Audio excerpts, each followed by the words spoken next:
to soak up the sadness. Ooh, when all I gotta be wrong, we're never gonna change or turn up the darkness. Ooh, when all I gotta be wrong, we love enough pain to soak up the sadness. Ooh, when all I gotta be wrong, we're never gonna change or turn up the darkness.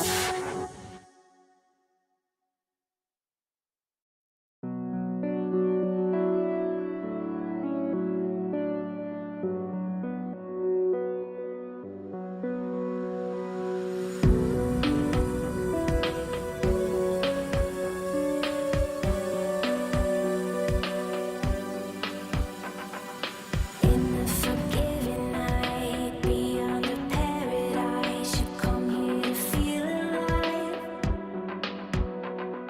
Suffer the war inside, failing to numb the tides, waiting to fall in line.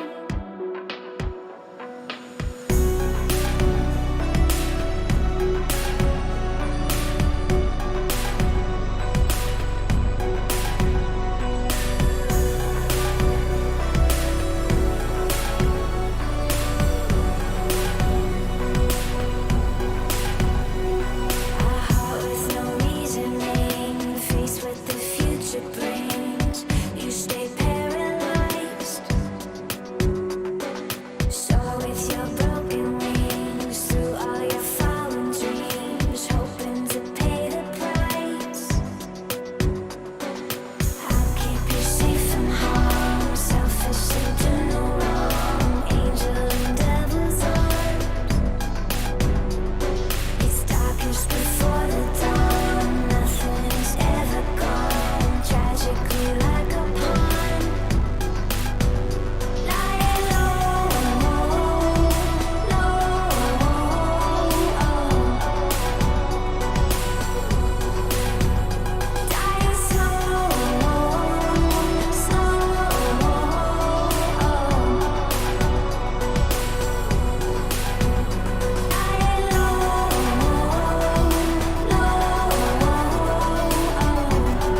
Blue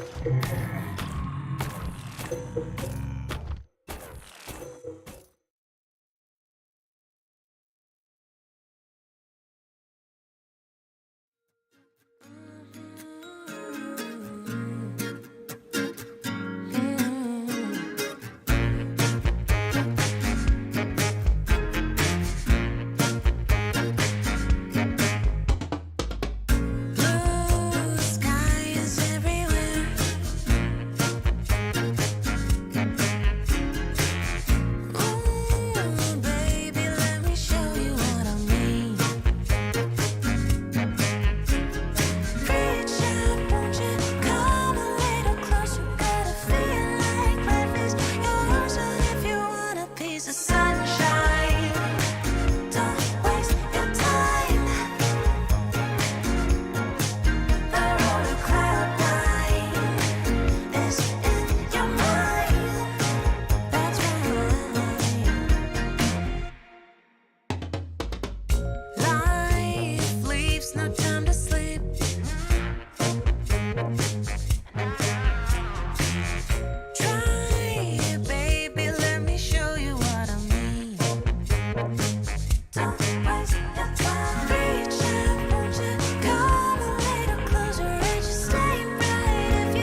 full of big decisions. I want you to be proud, so you think about it, take your time and get to the root cause. The bigger the man, the bigger the jump, the bigger the suit.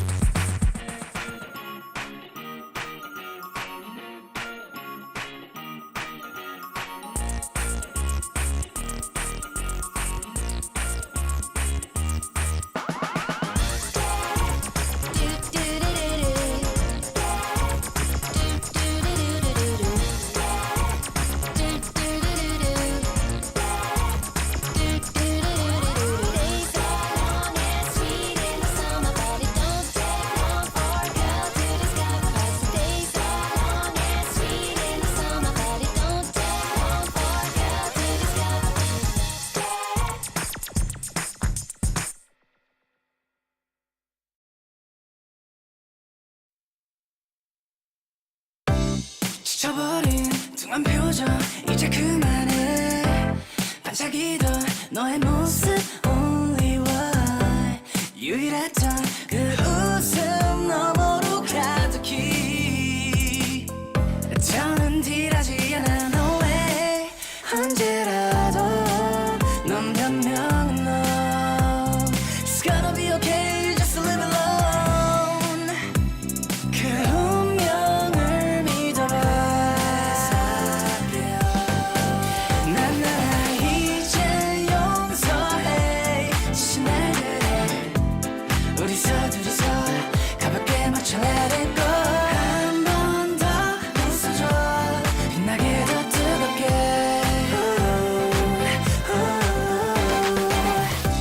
눈을 떠봐요 웃어봐요.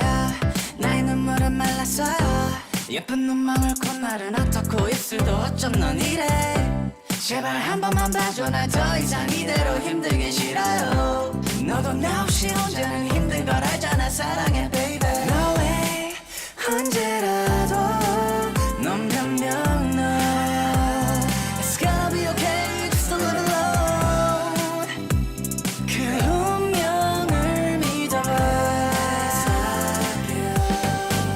난 이제 용서해. 지친 날들에 우리서 둘이서 가볍게 맞춰 let it go. 한 번 더 웃어줘. 빛나게 더 뜨겁게.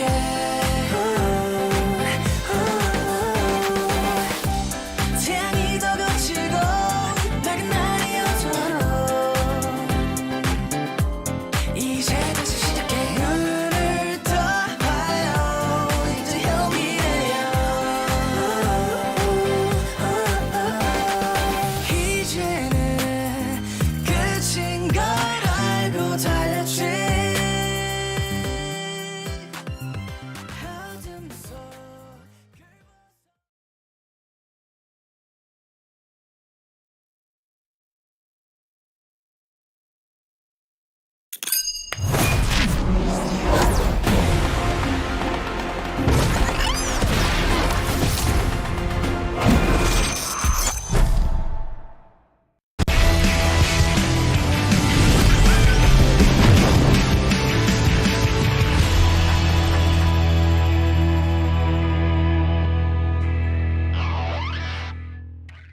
We're back. We're brawling. We're having a good time. What's up, gamers? My name's Niberia. I'm joined here by Makes and Weta, and we are here with day 2 of the SuperBrawl. Can we get like a little I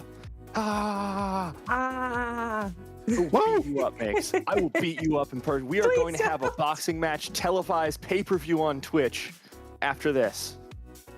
You ready? You ready? No, I'm not.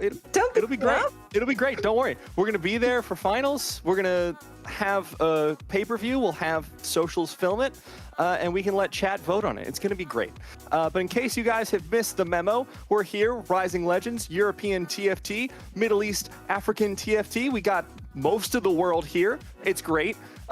If you want to follow along on socials, Makes, if they want to start betting on our pay-per-view match, where can they go? I mean, obviously, if they do that, they can only bet on me, right? If I'm going to tell them This where is they true. find us, that's how that's going to work. Of course, on Twitter, it is going to be TFT Esports EMEA. You can see it down here as well. And if you want to talk to us, maybe, you know, cheer us on for our apparently match that we're having, you can use the hashtag TFT Rising Legends, and we'll see your messages, maybe even respond if you're funny or something. Yeah, we'll talk about the funny people later. We'll get back to them. Don't you worry. But in case anyone's missed it, Wida, in case they weren't here yesterday for some reason because they're not cool enough, what's going on with the format today? Yeah, we are going to be going into a knockout stage. And you said if they missed the memo, well, then definitely missed our end of day interview yesterday, right? Because he was quite literally on the show. True, Memo was Come here. on. Okay, no, soft crowd. Because I expect this behavior from Makes, Wida. I expect this. I'm disappointed by it frequently with Makes, but I thought I could trust you. But no, it's pun central. All right, You know so what? should I talk about the format? That was probably the correct thing to do, right? So yesterday, we saw one team get eliminated from each of their groups. This now means that we have our quarterfinals, which are going to be best out of 3 knockout matches. Those are going to be super exciting. And then we also have the semifinals. And we've got a great video to run you through it and let you know what's this day 2, what's this stages, what are these teams, groups, knockouts? I've never heard of any of those things. Well, if esports is new to you, we've got this video. Hey there, tacticians, Niberia here. Today I have the pleasure to introduce the latest and greatest regional TFT tournament. As promised at the start of Monsters Attack, SuperBrawl is finally here. SuperBrawl is now a unique competitive format where all of EMEA's tournament circuits will compete against each other in a massive clash for pride, glory, and, of course, money. Each TRC will send their region's top 4 performers, who will be seeded in pools of 2 regions each, based on the slots given to each in the Golden Spatula Cups. Pool 1 will have France's Hex League and Doch's ESL Meisterschaft. Pool 2 stars Poland's Ultraliga and Eastern Europe's Star Cup. Pool 3 features the Turkish Ascension Series and the rest of EMEA TRC. Pool 4 consists of Northern Legends from Northern Europe and Italy's Super League. And finally, Pool 5 will showcase Spain's Level Up and the MENA TFT Knights Cup. After all the action, we'll draw 2 groups, each containing 1 team from every pool. These 5-team groups will face off in a single round-robin best-of-1, meaning every TRC will fight against each of their opponents once. In the first round, Team A will fight Team B, and Team C will fight Team D. Meanwhile, Team E will be chilling on the sidelines, ready to hop in for round 2. The resting team will rotate so that each team gets 1 round of rest throughout day 1. In each game, individual players from both regions will earn points based on their placement. At the end of the game, points will be tallied up and the region with the most points will be declared that round's winner. The day concludes with the top 4 regions from each group moving to the next stage, and the region placed 5th will be eliminated from the SuperBrawl. Going into day 2, the top performing team in each group will choose their opponent from the bottom seeds. The second best performers will then face off against the remaining opponent. The teams will then duke it out in a best-of-3 knockout bracket, leaving us with just 2 regions remaining for the final day. Day 3 is of course the grand final, where the best 2 regions of EMEA will fight in a best-of-7 for the honor of being crowned the best region in EMEA. And that's all, heroes. Stay tuned on April 28th for the biggest regional competition yet, SuperBrawl. Thanks for watching, and remember to keep your eyes on risinglegends.gg and twitter.com/TFT Esports EMEA for all the latest updates.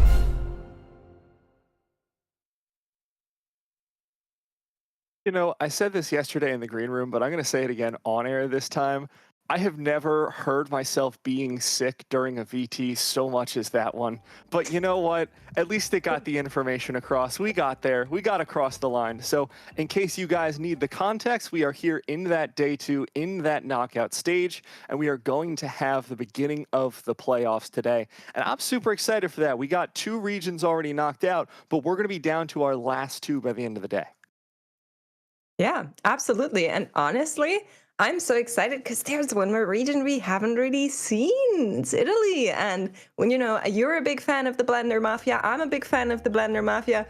Wida is a fan of the Blender Mafia. We've all been waiting to kind of give them some showtime. So really excited to see that. Yeah, I'm super looking forward to that, but I'm also looking forward to all of you guys who missed day number 1 getting a chance, getting a taste of that action. We've got a quick recap, and after that, we'll be back with the bracket and more information and an interview from yesterday's MVP. We'll see you soon. Time for SuperBrawl, and I'm Niberia. I'm joined here by Counterfeit and Wida, and I am regretting the fact that anytime I touch my face, it turns red, because I just like scratched my eye 5 minutes ahead ago, and now it looks like I've been crying. Time is going to go 8 because there are no other normal boards remaining in this lobby. It looks like everyone has hit massive power spikes, both in 1-cost rerolls and in 3-star rerolls.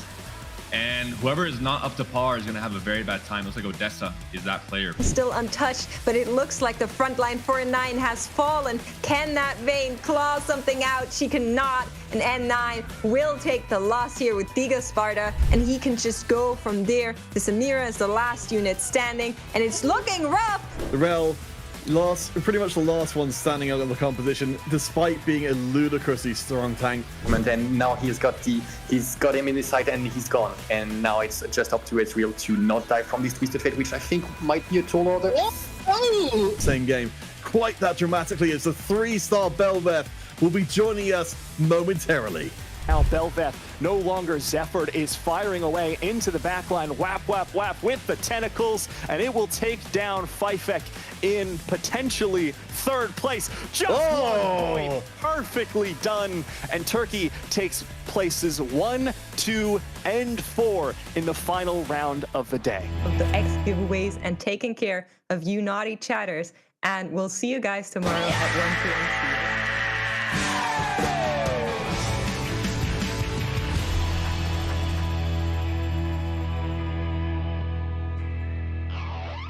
I had almost forgotten yesterday's final game with the triple Radiant items and the double underground cash out, both of which were like 7 locks deep. Oh, what a banger final game we had. I am so excited to see more of that today.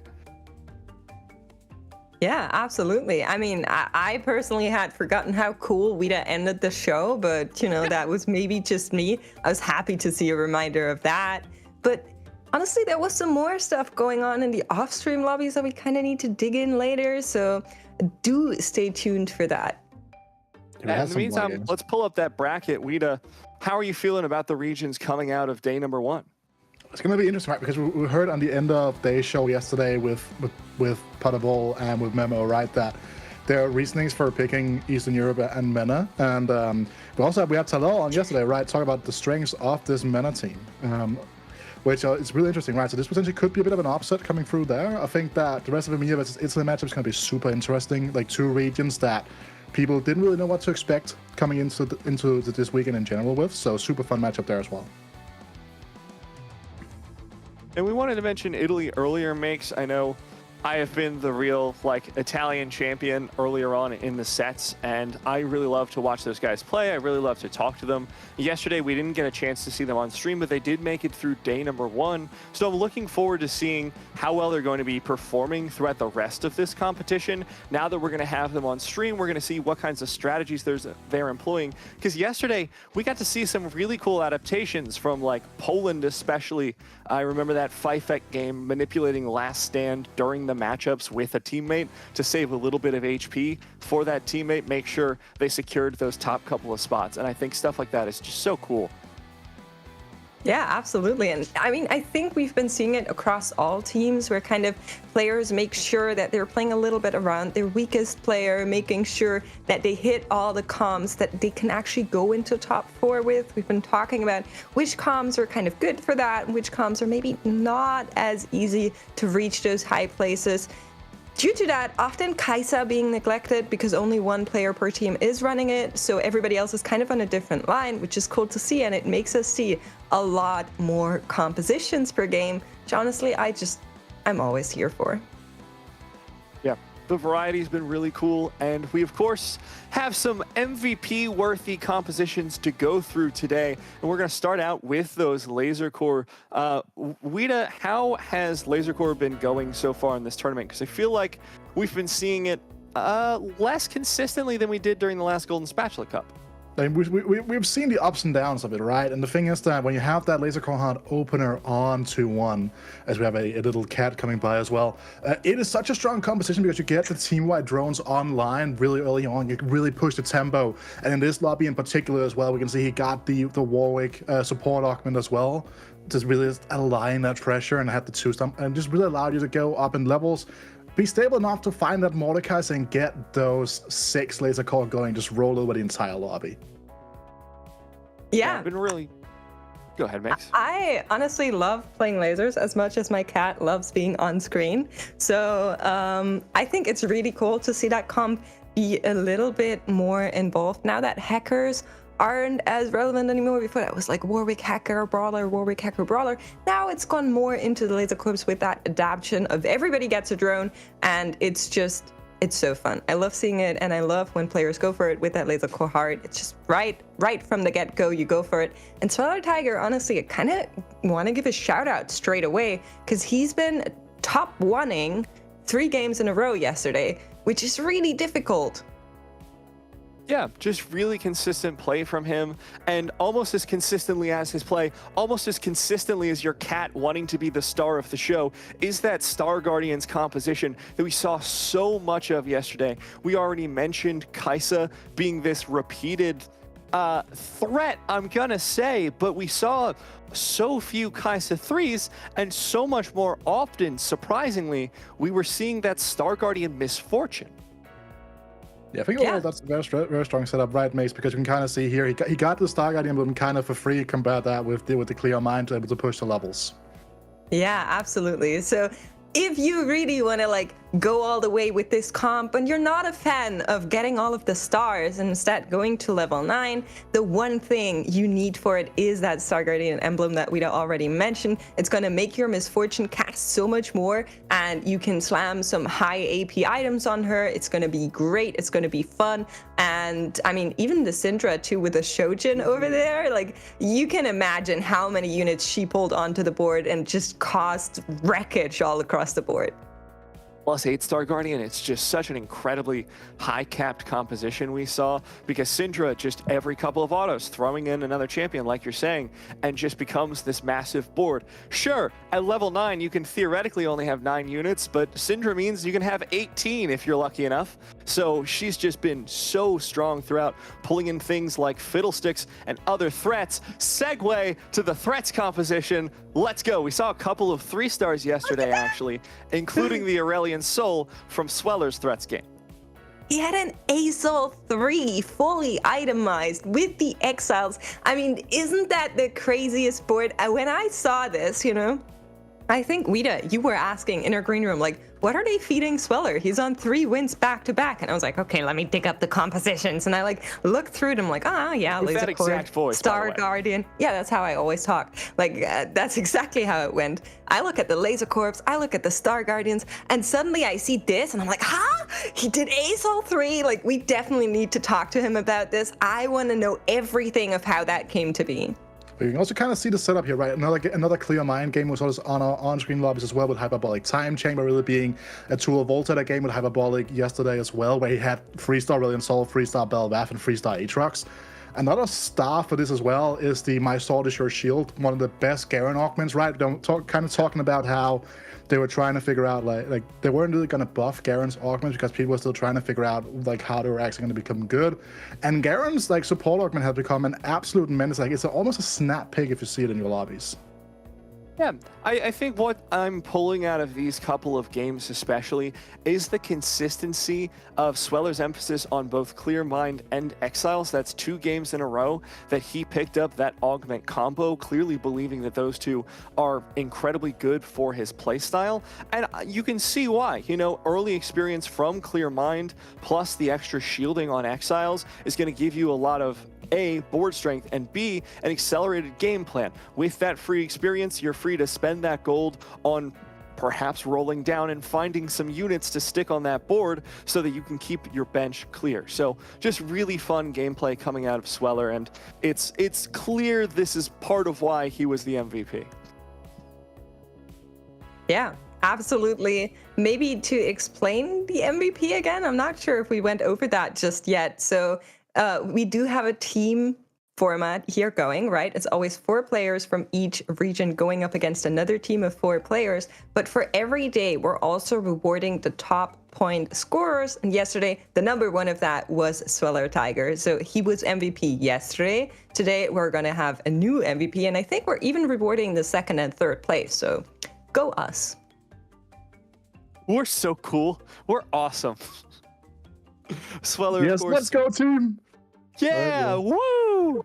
I'm really impressed by Sweller's gameplay. There's a couple of other things I want to pull out from yesterday. I think there was some fun uses of Last Stand across the board. Of course, I mentioned earlier the Fifek game in which he used Last Stand as a sort of HP buffer to help his teammate. But we also saw from Voltairix going down incredibly low in HP on an Ezreal reroll composition and just absolutely turning it around, able to get 2nd place from like a solid like 8th without it. So is there any augments before we get to our interview that you guys are really excited to see a little bit more of today?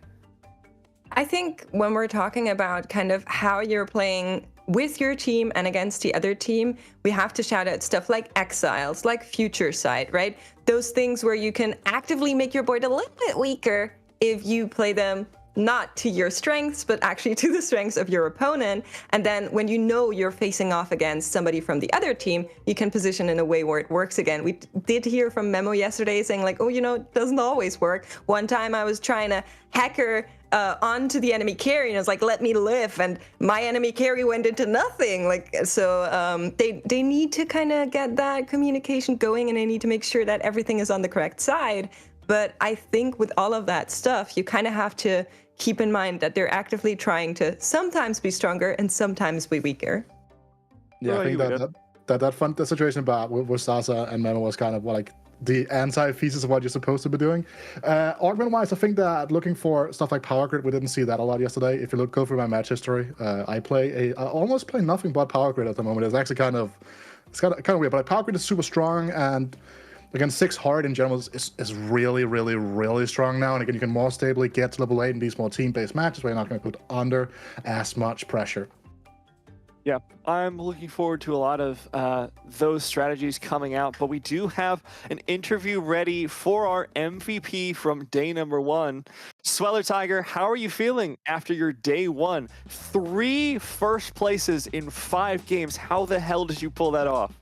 Hello everyone. I think I play the most broken comp, and I roll a bit because the 3 top 1 I play 1 game.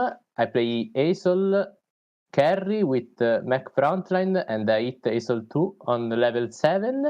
Then I go 9 for find Garen 2-star, and I hit Azol 3-star. So GG.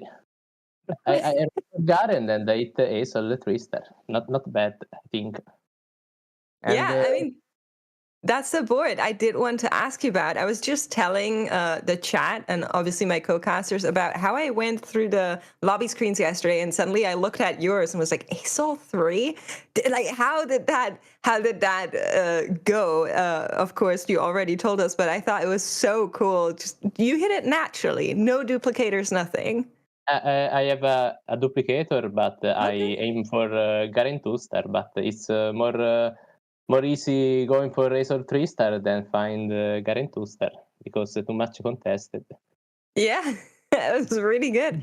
Now, we talked a little bit about how sometimes in these games for this tournament, you're playing against the enemy team, but you're playing with your own team, right? Like you might make your board a little bit weaker when you go up against somebody from your team. What's the funniest moment you had yesterday with that? The funniest, I don't know, because two round I int because I have to match. I can match up my teammates with 10 HP, and I int, but 1 round I find a ghost, and another round I find the only guy in the enemy team. Opposite, in the enemy team. Yes. So I don't know. A little bit unlucky. But I try. That's good. So I want to hear a little about your matchup and like your team dynamic, because you have teamed up with Raiko before in a team tournament. The other two players in the team also have specific like 4v4 like 2v2 experience. Has that been a help for you in this event, do you think, so far?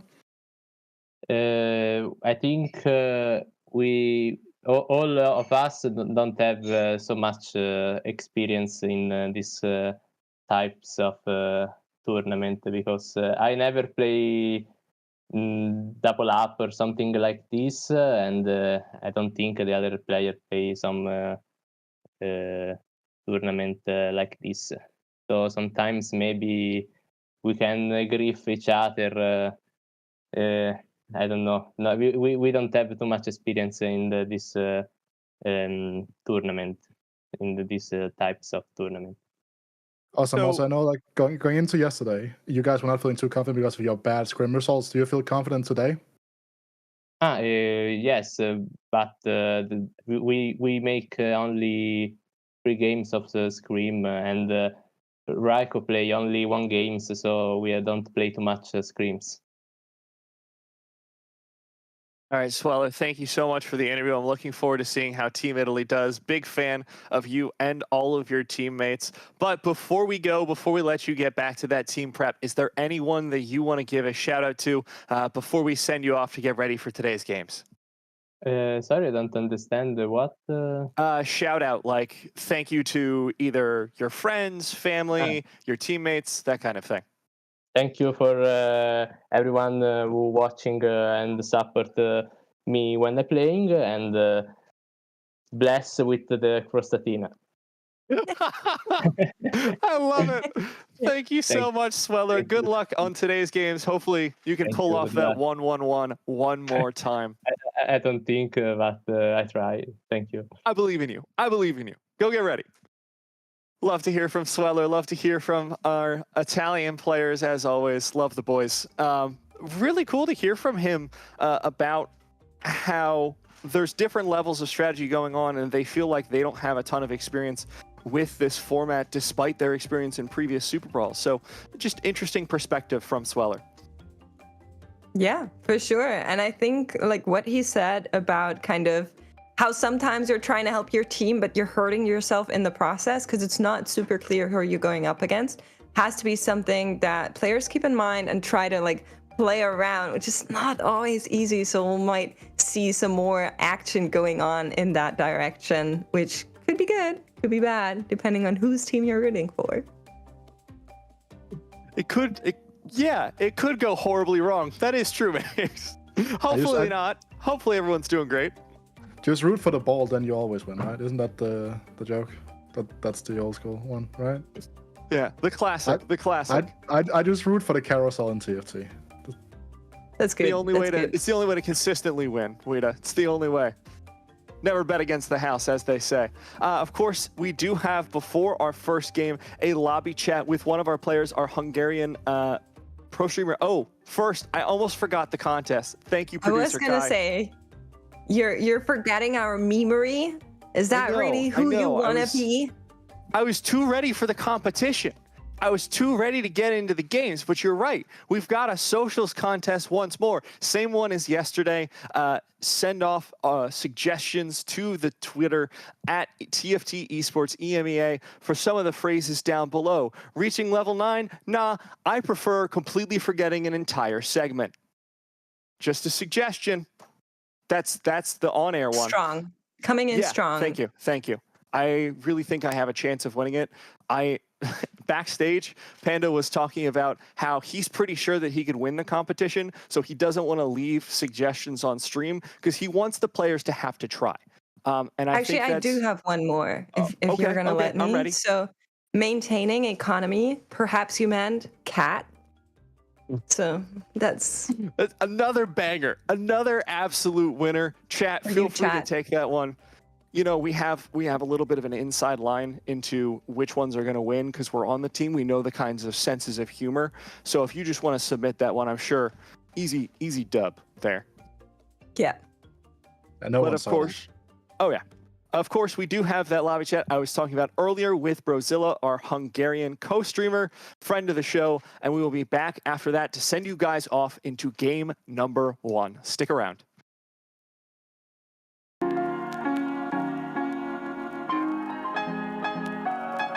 Hello, my name is Brozilla. I'm from Hungary and I'm the Hungarian representative of TFT. I manage tournaments, I manage the community of the Hungarian TFT. That's really a good example how these tournaments are important, because the player who qualified to SuperBrawl, called BIT, is actually a really old player. I mean, he plays since set 1, but nobody in the Hungarian community knew him.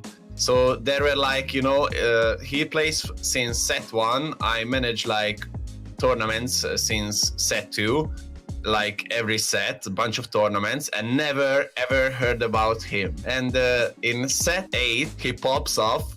Everybody's like, no, that's nobody knows him, like come on bro, like who is him? And he basically just like an underdog games in the scene, dominates and qualifies for the SuperBrawl. He put his time in it and he got his reward for it, so I'm really proud of him. Of course, I want to shout out my community. They were super helpful this year's TRC. We managed to have a really great time, many fun games. And I also want to shout out Riot Games for these opportunities, because these tournaments are basically life-changing for people. So thank you so much for that. And I also want to shout out, after almost 10 sets, please Riot Games, we need the spectator mode. We can organize much more events with that spectator mode. Please let it happen for at least set 10. Thank you.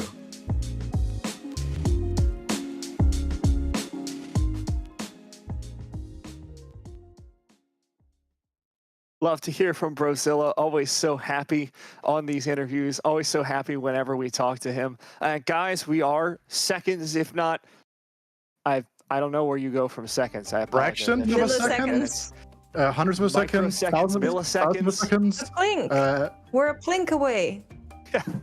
We're just plinks away from game number 1. So before we go into it, quick and dirty, give me a regional prediction for who you think is going to come out on top this day during the knockouts. Who's going to make it into day number 3? Easy, Germany. DEUCH all the way. We got it. All right, that's cheating. They're top of the leaderboards. Wida, give me something more exciting. Give me something spicy. I think I will call TÜRKIYE to win the entire thing. I think that their team is really strong, and they seem to have good synergy going for themselves. There we go. Love that. I got to give a shout out to Italy. I'm just going to say it. They're going to come from behind. It's going to be a victory. They figured it out day 1. They got Swellertiger with the MVP. They've got it day 2. It's in the bag. So we're going to send it off. Oh, yeah. No. Italy's got this. Italy just W's across the board. Believe in me. And we're going to send it off to our casters, of course, going into game number 1, Counterfeit and Impetuous Panda. Guys, take it away. Thank you very much, Matt. And yes, it is deeply unfair that you've imparted Italy with the interview buff coming into the first game today. I'm here, of course, with Impetuous Panda. Now, Panda, we will be covering, we've got 4 different quarterfinals going on right now. We'll be doing our best to cover half of those by switching between in games 1 and 2. But we won't be doing it alone, Counterfeit. We have, as usual, a guest caster joining us for this game 1. Drum roll, please. And it's going to be Lytic. Welcome to the show. Hey, guys. Lytic, thanks for having me. What have you been thinking of the SuperBrawl so far?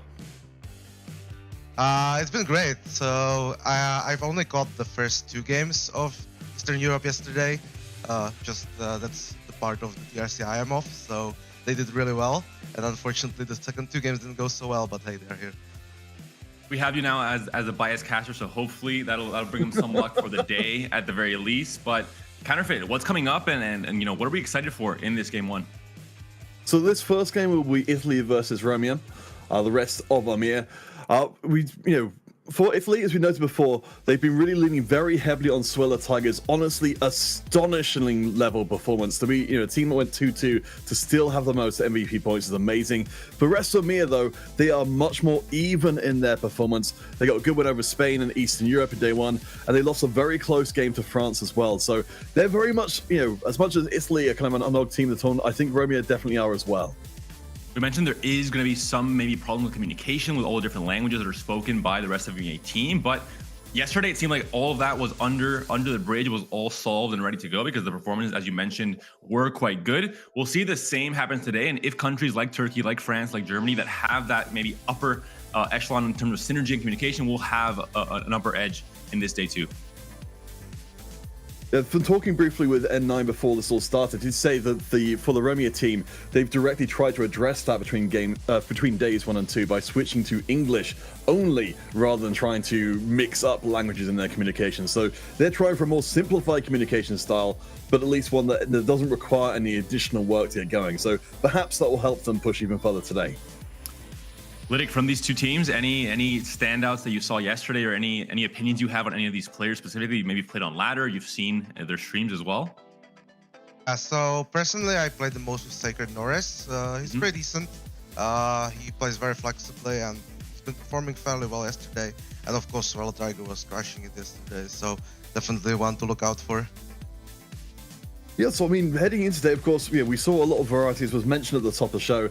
We have a noticeably different meta from what we would see normally. I mean, Lytic, of course, we haven't had a chance to talk to you about your views on the meta at the moment. What would you like to see these players playing in this first game of this best of 3?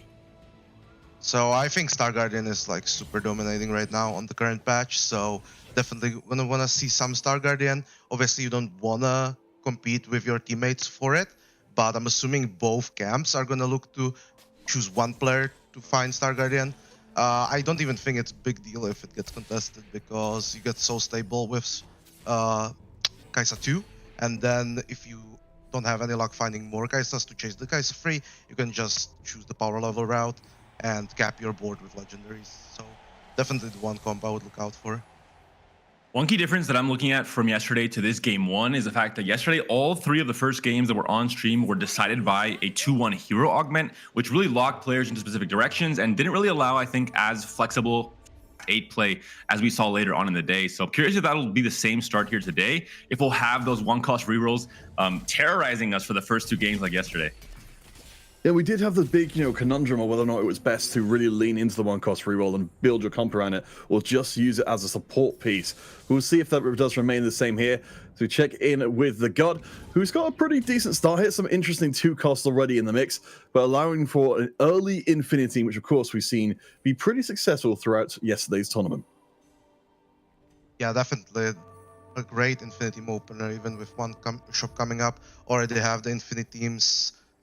2 pairs, and the items are working really well here, so hopefully we find a good augment and we're good to go here. But of course, keeping the Yasuo on the bets, just in case there are going to be hero augments and Winds of the Wonder is offered. We saw how strong this augment is, and we have very good items for it as well if it is offered. Uh-oh. Rerolls might be coming through, a JG might be built, and Yasuo might be coming onto the board. As long as the rerolls are found, players, of course, Peter, negotiating now between themselves. Hey, I'm seeing hold the line. Do I go Star Guardian? You're seeing Yasuo. You go Yasuo despite having a bad start. A lot of negotiation going on so that not just one player has good direction, but all 4 players have good direction and aren't really playing those kind of B tier comps that we saw a bit of yesterday. Yeah, I mean, normally we would see TheGOD snap picking hold the line, but instead going pretty deep into the rerolls to try and make sure that pick up exactly the right thing. See, TheGOD not actively talking to the team, so must be receiving instructions from one of the other players, and that's the goal. Something else we've got to decipher. Only 1 roll left, and looks like it's going to be maybe Rising Spellforce or the Burning Spirit as the final choices here. Did not find the Winds of the Wanderer, of course. No real tailoring for these initial augments, so much harder to find exactly what you need. But I think hopefully for the rest of UEA team, someone did find it, and someone is at the very least playing this augment. So Lytic, we were talking about the whole 1-cost hero augments being very influential on the course of the game. What do you think about the, with everyone having only a choice of 2-cost augments here, how do you think that's going to affect this game going forwards? Yeah, so I think based on the current meta, I think a lot of people would be looking for Rel augments, Yasuo augments. I think the God was looking for a Sivir augment ideally here, but haven't had any luck finding it. So he had to pick the best option out of the last 3, which I do believe any Burning Spirit was the best. Unfortunately, he didn't have the time to put in the board he wanted to, but he's working on that now. I think his items are okay. He's going to be aiming towards Nico TF carry, so I think he's quite well set up for it here. Let's see how his mid game goes, though. To check in on our overall augments, we can see there's a lot of matching pairs here, or at least a couple of them. Burning Spirit, Pyromania, so 3 different people picking up the Annie. Get excited for both N9 and Raiko. So I imagine that Matt's going to be pretty pleased with seeing this coming in, but having them contest with each other means we maybe won't be seeing those 3-star Jinx carries we love to see. And surprisingly, no Winds of the Wanderer, Yasuo completely, not really an option in this game. Going to feel quite bad where players, if anyone would have gone down this route uncontested, that would be, in my opinion, almost a guaranteed top 4. In the end, either no one found it or no one had really the start that would be able to synergize with that augment pickup at 2-1. NE2 is big, though, to start things off here in stage 2, despite the loss streak, though. That's interesting here for TheGOD. I mean, right now I'm not slamming any items so far.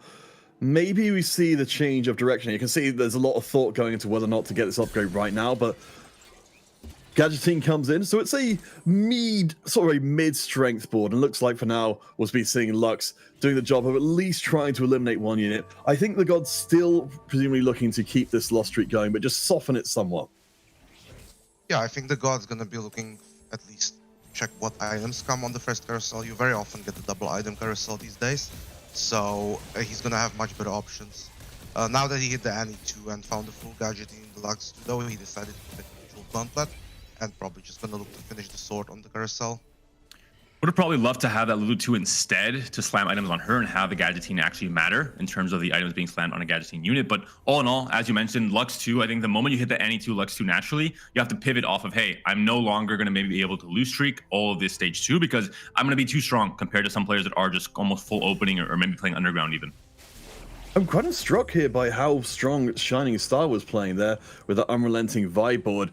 Really, really aggressive going up to level 5 at this point in proceedings. Of course, in our previous game, our last game on stream yesterday, we did see multiple players going very, very deep into underground and getting massive cash outs. Yeah, I heard from... Go ahead, Lizard. Sorry.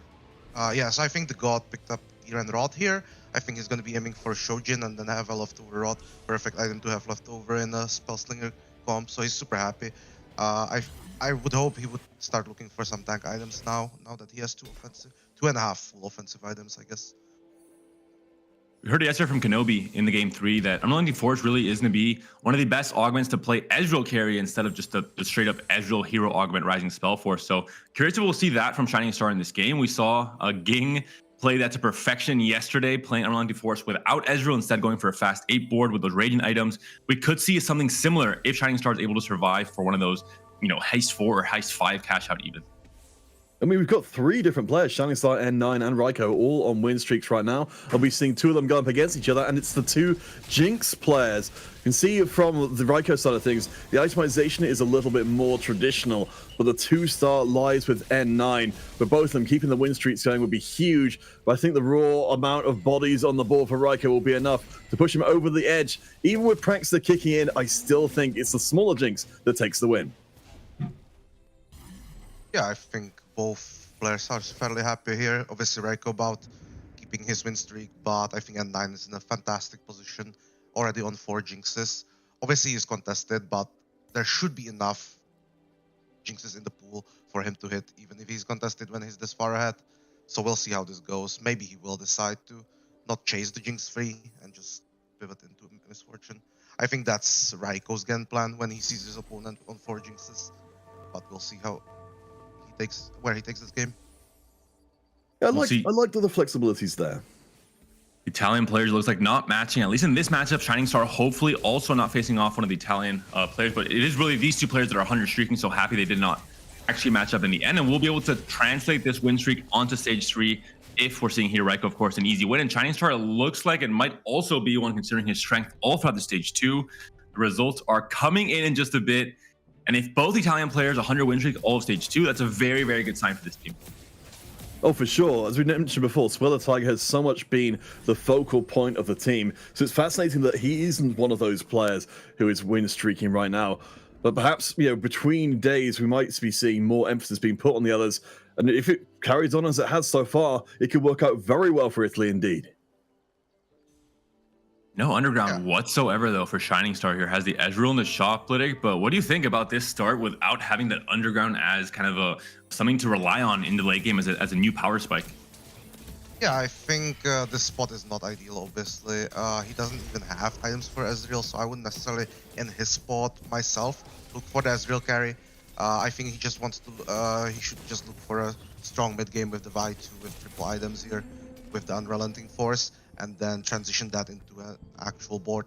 Maybe decide based on the items. If we find AD, we can aim towards Samira. Maybe the little more old school style of set 8 with brawlers. I don't know, have Echo in, I guess, for Aegis. Yeah, as you mentioned, I think the vibe basically is just this Omega tank that you can't actually trust to become a decent frontline in Stage 4 and Stage 5. Usually this really only relies on Mecha Garen in that option of just having a very strong frontline and backing that up with any kind of damage. In the meta right now, obviously going to be Asol and Bel'Veth has those flex options, or Samira, as you mentioned. So in this case, the Vi just might take the place of that Garen or work alongside Garen with something like a Ribbon added in as well for Brawler and Defender, and then just try and short up the damage with whatever items you get throughout the Stage 3. Oh, Shining Star will be going up against N9's board again. We can see that the frontline Vi is very heavily itemized already and is proving to be almost impossible to beat, just stacking up so much tankiness so early on in the game. I mean, she just seems completely unstoppable. Yeah, I think Swellertiger should be looking for Vi 2 as soon as possible. He doesn't have a pair. I believe he had a pair. He already would have rolled for it at least a bit here. He might still decide to do so here. Oh wow, recombobulator. I don't think that's very good. He does have a forecast though. That Garen can become a fiddle though. Are we believers? Is Shining Star a believer? I'm not too sure. I think he's more of a safe and consistent player, but maybe we'll be proven wrong. We saw recombobulator picked once actually yesterday, so there is a chance that some players do see this as a viable option if the board is right. But unfortunately, it looks like it's going to be the Brawler Heart instead. Why are you saying unfortunately? I mean, Shining Star, I think all of the players in the Italian team have really got to step up massively. I would love to have seen the recombobulator, as well. Absolutely. But what we've got right now is pretty good. As you noted, we've still got paths into Underground which have yet to be explored. But right now, N9, Raiko up at the top. Of course, Raiko managing to... N9 being reinforced by the Tiny Titans a little bit there. Raiko's still got the streak going, and we'll see it put up. Shining Star lost his streak, and Raiko has to hope he's able to win this to continue his own streak. N9 we saw being that streak killer for the rest of the MEA team in that last fight.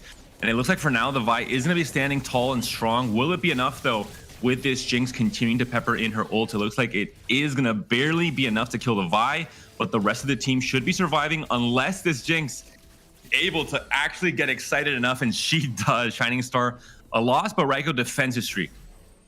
Look, I think you said really well that that we've got more of the support set up there, which is working really well to keep the win streak going. Let's check in with Sacred Norris, who has got the League of Draven and Draven, who's just getting reinforced by an upgraded Wukong. No 2-star there as of yet, and a big loss streak in place.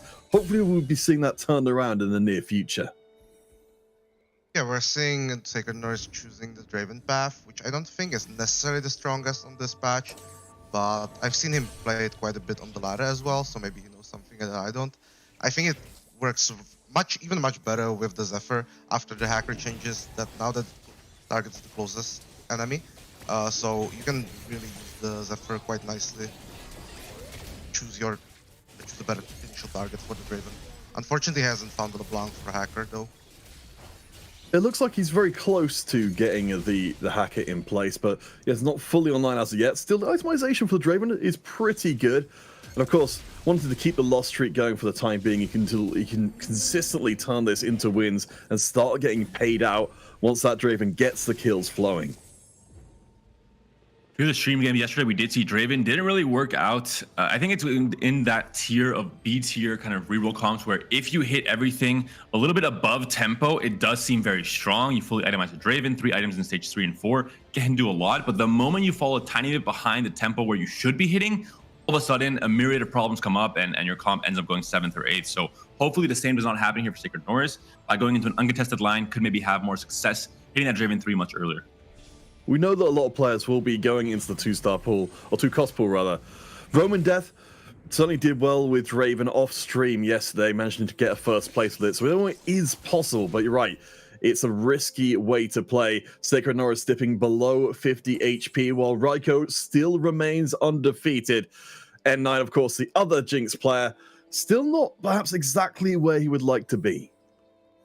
Yeah, I think the Draven comp has 2 major rolldowns, one on 3-2, the initial stabilization rolldown. That one didn't go super well for Sacred Norris. However, we are hoping that on 4-1, by the time the Jinx players take out more 2-cost, more Jinxes, maybe we'll have a better luck finding the Draven. If we find the Draven 3 early, I think he can stabilize and maybe push for 5 mech, but he's not looking in the best spots right now. Talking about not looking in the best spot, Swellertiger down to 10 gold is still carrying a Lulu 2, has not found a single copy of Kai'Sa on his bench or on his board. Not a good sign for a player that is trying to play Channel Fermency. Of course, there's going to be a Kai'Sa reroll comp with a Rel as a tank. So Swellertiger has to do something to try and catch up in stage 3 and stage 4. As we mentioned before, Sweller has definitely set an extremely high bar for his own continued success with so many first place finishes. But this does seem like in day 2, things may have switched around a little bit. Looking at some of the other players who may have been taking some of the heavier hits in the early going, we mentioned Sacred Norris already, now down below 40. TheGOD as well is also in a little bit of trouble, dipping below 50. TheGOD dipping below 50, but still above Sacred Norris. His remaining 3 teammates are doing extremely well, so I think they got some motivation from Sweller yesterday. They're stepping it up a bit here. Raiko still on the 100s. Yeah, Sparta going for an interesting approach here. So we're seeing it more of a Sona focus. So we don't have the Sona hero augment. I know we've been seeing more kind of Gadgettine and Sona crossover recently, but only a limited amount of Sona, kind of finding major success. Yeah, imagine just a temporary item holder for now. Has rolled down some gold. Didn't want to go too deep. Still at 30 gold now.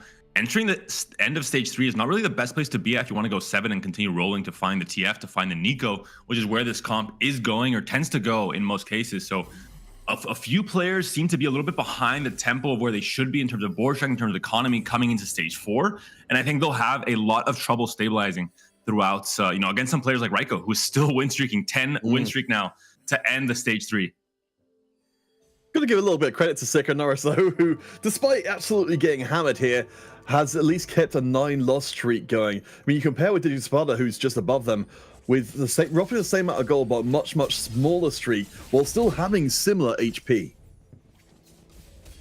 Yeah, I think TheGOD went for his level 6 roll down. That went fairly okay for him, but he managed to find a Sona 2, but she hasn't actually yielded him the wins he was looking for.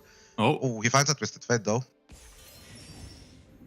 What do you think, Panda? Do you think you would swap items over to TF here, or would you keep them on the Sona here? Oh, I don't think so yet. I think this is one of the biggest problems a lot of players have going to stage 4, swapping items too early, where TF1 might just not be enough. There might be backline damage with the Draven, with the Pike as well on some boards. That might just kill TF due to the low damage. But no, right away, it looks like TF is going to be itemized. I think it's mostly because you have the remover, so you don't have to sell the Sona outright. I think selling the Sona to transfer items would have been a mistake. At least, we've got the Nico and the Twisted Fate in place right now. But you're right. Twisted Fate definitely vulnerable, but not being aggroed quite as of yet. Will take a little bit of damage from the Draven, but not enough to kill him outright straight away. Shining Stars, Brawlers, looking pretty decent, but it's enough to turn a corner for Bada, who has, along with Sacred Norris, very little time to work with here in Game 1. Yeah, I think Diggy actually found a very nice roll down. I didn't actually notice the remover at first, so I agreed with Panda. But I think if he doesn't have to sell the Sona, I think it's okay to itemize. I think his biggest problem right now is his lack of frontline. But the Annie 2, having her only item being the stone plate, I think kind of makes up for it. So hopefully that can buy enough time. And I think Diggy's part agrees with me and picks phony frontline. The Echo can be a big upgrade here as well with the well, not the Aegis coming in just yet. We don't have the Alistar online. One thing I want to talk about and mention is the fact that we saw on Shining Star's board, he was using a Draven 2 as an item carrier for this stage 4. He's not playing Draven, but doing so because he knows Sacred Norris is playing Draven. If you have a chance to play a carry that your opponents are also playing and make it so that they have a little bit less of those units in the pool, it is going to be definitely a bonus, a plus in this kind of format. I think we're going to be seeing it all through the tournament with Kai'Sas as well. Players that aren't playing Kai'Sa can just use her as an item carrier for a stage, knowing that they're taking these units out of the pool.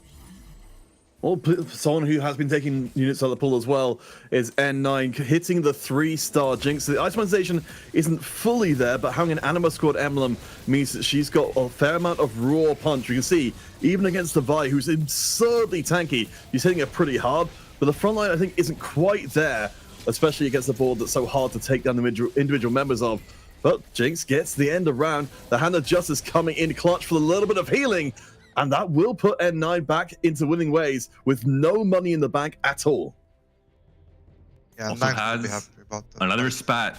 Lytic, what do you think? It's going to be another Anima Squad spat. Hopefully he finds another rod, and that means that he has one less unit that he has to carry onto this board with 7 Anima that ideally you don't want. One of those one cost like Silas and Nasus that really don't do much for your board in terms of CC, in terms of utility coming into stage 4 and 5. Yeah, I think he doesn't really have that many options what else to do with the spat. However, it might become a problem as the rest of his items are a bit lacking. You can see, besides the spat, he's also sitting on 3 unmade components. So if he decides to go for the rod here, he's going to be sitting on those for quite a while. Might become a problem. I would consider slamming another item if I would really want to go for the spat in this case. Oh boy, the bottom end of the table playing it up against each other right now. But I mean, we know we've got Future Sight in the mix for Sacred Norris, so we can really sort of make sure that he stays as safe as possible against his own teammates. But one of these two had to give ground here, and maybe we'll start making a real big leap towards going 8. We're seeing the BT so big here, as well as the Thrill, really making sure Draven does have that 1v4, 1v5, 1v6 potential in fights like these, where the Spellslingers are just constantly wailing at him, but still nothing can be done to stop the Draven from winning this fight and taking Dig Sparta now down to 17 HP. The Spellslingers are roll down, not stable enough, it seems like. Yeah, look, I thought that fight's gonna go better for the Spellslingers because he's also running the Morgana, so in combination with the Sona, he has a lot of CC on the Draven. So I thought that's going to buy enough time for the Twisted Fate to turn around, but I guess it took a while to get through the front line first. So with the way things are going with Sacred Norris and Dig Sparta potentially getting knocked out early on, it's going to rely on the other members of the ROEMEA squad to get first and second in the game to be able to, realistically come back and claim the game for themselves. And Raiko did finally lose his streak to N9 in the fight before this carousel.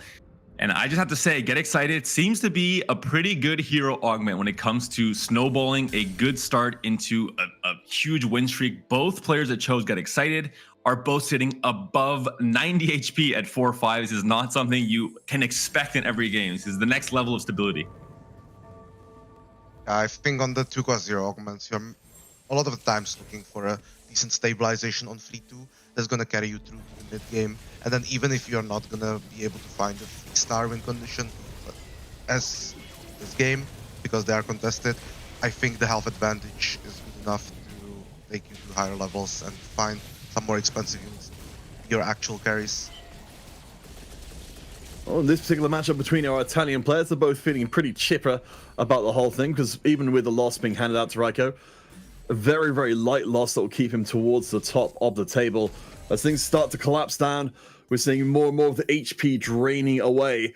Though Sacred Norris and Dig Sparta have both managed to keep things relatively stable from their free fall before. Fiddle in the shop. We'll see if Raiko finds a way to squeeze this onto the board, maybe over the Urgot. Depends how greedy you want to be. I think with Raiko's HP, it is very much correct to have Urgot onto the board to continue snowballing the lead in terms of components, in terms of gold, and to eventually go fast 9 and maybe find Fiddle at that point and change up what this comp looks like going into that 9 board at stage 5. But for now, we're going to face off against Noram, who is very slowly and quietly assembling this Kai'Sa board, although in this case would be any support augment. Yeah, looking pretty decent. All right, go ahead. Please. You'll never win against me in a politeness off. You go for it. Would you hold Fiddle here, even if it breaks Econ? I think if I was Raiko, I would consider holding it for because I'm so healthy anyways. I think he can go for a fast 9 strategy here, potentially hold the Fiddle. But he decides not to. Interesting decision. Well, I think I would have broke the Econ. I think, as you point out really well, we know that the Jinx doesn't need to be 3-star, so there's no real need to stay at the lower levels. We've got the Toma traits, which, as you know, has turned it into a duelist spatula or duelist emblem rather than an Anima Squad emblem. So we are a little capped out in terms of the power we can draw out of the Anima Squad. So that's why I'd like to see Raiko going to the high levels as well, just to make up for that deficit otherwise.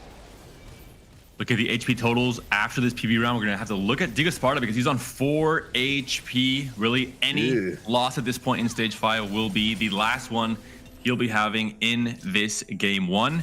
And looking at the rest of the standings, overall, some parity. It was a bit looking a bit bad for ROEMEA in Stage 4, but they've bounced back. And now I think the top 4 and bot 4 are a bit more evened out between both teams. Yeah, it's big news that Sacred Norris is climbing the table. We don't end up in that doomsday scenario from before, where only first and second will save the rest of EMEA squad. Honestly, coming into this one, I was expecting things to go better based on the day 1 performance for rest of EMEA, because they did play some really good games there. But Italy definitely seems to have stepped up their prep for day 2. They're doing extremely well, and they just seem to be getting everything they need right now. Yeah, we're looking at the DeGoSparta's board right now. I actually found a super nice stabilization. The only thing he's missing is the Nico 2. So I believe he's gonna take this fight. However, his opponent is also very, very strong. But it should be just enough. A TF's up to 2, so it's stabilized for now. But I mean, like, from your kind of gut feeling here, how far do you think DeGoSparta can take this one? Is it are we talking about maybe a top 6 at most, or can he do better than that? I think looking at the health bars, I think top 6 is very realistic. There are cases where I think he could make it even to top 4, but I think that's going to be extremely hard with no room for losses here. And just no gold to work with, no projection whatsoever. He had level 7, no gold, not even level 8. I mean, it's gonna be very hard for him to, be able to make this board any stronger. And as it is right now, maybe not strong enough to do too much. But Sacred Norris, looking at this Draven now, still not Draven 3. We're at Stage 5. This is very, very far behind the tempo. We talked about it. This is a comp you need to be hitting on tempo, or you will be suffering. Despite having a good matchup here against this TF, but going to kill it right away and have a chance to maybe win the fight because of it. Yeah, the Zephyr removing the Nico from the equation for a good amount of time as well really cuts down the damage from the Gods composition to almost nothing. Unfortunately, the Draven's going to be spending a lot of time hitting tanks from this point forward rather than the rest of the team. And we can see there's so many targets remaining for the Draven to try and deal with. I don't know if he's got quite enough punch to get rid of all of them. Yeah, I wonder if it was the correct call to go for the Shen and Pike 3. Maybe we should prioritize the Draven 3 first and then decide to go for the other 2 once we have enough copies. I'm not sure though. I personally, generally speaking, don't chase the Shen and the Draven when I'm playing. The Shen and the Pike. But because I try to avoid a situation like this where we don't hit the Draven. DeGoSparta, in the end, 8th place. I think it's understandable considering his board and his really this point he was at coming into this Stage 5. Norm as well faced off against Sweller and died to his own teammate, ending up in 7th. Now 6 players remain, and we'll see what these 2 teams can do to try and punch above their opponents and get some more points for their team.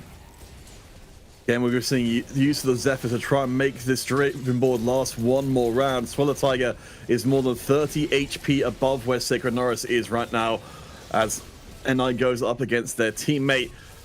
I do not know if this is going to go well because the Draven hates being crowd controlled, and he's being crowd controlled all day long. Yeah, we can really see the power of Morgana against the hacker comps. Not as relevant on this patch, but I think that's one thing that a lot of people learned last patch. And still not much has changed at the very top of the standings. Both of the Animo Squad players are still holding hands first and second, relying on that Jinx carry augment to really get them, I'm going to do the pun again, but get very excited with how stable they've been throughout the entirety of the game. Anima Squad has a trait, is a kind of trait where if you have a good start for it, you're able to get those stacks more, faster and faster. And that just snowballs into even stronger board and get that stronger start to become, as we saw, a 10 win streak for Raiko. So I think those two players are going to be untouched into the top 4 just from the HP buffer they have. And it really comes down to the remaining 3 players who's able to secure a spot in this top 4 as well.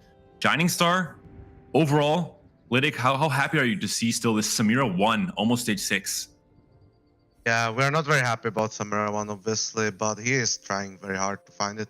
He also has the Urgot, has some AP on it for some extra chances for a treasure. Earlier cast with blue buff, so I'm hopeful here. I don't think Samira is very contested, so I think latest by 6-1 he should have it, unless he gets extremely unlucky. I mean, I certainly don't hate the board. I mean, we've got the... Yeah, we've at least got the Ezreal in the mix who is getting duplicated, but of course the big vulnerability for the Infinity Team units is the low HP pools, particularly on Infinity Team 3. So any backline damage we saw here will immediately delete them off the map. That's a big L coming through. Shining Star does have enough HP in the bank, but Swellertiger taking a big hit as well. He might be in line for his first bot 4 of the entire competition. And Shining Star also has not hit that Vi 3 yet, so overall, I think fairly unlucky in terms of what we expect him to have hit already at this point in time. One more thing to mention, TheGOD, Portuguese player, is on that Spellslinger's board we just saw, Decimate Shining Star. Giga Sparta, same team, same country, pretty much also playing Spellslingers. Now we start to understand maybe why Giga Sparta has such a poor game, and maybe the first case of friendly fire in a tournament like this where not to contest your teammates, but still we see both Portuguese players running down that same exact comp. Yeah, that's a very puzzling thing to see happen. Well, so looking towards the later game here with Swellertiger potentially getting eliminated in this round against Shining Star, that would put us back to 2 members apiece from each team. Yeah, so if Giga Sparta plays 8th and Nova in 7th, I think we need to have Raiko and Shining plays higher than N9 and TheGOD, so they have a big hill to climb here if Swellertiger goes out. Oh, feels bad. 1 off of that Kai'Sa 3 eliminated in the end. So many players seem to be dying right before they're able to hit that massive power spike that they maybe expected to hit as far as stage 4 or end of stage 4 at the worst case scenario. So overall, definitely some unlucky rolls overall. I mean, we're seeing it here. Shining Star still has not found that Vi 3. No, and I'm not sure they're ever going to. Right now, things are looking pretty good for ROEMEA, though, aside from Italy. Both of the remaining players on the ROEMEA side of things on win streaks, N9 in particular, on 76 HP, an enormous amount to have at this stage, coming into stage 6. Yeah, it's an unfortunate situation for TheGOD and Giga Sparta. I think what happened there is they ran out of time. So I think we can see how key good communication is in a format like this. I believe they were both kind of forced to pick up the Annie augment, and then a team kill happened, unfortunately. So looking at this board from Raiko here, we can see there's good units. We know, of course, the 2 stars are all required. We're seeing the reroll coming in, or the attempted reroll coming in, to put some more 3 stars together with the Vayne and the Riven as well. We've got the potential to bring out the Misfortune in the near future. Perhaps the chance to bring out Spear Shojin to the field will make that a little earlier than it would be otherwise. Never mind. And Raiko had the chance to go level 9. He had the HP and the gold to do so, but instead opting to just reroll for that Riven instead. I think both very much viable solutions. If you didn't have too many natural copies of Riven going into level 8, you'd maybe decide to go 9 instead and add another key unit like a Fiddle, for example. But in this case, with the game naturally you a lot of Rivens in shop, you decide to go for the Riven 3, as she is going to be your main tank. And we're seeing it here, tanking up so much of the damage. Urgot does not come through with the last ult. Oh, it's going to be close, but in the end, Raiko taking down the Vayne, couldn't do enough. So that's one Italian player handing out the hit to the other.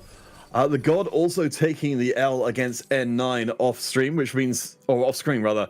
So N9 maintains that win streak, and everybody else left in the lobby has got fairly similar HP. There's 1 more Riven, 1 off of the Riven 3, 3 off of the Vayne 3. The 2 win conditions really for Raiko, going into more of kind of a middle ground Anima Squad comp without going too far into the 4 and 5 costs. Yeah, we know the last copies are the hardest to find, and Raiko is having some tough luck here in the last 30 gold, unfortunately. Really needs to upgrade immediately.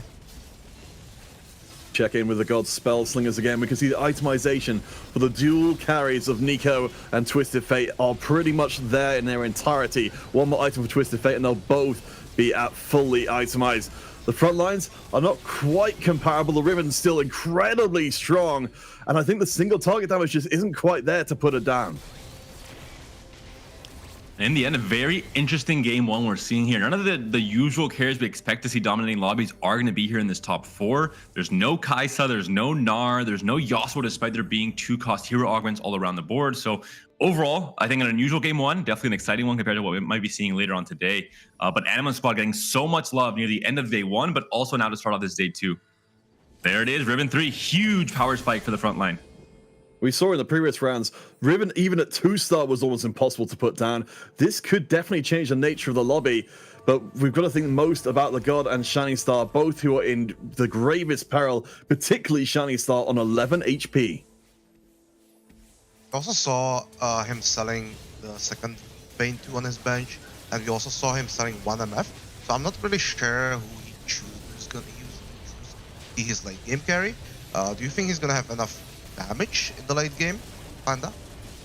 Might be feeling desperate, might be saying, hey, I have to hit some upgrade now or else I might be losing the next few fights, and decides to sell off to try and find those next few upgrades. But someone that definitely will not be having enough of that damage is going to be Shining Star, despite hitting the Vi 3. Just not enough damage coming in from the back line, despite the good front line with the Vi, with the upgrade and the 3 items as well. So unfortunate, but still a top 4 for Shining Star. Not a bad place to start for Italy. TheGOD and N9 mean that ROEMEA keep 2 out of the 3 top members. Raiko definitely trying for everything he can, as finds another Animus, well, no, finds, I believe, the first Animus Squad emblem, being somewhat trolled by the Tome of Traits before.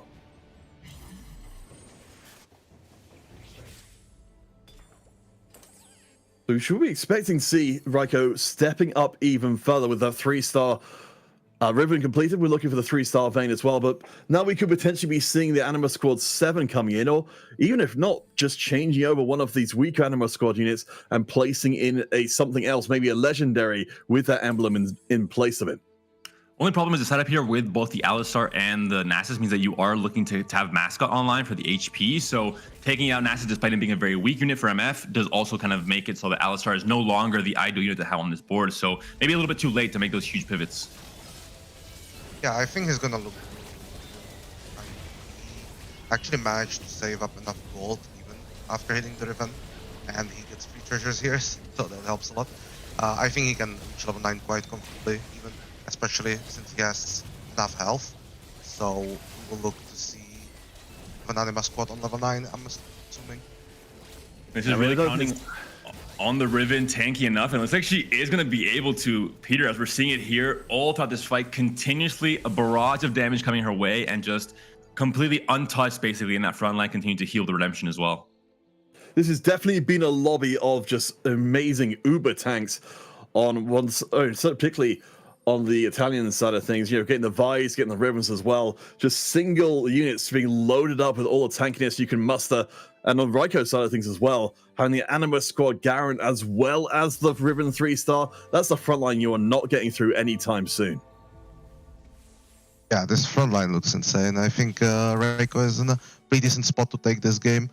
I'm not sure he will have enough damage, but I think if he manages to add the Misfortune, maybe find an item or 2 for her, I think he will be okay.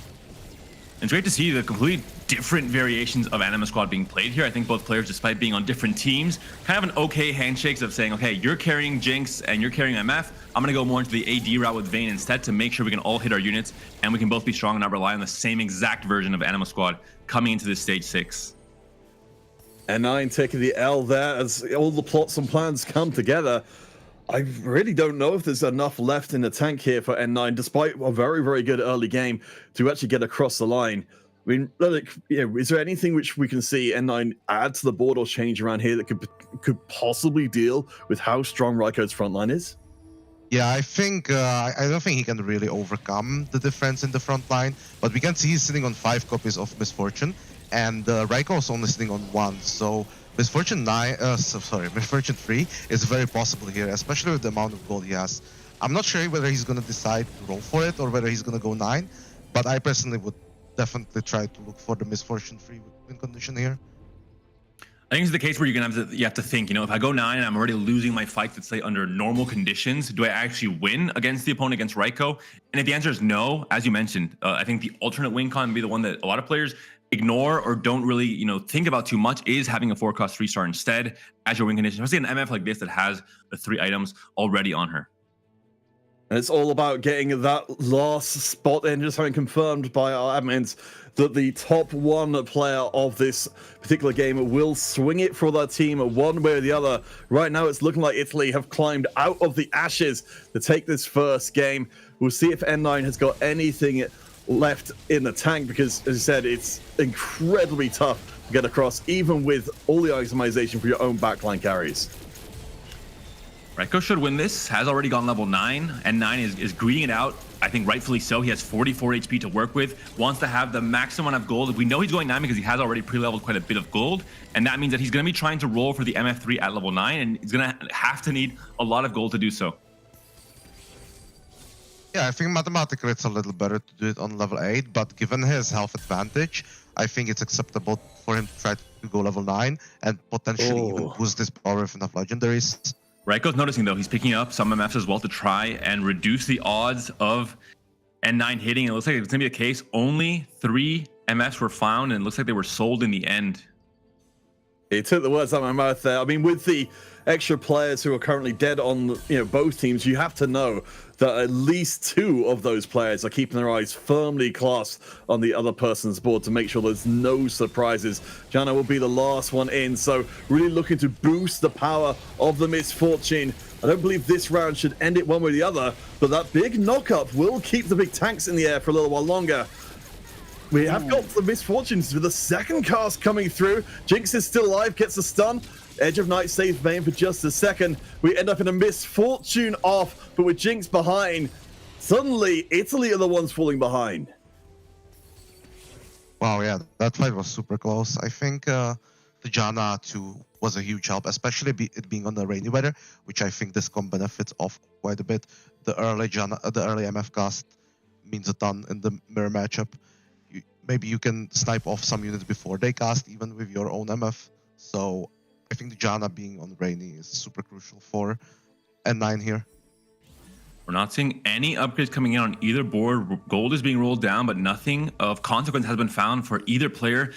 Stage 7, 20 HP for each player. This means that at this point, I think a big enough loss should be the end of the game.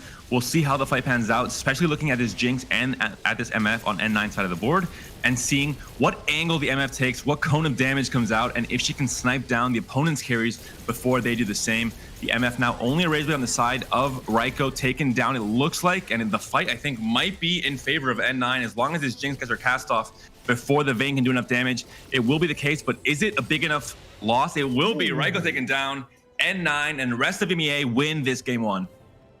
Wow, what a game 1 that was, all the way to the end, and is only just and right. Get excited, Jinx being the one to win it, particularly in the lobby where we saw Get Excited being picked up 2 times over, but that to still be the winning comp is astonishing. Winning and second place counterfeit, so it makes it even worse, the fact that this augment seems to be performing at such a high level. Lytic, any last opinions on the game, on what you saw in this game 1? Yeah, I think both players found a nice angle. I'm a little surprised the Edge of Nights on the Raiko's board didn't do enough of a job. I think they were great against the MF initial cast, but the Jinx just was there to mop everything up, and yeah, very deserved win. So, Lytic, thank you so much for joining us. I know you've only got limited time today, so we'll let you go for the rest of today. But again, really much appreciated.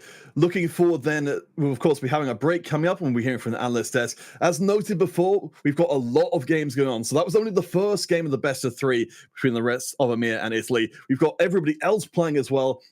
We'll be switching to Turkey versus Northern Europe for our second game. So we're going into the second game of their best of 3. So please do stay tuned. Tons of great games to come. We'll catch you after the break.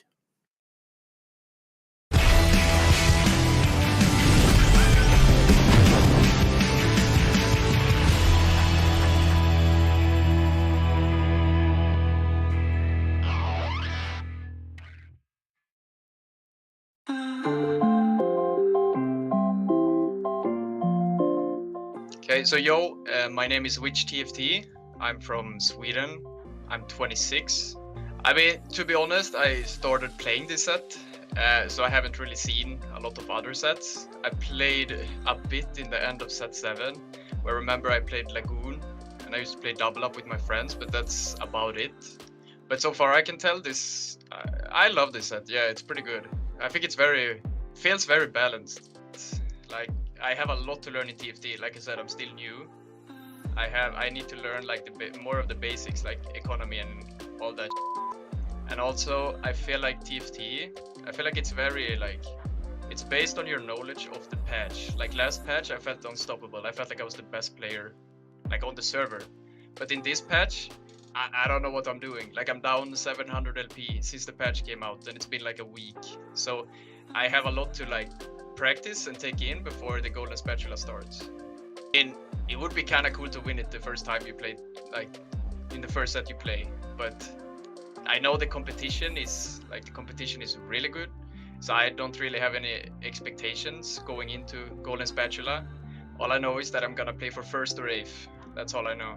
I mean, my goal is probably to improve, try to like compete as much as possible, and then go like all in set 9 when I have all the basic knowledge and like feel like I understand the game better than when we like climb for real and compete for real. Big shout out to all my like Twitch viewers who still support me to this day and have been doing that since I started streaming.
We had some players making some choices that game, let me tell you what. And the most important choice for me was the double Jinx carry options, both Ryko and N9 picking that up, taking first and second place with it. But that, for me, isn't where it stops, because N9 was the one to hit Jinx 3. Ryko went for Jinx 3, decided he couldn't get it, went for Vayne 3, decided he couldn't get it, found Riven 3, and then made some late-game pivots that, Wida, you and I were both talking about in the green room. Yeah, maybe got a little baited by the power level of the 7 Enema, trying to offset some of the lack of power from like not hitting a Vayne 3 stuff, for example, not having a Jinx 3 by getting the extra AP and AD coming through from 7 Enema squad. But like he had that one round where he was playing that Syndra, had the option to play a Syndra 2 as well. It looked good, and maybe that would have been the deciding factor in these fights. But again, various fine margins when you are literally playing a mirror matchup where the other composition kind of hit a better version of what you're trying to play. Yeah, absolutely. And talking about that competition between N9 and Ryko, that wasn't the only thing that was going on. Between TheGOD and Nurum, we had some spell slingers. Tigaspada was also angling on the spell slingers. So 3 players kind of lining up to get that Twisted Fate and that Nico on board, and that didn't really work out. So for Nurum, he kind of thought, okay, maybe I go into Kai'Sa instead, but he was locked into the Annie augment. So try to make it happen with like Star Guardians and Spell Slingers, and that was also not really coming to terms. But I think the big kicker for this lobby has to be that a Draven board made it 6th, because that already tells you a lot of what was going on for everybody else to me. And also another fun thing when discussing like this, these lower free placements, was there was the potential for Nurum to pick up a Tactician's Crown off of the carousel, but Tigaspada ended up picking up that Spatula instead and then converting that into an Oxforce emblem. Yeah, and the Oxforce emblem didn't like save his game or anything, but preventing the Fawn from Norum probably saved his teammates' games significantly, because DeGasparta still ended up taking that 8th, but Norum ended up following him right behind because he wasn't able to find that Fawn and was already having a pretty rough early game. So really heads up play from DeGasparta saying, guys, I will take the L for us and prevent Norum from getting a better placement. And those are the kinds of things that we want to see more the rest of today. Yeah, absolutely. I think that's exactly what we were talking about going into the day, kind of what players need to do to not only help themselves, but sometimes offer themselves up to help their team, and DeGasparta doing exactly that. Now, there was a little bit of a question mark for me, and I'd love to hear your guys' thoughts on that. Shining Star, with that Vi 3, fully itemized Samira 2, did have the ultimate Ezreal, would have liked some upgrades there on the Echo and the Fiddlesticks and the Ezreal, but only coming fourth against a Spellslinger's board and 2 Anima squad boards was a little bit of a surprise to me. Like he was putting Rageblade on Samira, right? It's not an ideal item. His itemizations were a little bit suboptimal, was a little bit behind the curve, right? Having to commit economy to try to find a Vi free, for example, when you normally would play with a make front line that you'd rather put that gold into instead, right? It just means that you're not playing in the optimal conditions for the composition, but I think like finishing where he did was actually pretty good, all things when we looked around the lobby, because there was a lot of strong things going on. Yeah, I think top 4 with a very non-standard sure shot composition with maybe less than ideal frontline, even with the Vi 3, because of that loss of econ, because of how late that Samira 2 came in. Top 4, totally acceptable, actually a great finish, I would argue. And after that game, I want to take a look at the standings, because of course, with that first place, Italy was able to take, or sorry, not Italy, rest of EMEA was able to take it because the points were tied. I got confused. Wait, the 2 Jinx 2 players bled together, or Jinx players bled together in my head. I'm talking about the standings. DACH lost. Eastern Europe getting that win. Rest of EMEA, of course, tying here, winning due to points. France winning against MENA, and Turkey, at least you were correct, getting a win here against Northern Europe. I need to know what was going on for Eastern Europe. I'm going to do research. Eastern Europe has, a very strong SuperBrawl background. Think back to the Gizmos and Gadgets SuperBrawl. We had Faeli and Stylet coming in here when we're doing the duo format, where Faeli, obviously very storied competitive player with a big background in other card games like Hearthstone, for example, and Stylet just being one of the most well-respected EU Nordic and East players. I remember interviewing Faeli and was like, #1 player, mystery. That was like the 3 words he put on him. And so they have a strong history about things. You have players like Norby, etc. You have so many great players, Noel, that come through out of that region that there's a lot of untapped power in there. I do agree. I just still think that's surprising because Germany, obviously, like a powerhouse region, losing against Eastern Europe. We saw Eastern Europe yesterday, and I'm just very surprised that they kind of looked at day 1 and turned it around like that. Even gods can bleed, Makes, and I'm super excited for what this means for the standings, because I was coming into today and I was like, man, I hope DACH doesn't get just like the coast all the way to the finals. I want them to have to fight. I want them to have to struggle for it. And now we're finally getting to see them knock down a little bit, knock down a peg. So maybe they don't make it to finals. Maybe they don't make it to day 3. The field is wide open once more, and I'm super excited to see if Eastern Europe can just make it all the way to the finals from here. Also, like that bottom semifinals, right? That's if we have Turkey versus France, that's one banger of semifinals. Because remember yesterday, Padabel was like, I looked at the Turkish team, they're kind of good, so we went with the Meta team instead as their pick for the first one, right? So, really thing to look out for as we progress through the day. Yeah, Turkey on a strong start, and of course we are going into round number 2 in just a second. So we're going to send it off to our casters, Counterfeit and Impetuous Panda.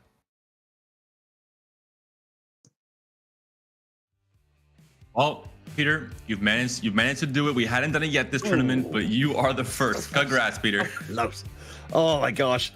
Well, I mean, I was so close, but I'm wishing that the upcoming match we've got here between Turkey and Northern Europe had been a little bit more close in their game 1, because we're coming partway through the series. And Panda, that first game was pretty rough for our friends in Northern Europe. But we all know the David versus Goliath story, the story of the underdog. You have to believe, you have the Disney Channel powers to the team that is currently not doing so hot in game one, as you mentioned, Northern Europe. A team I haven't casted yet this tournament, so I haven't been able to see them directly in action, but a team that I know you're very familiar with from just overall the players involved, especially the UK players, your own bias, Peter. It's very nice to have the opportunity to be biased.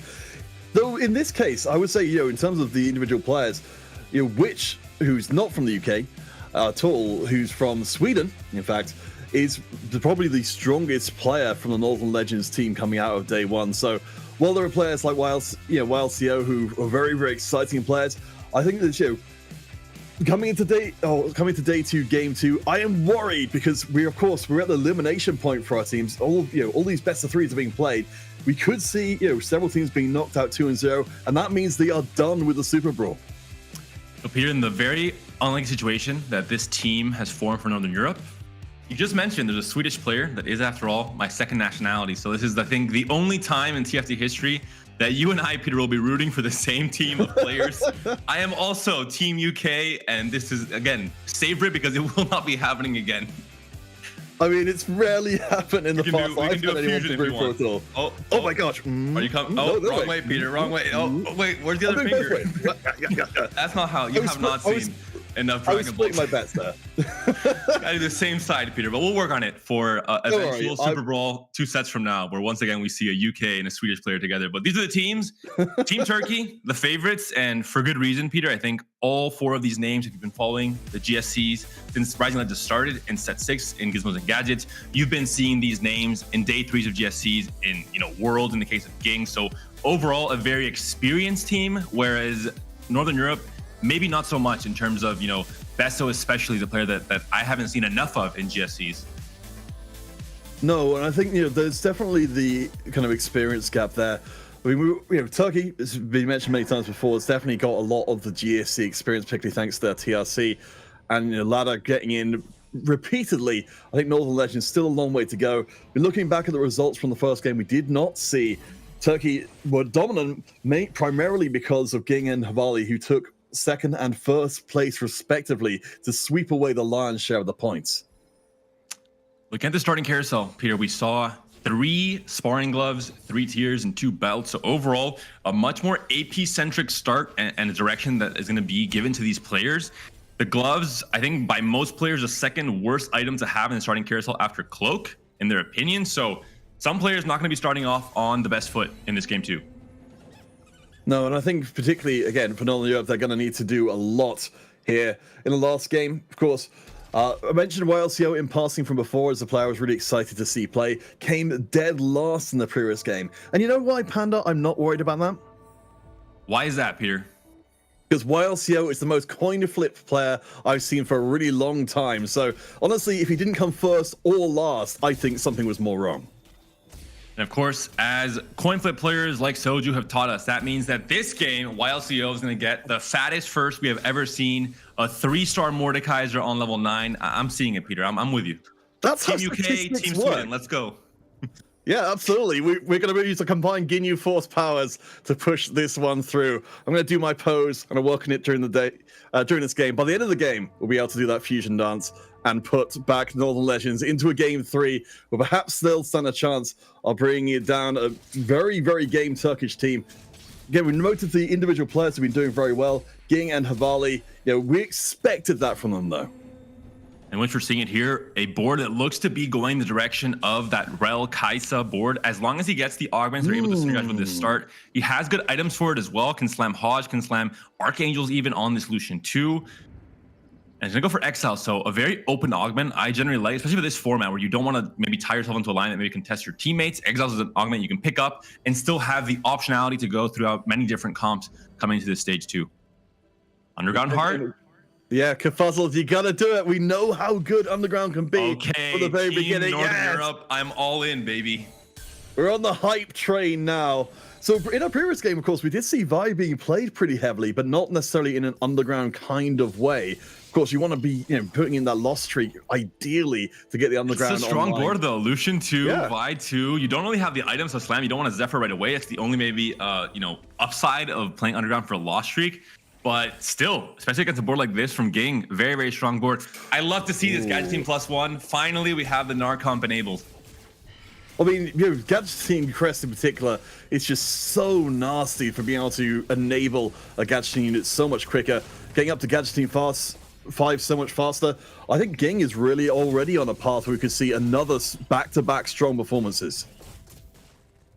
Looks like it will be the underground win streak for now, but quite a few players have chosen big board strength augments for this stage 2. There's Thrill of the Hunt for Havali, there's a True Twos for Besso. So overall, I think some players are definitely going that win streak route. We see a very early Kai'Sa here for Kerfuzzled, rewarded for breaking out Underground Heart. We'll see if you'll want to slam that in on the level 5 to have 3 quick draw in.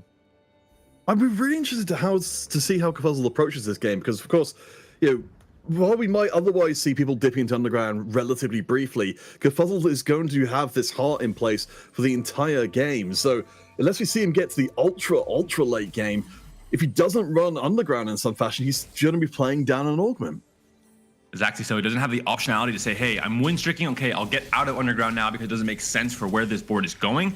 But as you mentioned, he's locked into that due to his augment and has to try and make the best of it. He wants to get his value out of what is essentially a gold augment compared to so many of these combat tracked augments that will be there even in the later stages of the game, providing a lot of value for his opponents.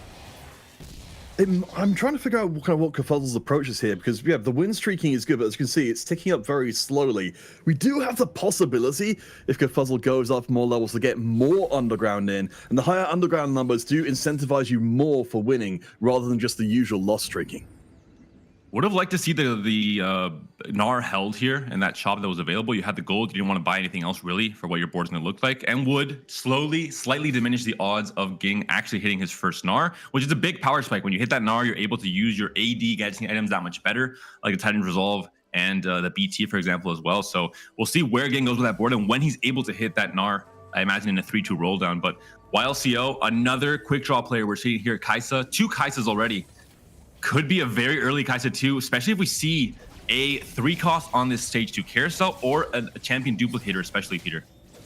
Well, so one of the things we had going today was, you know, whether we were seeing the players who were less high ranked players being given more of their comfort. And for YLCO in the Northern Legends competition, he literally played one line of play, which is heavy loss streaking Underground into Kai'Sa. In this case, we know the Underground's a little bit off limits because one of his teammates is already doing it, but finding the Kai'Sa early on, I think it makes me much more encouraged that YLCO will have a much better game 2 than he had a game 1. And to clarify, the Underground is not off limits because you're not going to be hitting the comp. It's more because you don't want to be kind of both loose streaking and ruining each other's loss streaks coming into the stage 2, stage 3, as you're mentioning, Peter. So yeah, heads up. I think, as you mentioned, players might have a default that they have to change slightly going into these games depending on what lines their opponents, or rather their teammates, are going down. Kai'Sa, oh, you got a bit. Very satisfying. You have a tier, you have a chain as well. You can build a Shiv, maybe an Archangels. So this is one of the things which we only get to see in team tournaments, but you'll see all the time when people are playing double up and the like, certainly before they made the more recent changes, is that, you know, when you're coming out of the carousel at the same time or a similar time as your teammate, you can just walk up to items and say, if you go for this item, I'm just going to snap take it straight away, so stay away, and then you can save items for your teammates. That's exactly right. The posturing there could have worked out for YLCO, who was the last pick, but Kerfuzzled took the Kai'Sa in the end. It would have been a Kai'Sa 2 for YLCO, so I'm not sure if it just didn't have the chance to wait longer. Someone else would have taken it from the opposing team, like Besso, who was actually, no, yeah, same team in that last pick. So interesting decision there in the end. No item slammed here whatsoever for Kerfuzzled. Still trying to somehow get this loss streak going with a 4 Underground online now. Well, it makes a lot of sense, yeah, to switch tack now we've got 4 in, because it won't give you any additional stacks for winning. And I think the rest of the lobby is starting to pick up the pace. We can see Havali already up to level 5. A Turkish player.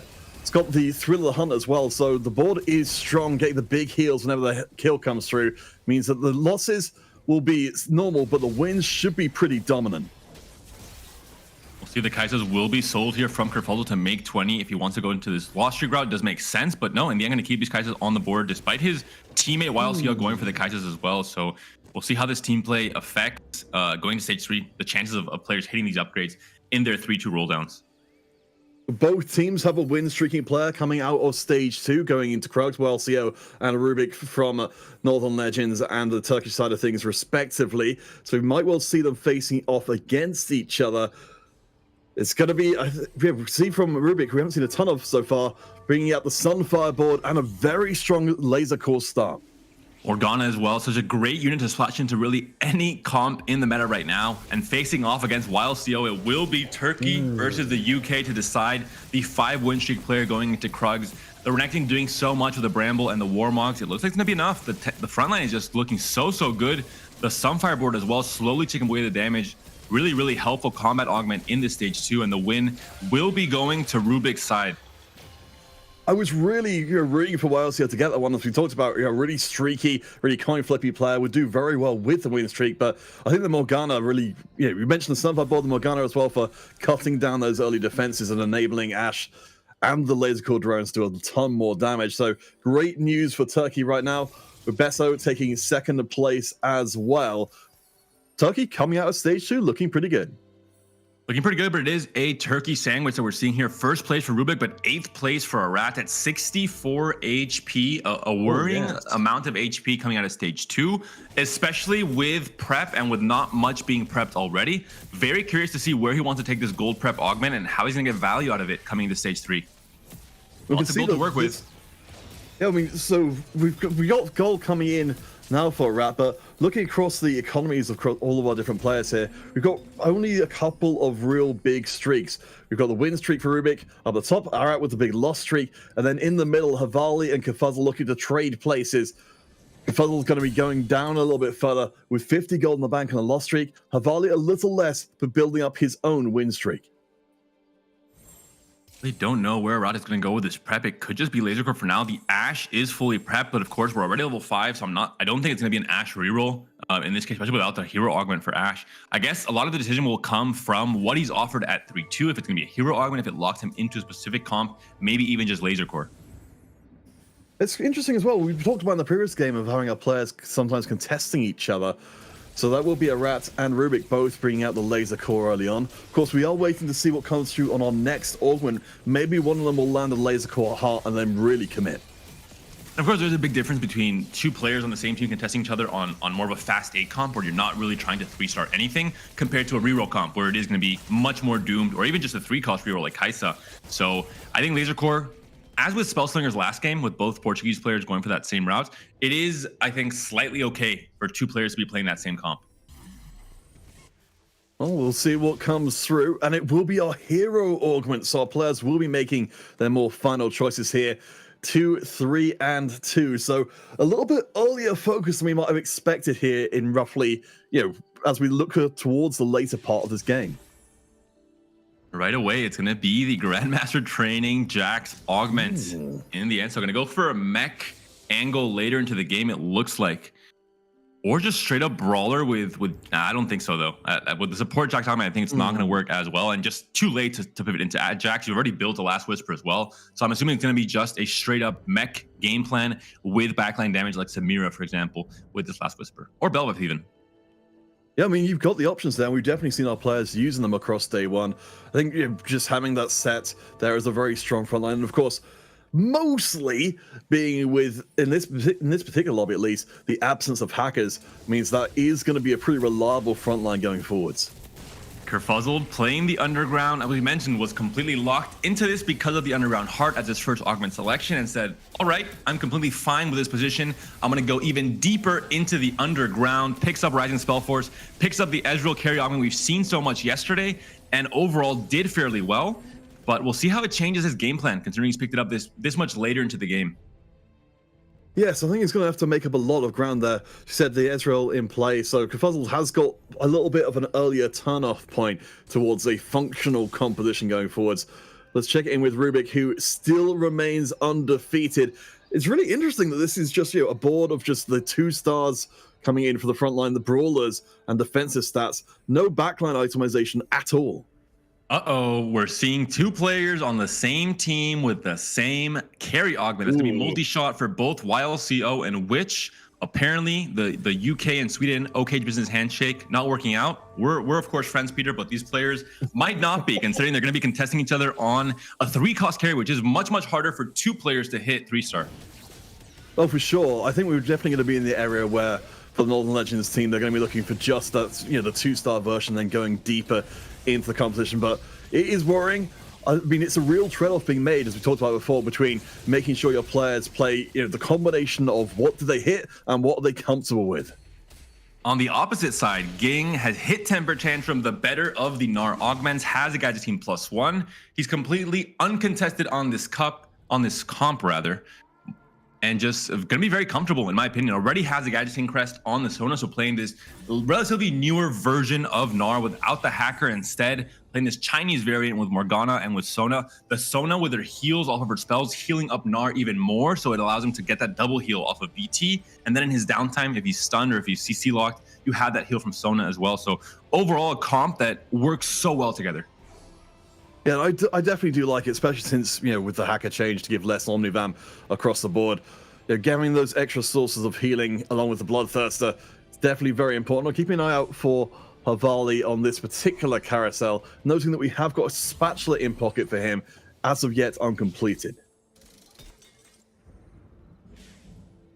It'll be a level 7 roll down for Havali. Has not rolled too much, it looks like, at 3-2. Already sitting at 60 gold. And level 6, the front line looking very strong with the Annie 2 and the Oxforce Poppy fully itemized as well. But the backline damage, not quite there just yet. And ooh, an early level 7, I do like this. I think overall, in most cases, if you are able to go 7 and be at 30 gold or above, coming into 3-5, you almost always should be doing it unless you have a heavy loss streak coming into stage 3. And Havali doesn't really have any streak at all, but a good amount of HP in the bank. Will be going up against Rubik, their teammate, who I have to think at some point is going to end up giving up ground. They're trying to do a Raiko, just that 10 win streak coming into Wolves. Is this position where we saw it in the last game, how well Raiko plays. It almost guarantees you a top 4 from the HP buffer.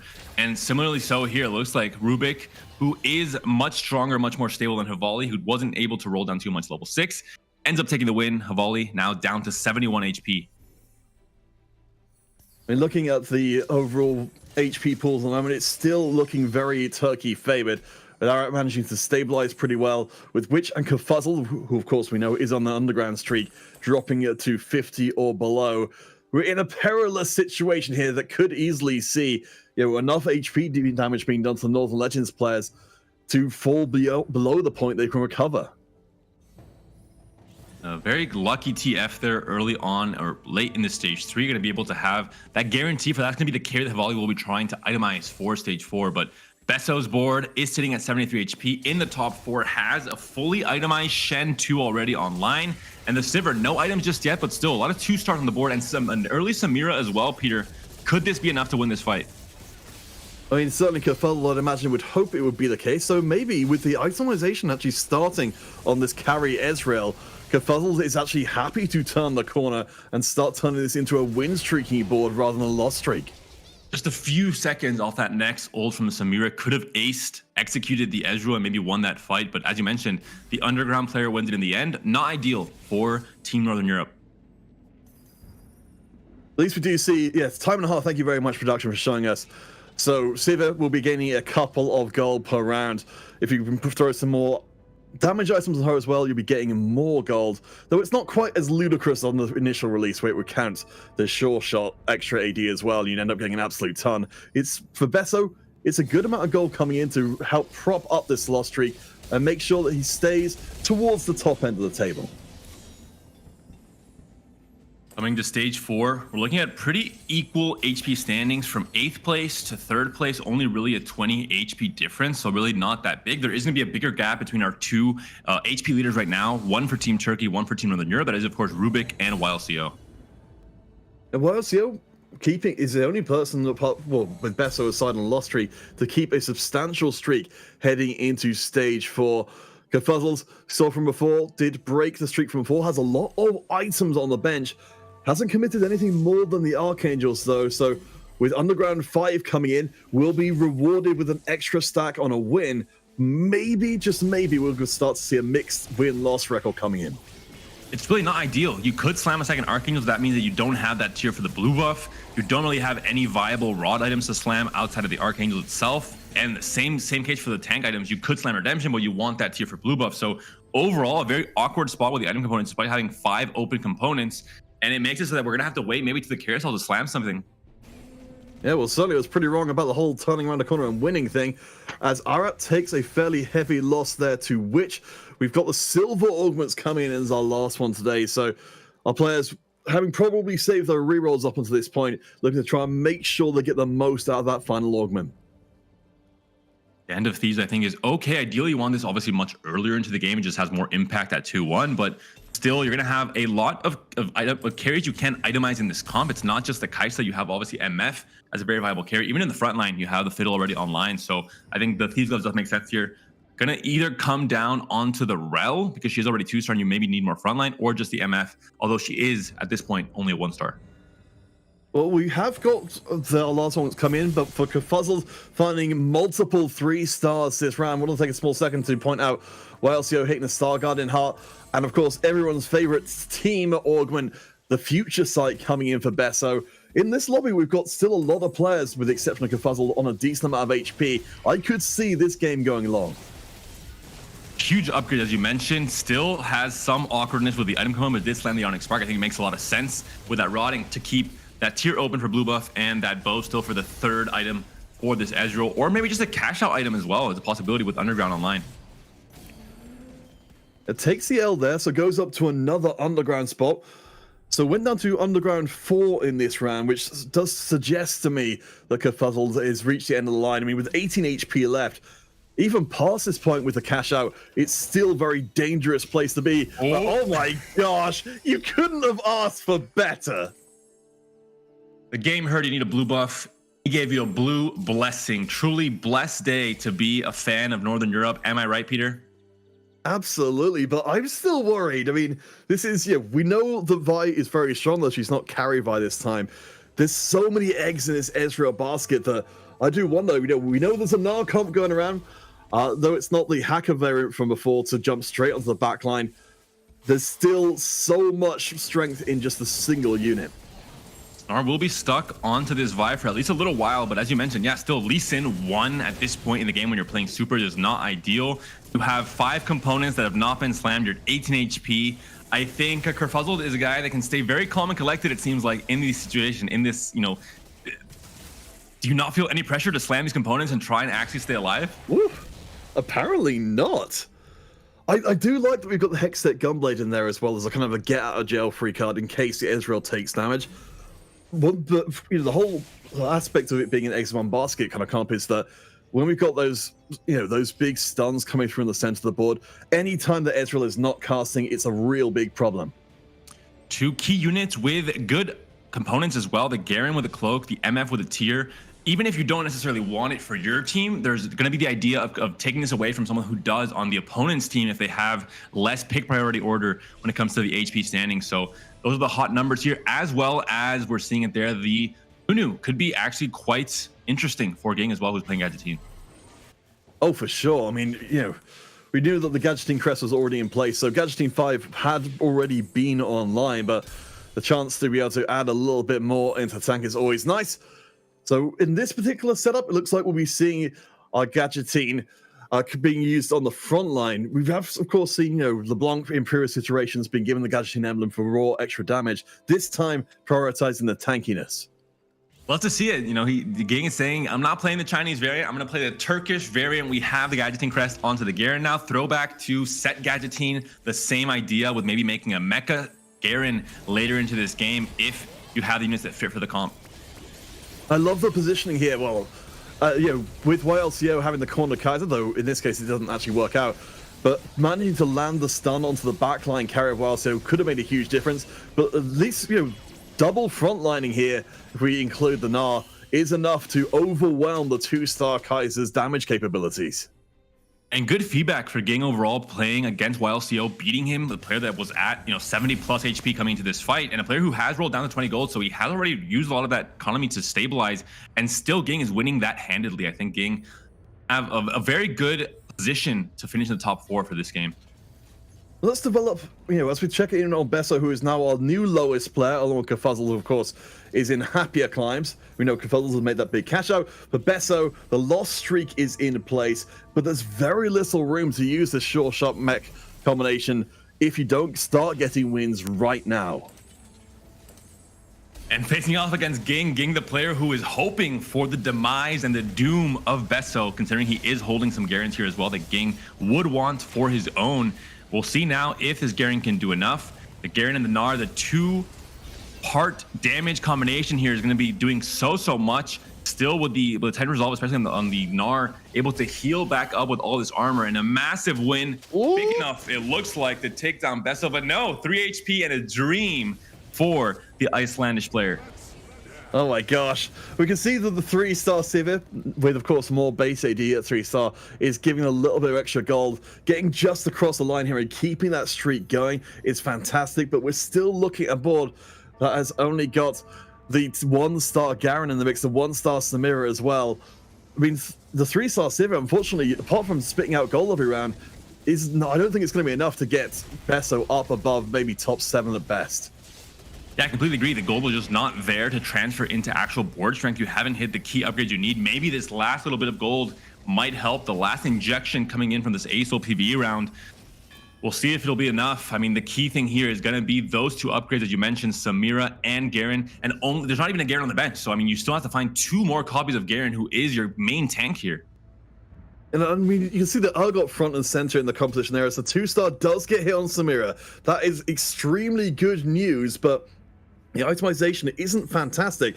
We can make a Quicksilver, we can make a Thieves Gloves, we can make a Hand of Justice for the Sivir, but It's so awkward having a tier on Sivir as well. You wanted the Thieves Gloves, ideally one of these 2 units, either Samira or the Sivir, but not able to do it to any of the 2. Gonna have to slam, I guess, Hodge and Quicksilver in the end here. But nothing slammed just yet for Besso. I mean, you're at 3 HP, Besso. You need to do something here. I don't think there's any world in which Kafuzzle's ridiculous board ends up getting taken out. So Besso will be the first player out, also from Northern Europe. So I suppose at least, I don't know if it's better or worse to be eliminating teammates, honestly. Havali Nick is also in peril from Turkey on a 12 HP. Takes an L, but that doesn't quite put him out. Maybe following in Besso's footsteps, down to 4 HP. Now going to be 1 fight loss away from being eliminated in 7th place. And for the rest of the standings, still Rubik standing very strong in that 1st place spot, 76 HP. I mean, looking absolutely amazing here. We can see our much maligned Aatrox coming in as the primary frontline here.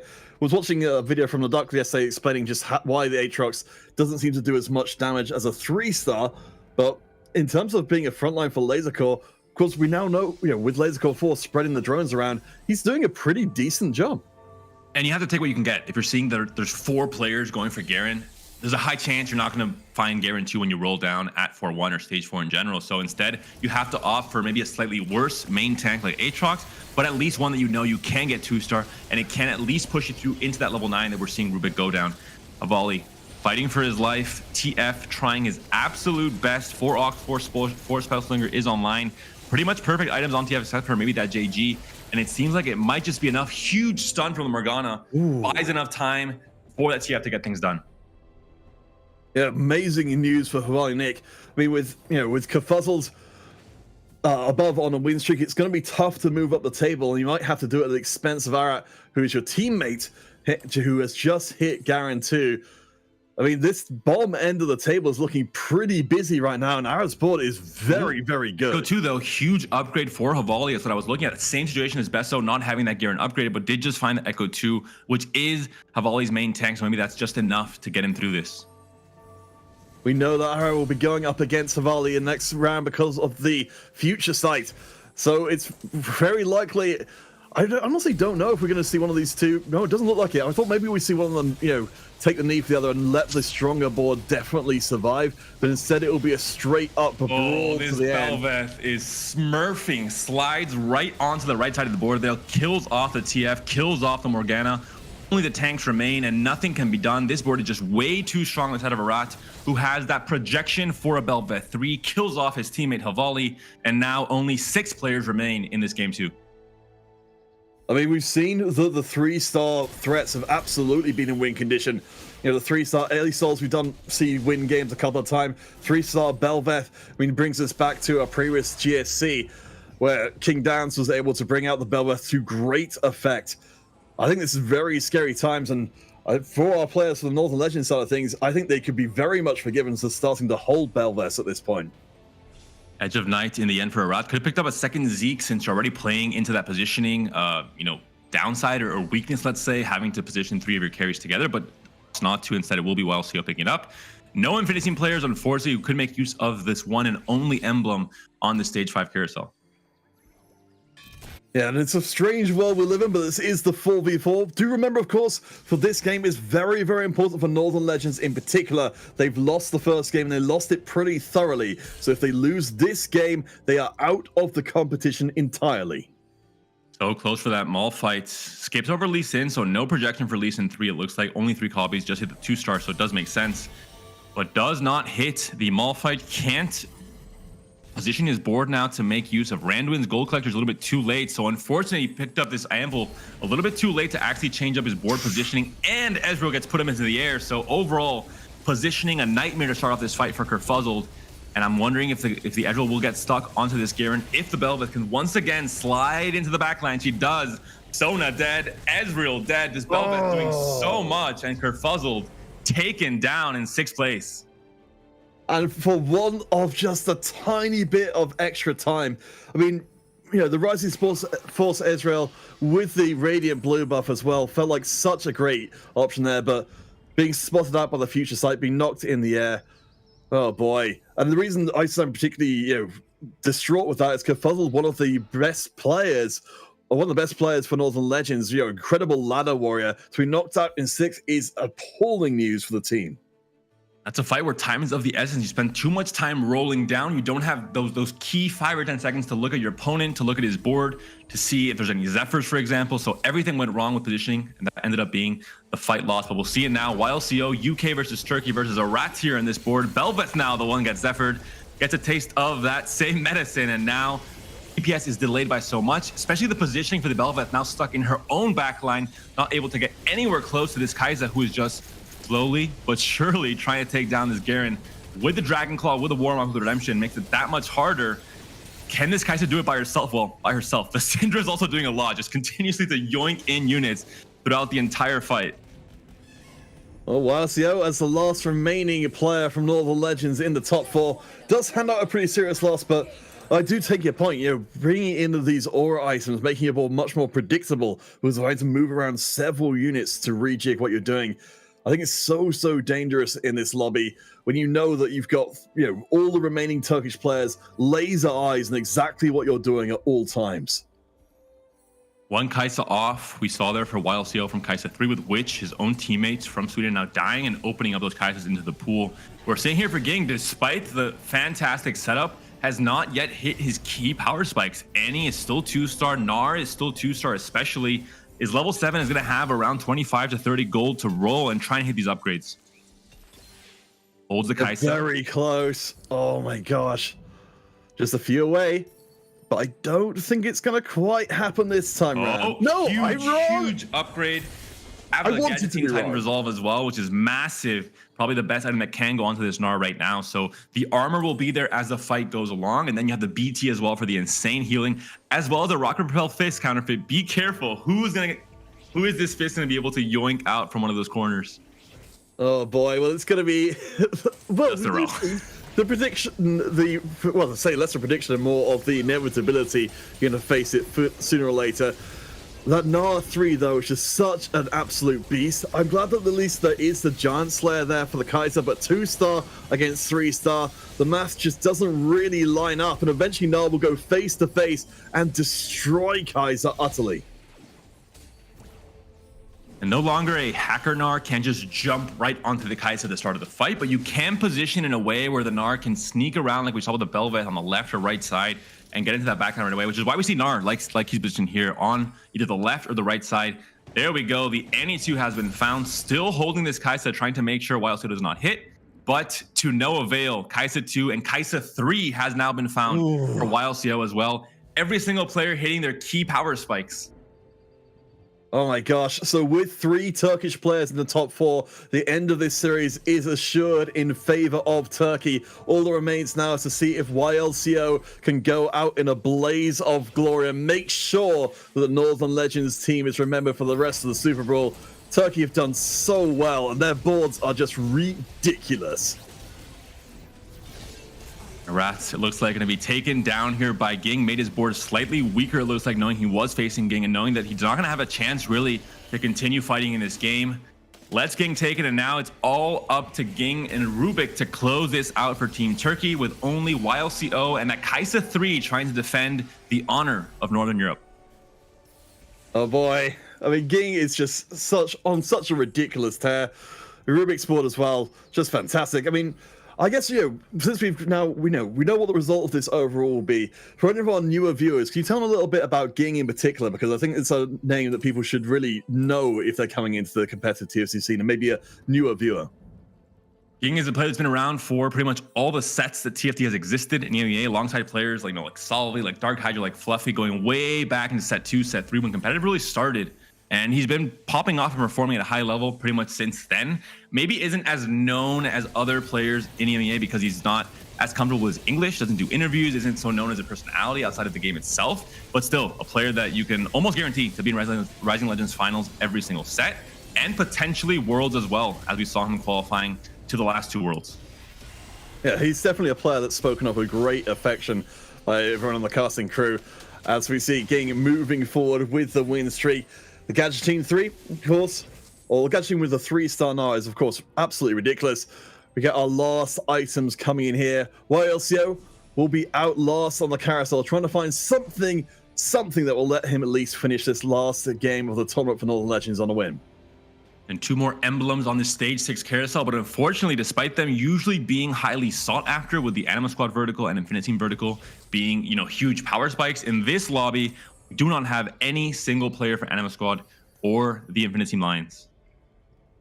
No, as you mentioned before, it's so shocking how different TFT is, just put in a different context here of the 4v4. So after this series is done, of course, we'll be switching across to a new series, because this is the only series in the quarterfinal stage that has gone to 2 games. So we'll be going across to DEUCH versus Eastern Europe for game number 3 to see how that series ends out. For now, though, we'll see if Rubik can get a win against the Ghost, as YLCOs at least can appear on our screen in ghostly form. And we are once again in projection for that Aatrox 3 counterfeit. It seems that players do not learn their lessons. We saw it yesterday from one of the Spanish players. Did not do much of anything for a 3-star forecast, but Rubik is saying, I'm here to give my boy Aatrox one more chance. I mean, you gotta do it, don't you? This is the opportunity if you're ever going to, but I mean, the laser core, as you can see, working out pretty damn well. I don't know if Echo could eventually beat his death, but the laser core drones meaning that the end of round situation for the laser core is always so ridiculous. King takes the L. YLCO actually does keep himself alive for a few while longer, so both of the Turkish players reduced to a single life. Oh. Not going to have a chance to see that Aatrox 3 in action, it looks like. And as you mentioned, just 1 life left, both Rubik and Ging on 5 and 4 HP respectively. Turkey, not much of a chance to maybe win this game, but as you mentioned, they have won the series and they have, dominated Northern Europe when it comes to this best of 3. And off screen, we did thank you for letting us know that YLCO did beat Ging off stream. Now has to try his luck against Rubik. That 2-star Kai'Sa lurking off the side. Fortunately, at least Kai'Sa has chosen the most protected spot to hide at the back.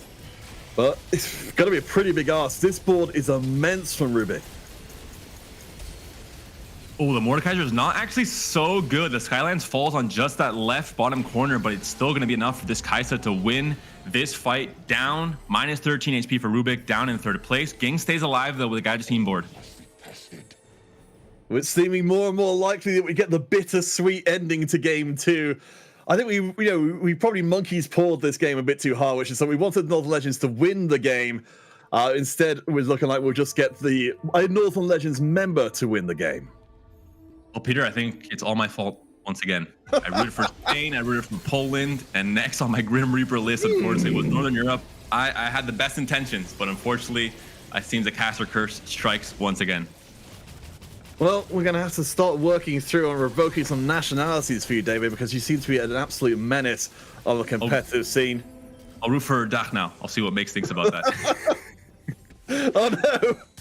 She seems not to be happy from the green room. I think she might just try and mute me for my next cast. I mean, Dark have already taken a surprising loss off stream, so combined with the Caster Curse, they could be in some real trouble. We've got likely one round left to play, whilst here again trying to make sure that Northern Legends at least go down in flames in an impressive fashion. I mean, we'll keep our eyes, of course, very closely on what becomes of that Gnar 3, because the boards haven't changed too much. We have got a few items left till the slam as the round begins. Loving the pyramid formation here for YLCO. Not seen too often competitive, but definitely a sight to behold here. The misfortune shot as well, landing onto that Morgana, landing onto the entirety of that right side. But Gnar is slowly trying to once again creep his way very sneakily into that right side. Syndra's having none of it though, just continuing to throw rather, unit after unit onto Gnar's head until he is dead. And that will be a big win for YLCO.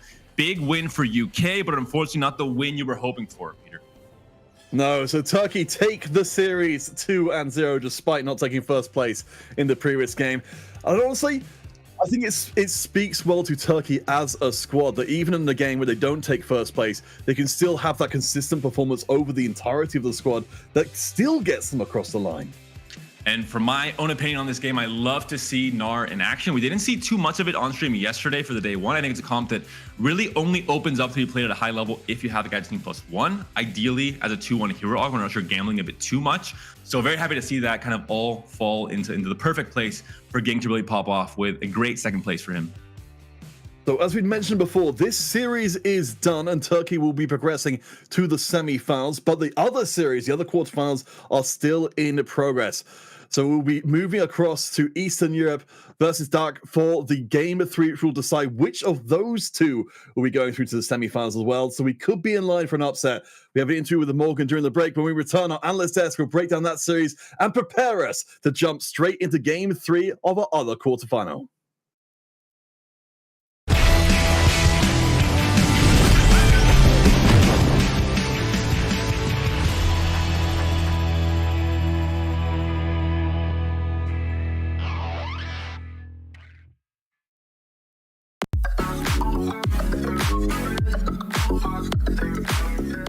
How's it going, peace? My name is Morgan. I am going to be 22 years old in about 2 months from now. I come from Egypt and I've been casting for 5 years right now. This has been my first year, or actually my second year of casting TFT.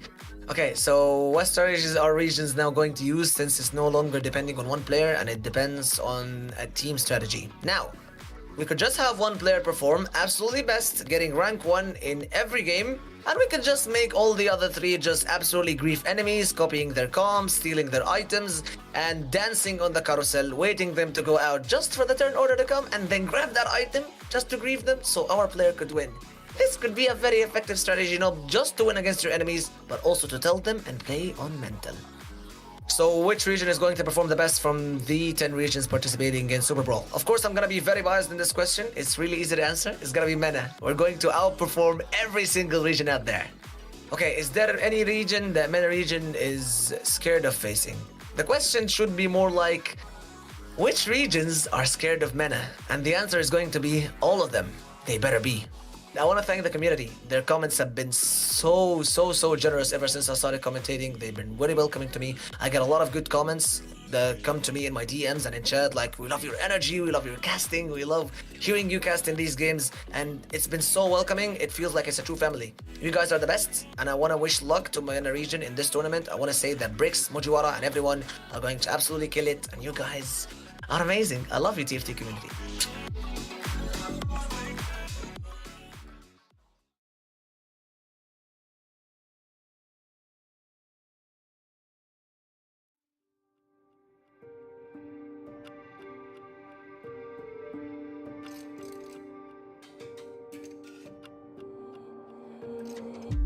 Always on the outside, through a window looking in.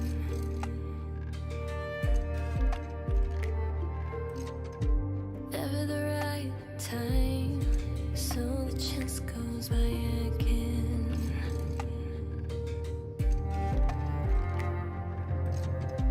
Lines begin to show, we feel broken. To move on, we have to drop the pieces we're holding. And no one is perfect. You don't need to be single day. No one really knows along the way that the best things in life can be perfect anyway.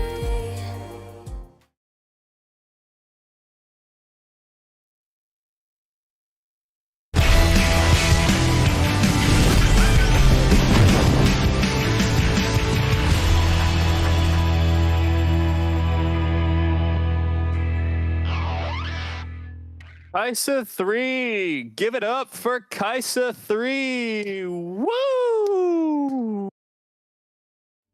Really, a comp we totally didn't expect this game. Yeah, it's Kaisa 3. We all know how strong she is in the meta. We all know how dominant this composition is if it can get off the ground, which, frankly, we were talking about it. It is a miracle YLCO was able to find that Kaisa 3. I mean, this looked like your average low master lobby, right? To a certain extent, you just have 3 players playing quick draw, contesting each other in either direction, right?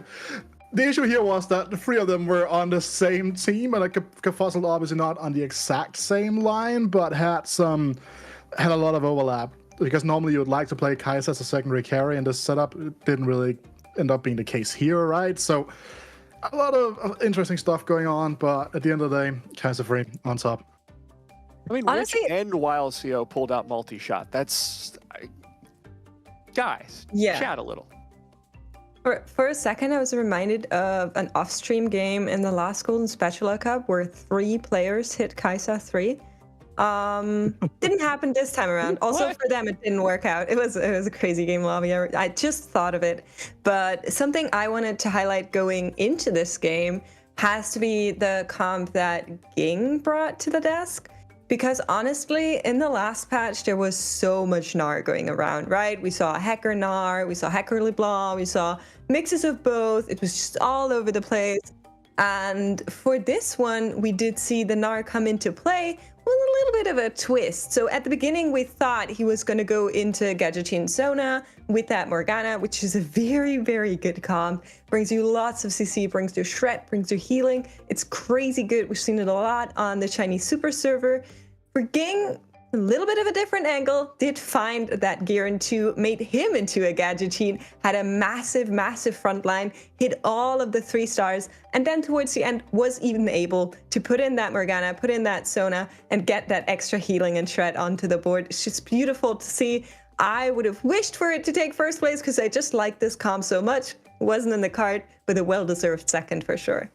Yeah, and David also touched on it during the cast, right, with this kind of a bit of an echo back to like Monster's Attack before it glitched out, but we had the set being like the Gadget Team Premier carry in a mech-based setup as well. So kind of the same concept, right? The added damage reduction makes the front line much more durable, buying time for something like a Gnar to start chewing away, or the Morgana, the Sona, and the backline to also really realign with the rest of the team.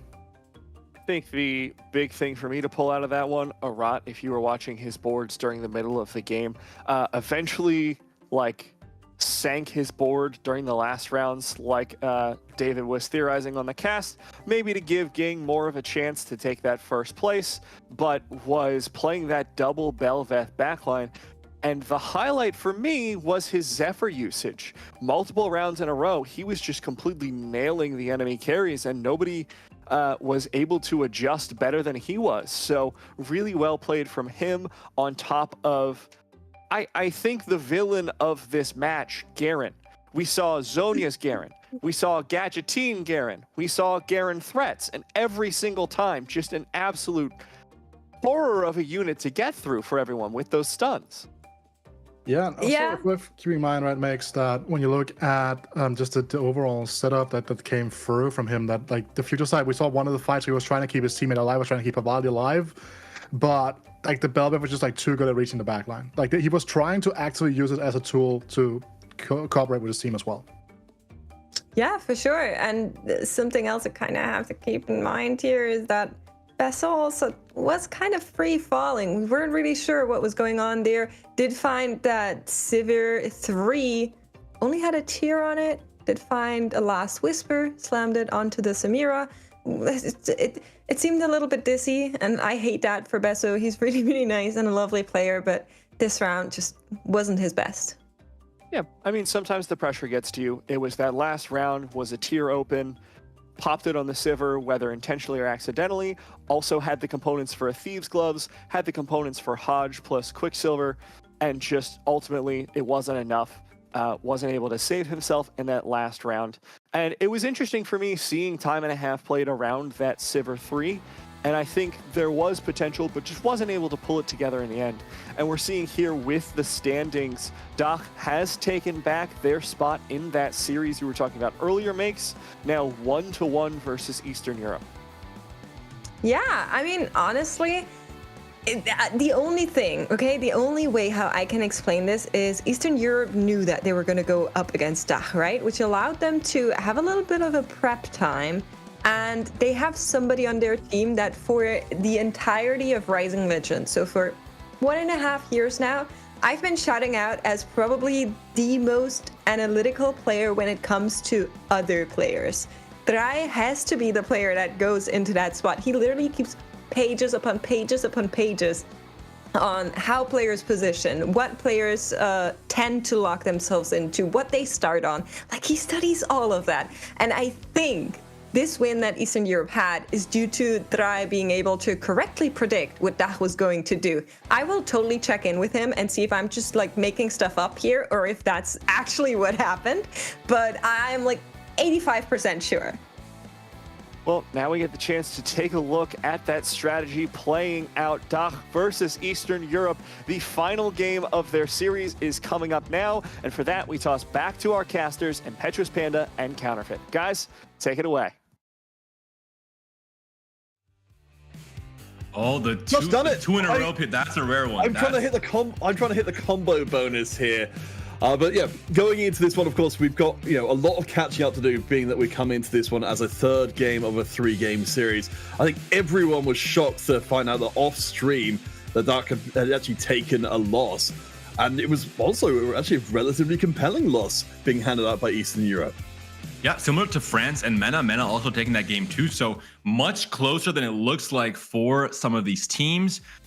And for this match specifically, I think it's going to be a great one. Eastern Europe versus Germany. A player like Thrae that Makes was hyping up. I see what she was doing, trying to get us to root for Thrae, but instead, I will be rooting for my favorite players, Salvy and Team DEUCH. I love them so much. My brother lives in Berlin. I have some affinities to Germany as well, so I'm here for it, Peter. I don't know about you. I mean, I haven't yet established my power to affect the competitive results of the tournament so far, so I'll leave that entirely in your hands, David. But I mean, certainly coming to this one, Eastern Europe, despite having a very good showing in the game one, with Thrae managing to get a first place overall, and in the second game as well, managing to still hit the top 4. It's such a mountain to climb up because we know the DEUCH team have got incredible teamwork synergy going on. Early Sona, early Gnar, hoping for some form of a gadget team +1 at 2-1 for Black Knight here would be massive for the Romanian player. Before we get into the meat of this game though, Peter, quick recap on the position of not just this matchup, but really all of them except for Turkey versus Northern Europe. It's the only one that is finished. Every other matchup has gone to a game 3. MENA versus France, Italy versus rest of WMEA, and of course the match we're seeing here, DEUCH versus Eastern Europe. And of course, we'll be folding each of those ones into the further semi-finals, which we'll be showing you as much of as we possibly can, but they'll all be playing simultaneously. So we'll do as best as we can, at least for all semi-finals, because there's only 2 of them running at the same time. We'll be able to bring you at least one game from each of them. I fully expect those semis to go to 3 games as well, because they are, we're seeing our teams really being refined here. Every game they have is a significant amount of extra 4v4 experience. Black Knight, assuming gonna pick up the Yasuo here just in case, has 2 Ashes as well. Could pick up the Nasus, but doesn't pick up either. Second win, Celestial Blessing. First aid kit are the augments offered here at 2-1 for Black Knight.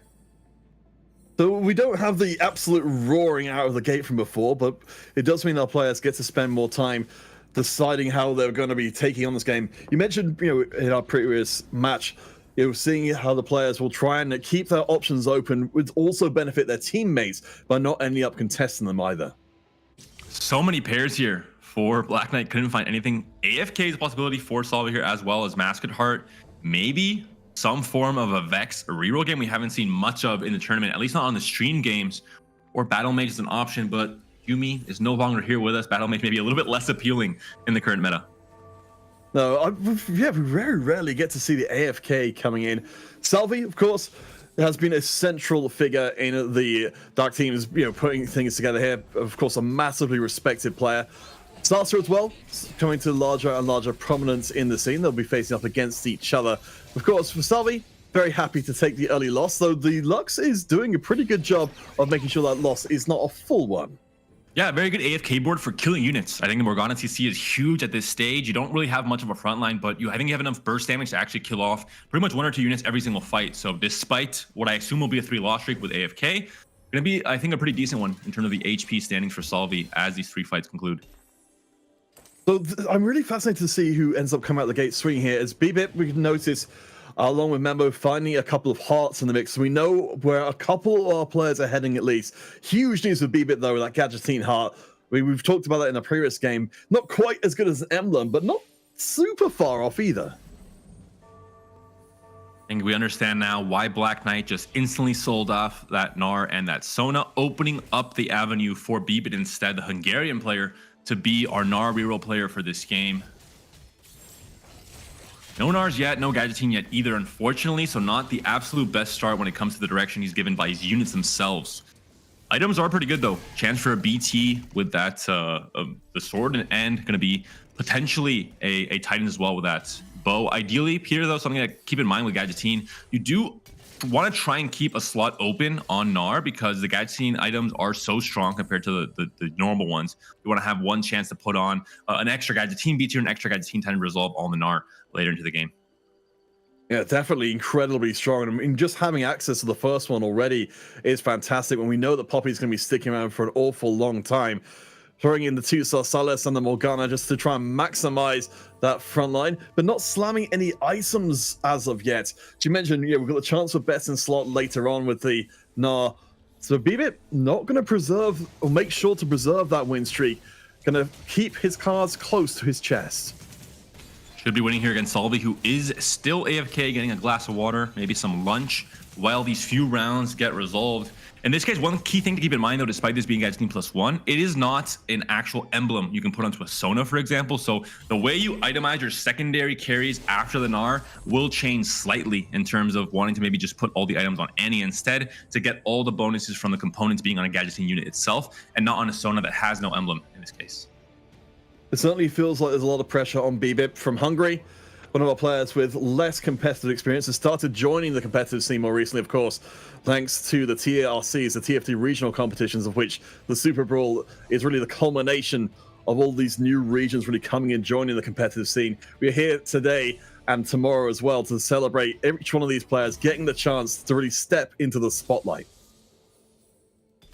Luckily for the Eastern European team, if anyone is missing a tiny bit of experience on the big stage, I think Thrae has enough to give away to everyone on his team. He's been here for so long, dominating the EUNE ladder. I think, anyone that's ever played on that ladder knows his name very, very well. Yeah, absolutely, and it's been one of the sort of fascinating things to try and check out here is how much influence an individual player can have on a team, because, our players are playing at the very top level of TFT. There's not a huge amount of spare brain left over to give to your teammates, so it has to be pretty broad strokes. Checking in the lobby overall, though, Sasa will be going up against Raki, but Thrae and BBIT all on win streaks right now. 3 players on win streaks heading towards our Krugs, so a lot of money being thrown around. And Rocky looks like going to try and go into one of these more unexplored lines. Is offered Silver First Aid Kit as his first augment and says, hey, this might work pretty well with Mascot reroll. I might try and go into the Vex line for now. We'll see where he goes with that game, but Sasa on Duelist, as you mentioned, has Prep as well. I think is the one augment that really makes just a standard game of Duelist much more viable outside of the Yasuo carry, for example. I mean, certainly we said the duelists have been cropping up from time to time, but certainly gets you out of the way of the teammates. To check him and Thrae, who has got pretty darn good setup already. 2 Kaisers, one with the static shiv and a little bit of boost and attack speed as well. This win streak is looking pretty great. Sasa, the other player who's win streaking as well, I think we could see Thrae managing to keep this one going. Well, she can't really slam a tank item on this rel just yet with just the cloak open. Don't want to slam Zephyr right now, but still placing off against Rocky, only 40 units on the board. Should be a fairly easy win for this Kai'Sa's, and going to be a very, very scary board if Thrae is able to naturally get a Kai'Sa 2 throughout these next few natural shops. Maybe going to have to roll a little bit of gold at 3-2 to find it. Yeah, it'll be fascinating to see how this one develops, as it looks like from Sasa's side of things as well, that win streak will also remain intact. So a ton of extra money being pumped in. But again, as we've seen from our games before, Sasa from Germany, Thrae from Eastern EU, or Czech Republic more specifically. So both teams have got the win streaking player coming out of stage 2. The guard breaker built on this GP as well as the rod. I think this is a prey for 2-cost hero augment at 3-2 situation for Sasa, just hoping that Winds of the Wanderer falls on his lap with a setup he already has going right now. I mean, we know how absolutely, lobby warping that can be if that does happen. Take a quick look at our economy across the board, though. We can see that Salvy and Black Knight towards the bottom, both managing to keep their loss streaks in place, much as Thrae and Sasa have kept their win streaks going. A ton of money, particularly towards the lower end of the current score table. Ooh, the spatula comes in as well for the duelist player, so opening up a potential duelist spat to get a next level of power spike, even with 6 duelists at stage 3 if he finds just one more to slot in. The item situation is looking pretty good here for Sasa. We know that generally lockets are going to be very well regarded, and we've got the chance to potentially build a second one. And if we go really crazy, into a third one as well. Decides to switch things up a little bit, but doesn't find the duelist emblem right now. Would love to have that to push this win streak further. We'll see if there will be a level to 6. Not really any huge power spike to fit in if he does so. So maybe opting to just stay on level 5, is going to be facing up against the other 100 HP win streak player in Thrae for the Eastern European team. We'll see how these two match up. The Gangplank right away doing his best against what is a Poppy 2, so slowly these quick draws will be chipping away at these units. The Ram SCC comes in as well, and the Rel and the Poppy still very healthy with GP crumbling under the quick draw damage. Should be a fight win for Thrae. I think having the Thieves Gloves early on is just so fantastic, and this very strong defensive line as well. I think, honestly, the win streak is in very safe hands to Thrae here, and perhaps that will give him a little bit extra time to work with, especially now we've got a second silver augment coming in, so we more or less keep in the same trajectory we were before. Exactly. No Yasuo hero augment to save the day here for Sasa, knowing that the last chance for hero augment is going to be 4-2. That means that 1 cost and 2 costs no longer will be available, potentially 3 costs, but most likely the game will be warped around those 4 cost hero augments. If we do end up seeing a hero augment, which is guaranteed at this point, I think Silver is always going to finish as a hero. Yeah, so thanks for passing us the information there. Of course, once we get to that point in the game, we're going to be looking at some pretty high-cost hero augments to really help put into contrast this early game success. But of course, Thrae, keeps on working pretty well. Black Knight, it's now below 50 HP, so we've had some pretty hard loss-streaking players as well, but Black Knight is the loss-streakiest. And Salvy also going down the Kai'Sa line, so not going to make it too easy for Thrae to hit his upgrades, to really hit the Kai'Sa 3, especially going to the late game. Renekton trying to solo this Kai'Sa. I don't think the Croc will be able to do it all by himself. The Kai'Sa should just be able to kill him off before she dies, and that means you open up a whole new wave of damage coming in from the left side of the board. Sasa taken down for a second fight in a row now. Yeah, well, but so Salvy gets the win to start turning things around at the bottom of the table, and maybe even attempt to overtake Rocky. Black Knight will take another L, pushing them now below 40 HP. I'm pretty worried about our Romanian player there right down at the bottom, but hopefully he'll be able to turn the corner in a very high-paced lobby, at least in terms of the board strength here. Our players are definitely getting things online. And justified to be worried, I think, because there's a huge gap even between 8th place and 7th when it comes to the HP standings. Considering that Salvy went for AFK at the very start, so immediately losing a lot of HP in those early fights in stage 2, and he's still sitting, a comfortable 25 HP above Yellow Tomato.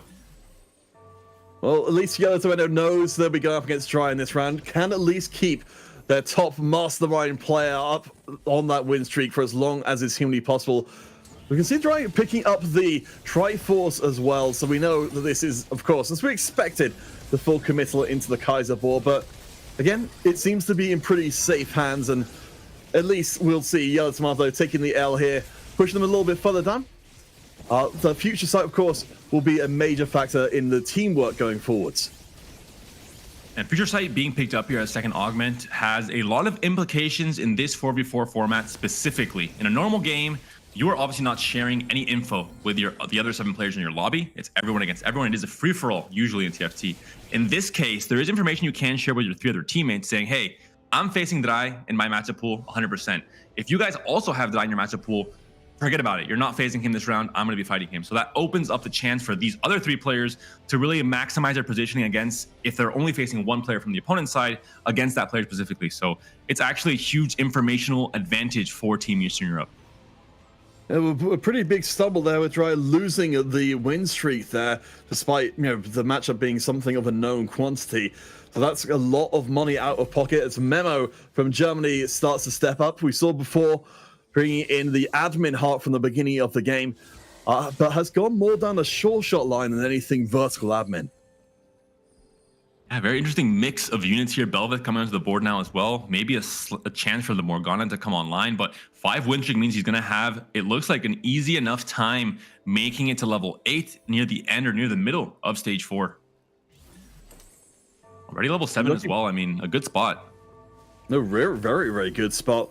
We got all of these Exile Shield as well as the short shot Belveth is very, very nasty indeed. I mean, currently we haven't been seeing an enormous amount of backline access. Belveth is one of those who can eventually work her way back to these Kaisers and really take chunks out of them.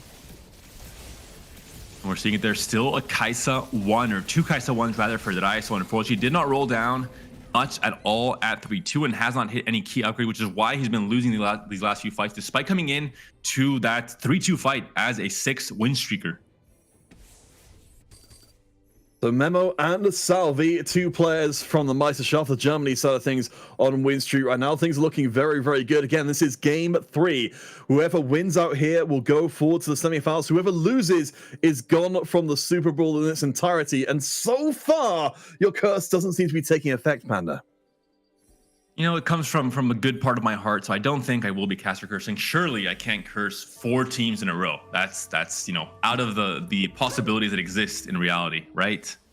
That is how possibilities work. I can see makes the very doubtful expression on this eventual outcome. The math. Well, we'll see. Right now, things are looking very, very good for the Dark team, but we still would of course see them playing against each other. So Memo and Salvy, they can only preserve 1 win streak across the team, and that will be in the hands of Salvy.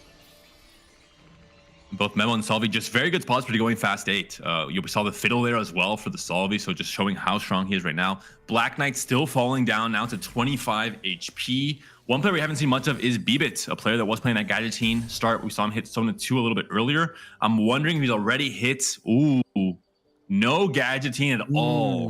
That is troublesome. He is going to be pre-leveling essentially to level 7, just 8 gold away from hitting that, and then he's going to have a lot of gold able to roll and hit that Gnar. Yeah, Bibit knows that there's a lot of ground to make up for going forward. Has at least managed to hold on to a decent amount of HP and money in the bank, though not a streak. But yeah, this is pretty alarming to be at this point and having to spend that much gold just to get your board fully online. The Last Whisper being built is great on Gnar, but does make it so that the Morgana, in this case Morgana 2 on the board, is a little bit less useful in terms of your utility, already applying that Sunder. Where are these Gnars? Where are they hiding? Rolling all the way down, not funding any. Sona, we could, I guess, switch to being more of a Sona-centric board, but as you noted before, this isn't a Sona with a Gadgettine emblem. This is just the regular kind. We need to find that Gnar somewhere. Not sure what's going on. I think Mortok changes to patch 13.9. Gnar has been removed from the game entirely. You can no longer find this unit in any of your shops, it seems like, because Bibit, I mean, extremely unfortunate. Not even a single copy, especially a copy that would give him 5 Gadgettine, so it's a huge power spike from a trait perspective as well. Really, really doomed spot, in my honest opinion, with how far away he is from hitting his main carry. We know that we've got the hero augment coming in now, but we've probably gone, I imagine we've gone too far in the game. We're going to be seeing Gnar coming out that way. So yeah, very bad times. I mean, to be fair, the Bibit's currently in 3rd place overall, having not found any Gnars at all. I think it is a testament to the Gadgettine early game. Yeah, as we mentioned, 5 cost, 4 cost, 4 cost. What is going to be the best option for Biba here? Contagious Laughter might just be it. We have 5 guys team the hard way, apparently. Oh, Gnar, good of you to show up. Welcome to the party, my friend. All right, so finally we're online, but we've got so many huge augments coming in across the board here. But Black Knight in particular really needs to change the course. We bring in the Syndra, so a little extra dose of power to go with this Kaiser, or say Kaiser board. So this Oxforce board that just happens to have a Kaiser at the back. Has to feel bad locking up all this gold into making sure you're getting the value from the hero augment from the Empowered Reserves when you still have really not much working for you. There's no Rel 2 even. It's just a Rel 1. You're missing so many upgrades. You have no projection to Kai'Sa 3 whatsoever, and you're at 17 HP with items still unslammed. So just a tough spot to be in here for Black Knight. It feels very strange for Black Knight, because at this point, pick up augments will let you hit, the real capped out versions of your board, but that's not the concern for right now for Black Knight. Just trying to stay alive at all is, but does look like with a little bit of extra power coming in for the Kaiser, we'll get just across the line and take a hit onto Sasa. There's only going to be so many more chances though for Black Knight to improve his position. It's strange of Black Knight to really get locked into this Kai'Sa comp, knowing that Thrae is playing Kai'Sa as well, knowing that Salvy's playing Kai'Sa as well, knowing that he wasn't locked into it in the first 2 augments he picked up until he picked up Empowered Reserves here with Syndra, maybe just as kind of an all-in, trying to salvage something out of this game for himself and for his team, just maybe 1 extra point in the positioning slots. So just unfortunate how it all played out for Black Knight, to be honest. We've got that Contagious Laughter in place for Raki as well, but we have got this board which we were excited about seeing before, the First Aid Kit mascots. So there's a lot of extra healing being multiplied up with that First Aid Kit. We've got the Vex though not fully itemized so far, so this is a board in waiting to maybe start making a big impact in this game. Yeah, the component's not really letting themselves to really itemize Vex to the best of her ability. Doesn't look like it will be enough to win this fight just yet. The Nunu's trying his best. Nunu support picked up by 2 players in this case, but just really to round out the mascot line for Rocky with 6 mascot already online, and does win it in the end with just a blue buff on the Vex. And that will push Rocky a couple of places up the scoreboard, because we can see our bottom 4 in particular all very close in HP, which is of course great news for Black Knight, who had been in very big danger of being pushed out. Our teams split evenly across that bottom 4, though definitely Black Knight being the one who's most likely up on the chopping block first. Maybe a Gnar 2 in the carousel for Bbit. Can we believe? Not obviously you want to be hoping for a Gnar 3 off of this Gnar pickup, but sometimes things just don't go your way. And in this case, maybe Gnar 2 will be all that Bbit can settle for in this game 3. So coming close to stage 5, we can see our inventories are bulging across all our players as they're looking to put the final pieces in place. Tonight picks up the 2-star Misfortune off screen there, but yeah, for Bbit, the search for Gnar is proving to be more than a little bit tricky. At least the 2-star is in place now, but I think that might be our lot for the game. Look at the hero augment picked up by all players, so no one's surprised with the 5-4-4 being offered. Empowered Reserve is picked up by 3 different players. Kai'Sa does not really have a better augment to pick up in any of those slots, and overall just mostly 5 costs all across the board, 2 Nunus as well, with the 2 4-cost hero augments coming down to Spellslingers. Easy Being Green picked up by Yellow Tomato, and Gear Shift picked up by Sasa. I do want to point out as well, for your Memo picking up the Empowered Reserves as well, definitely looking towards the late game. Free XP per round means level 9 is almost guaranteed, and with where Memo is right now on 52 HP, the late game seems pretty likely for him as well. Morgana coming in huge here, going to be maybe just enough, but the stun comes in. Can she do it with the auto attacks? It looks like it will be the case. The Sona does it in the end. The Archangel and Gunblade providing just enough damage to kill off that Kai'Sa. And we're seeing it here. Everyone is just hoping for Black Knight to unfortunately get 8th in this lobby. At least both of the Kai'Sa players just saying, hey, I want all these units back into the pool. I want to have a higher chance to hit my own Kai'Sa 3. And that's gone. Stella Kai'Sa. All right, we called it. It happened. I'm starting to believe in my caster powers, Counterfeit. Well, we were looking at the Oxforce board for a while. I was wondering, why is this not the traditional Oxforce Spellslinger setup? Now it will be, though our units are, or rather our carry units aren't 2-star as of yet, so it's still a bit of a swing for the fences going up against Bbit. It's going to be a very rough landing, I suspect, for Black Knight. But Gnar still hasn't worked his way into the backline, stuck for now on the Andy, but now going to make his way into that bottom right corner, hit up the Nico, but no, the Rel comes in just in time to try and convince Gnar, hey, don't damage my poor backline. Does not matter in the end. Gnar, Sona, Morgana, Nunu as well, just powering through everything. Black Knight taken down in 8th place. Yeah, was a Kaiser board, became its final form just in time to get knocked out. Yellow Tomato and Sasa both up next with very, very low HP. We could easily be seeing Germany moving into a commanding position in just a few rounds' time. Sasa, of course, here min-maxing, trying to get the last little bit of prep onto the units that are missing this last stack. In this case, the Vayne and the TF, both the itemized damage dealers. So really the two most important units to get all of your prep stacks onto, making use of the PvP round to do so. The gear shift in place with extra burst of attack speed for a comp that's built around attack speed. I mean, I'm moderately hopeful here for Sasa. We really need to find something big here in the item drops to get that board online, as you said. It looks decent, but perhaps not earth-shakingly good. Giant Slayer should be good enough. Both players that picked up the 4-cost hero augments are currently last in the standings. Both Sasa and Yellow Tomato not doing so hot, especially there's a big gap between Yellow Tomato at 13 HP, Sasa at 12, and then the next player, Rocky, at 34 and win streaking, which means that this is really just going to be someone that's going to be stable throughout most of his stage 5. Well, we get to see It's Easy being green from Yellow Tomato being used to put together this Oxford Spellslinger board. This normally has been a pretty stable comp for a lot of people, but so far going 8th, even if it was only a very temporary appearance, and maybe with a chance of having another low finish as well. And it makes sense. Only one Shojin not making the best use out of the hero augment, out of Easy being green here for the Nico board, and that might end up spelling the demise of a Yellow Tomato in the end. The Sona fully stacked. Can she do enough with Gumblade, with Shojin, with the Archangels? It looks like she can, and that means Yellow Tomato going to be taken down, but not taken out just yet.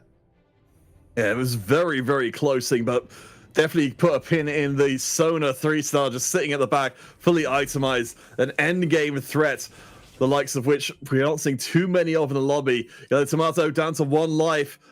I mean, this board doesn't feel like it's getting a ton stronger, but at least the future sight's in place to try and at least creep out maybe 1 or 2 extra places. Ooh, could have waited one more round to try and get the Echo in, but instead starts rolling, thinking that he's just not going to have a chance to survive one more round unless he gets a little bit stronger.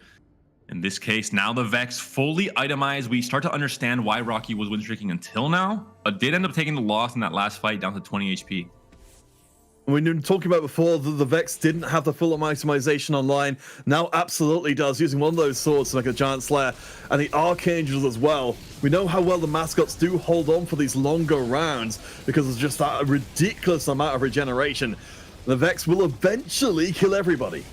Especially with First Aid Kit. I think this is the one augment that opens up this line to go from kind of B tier into a much more viable A tier that can end up top 4ing. Maybe not winning games outright. I think you need to have kind of an Exodia setup for that to happen, but definitely able to sneak into the top 4 as we're seeing in this case. And Yellow Tomato ends up being taken down in this last fight, 7th place for the Greek player. And that means that Eastern Europe looking to be in a pretty tough spot, both 7th and 8th place slots going to that team.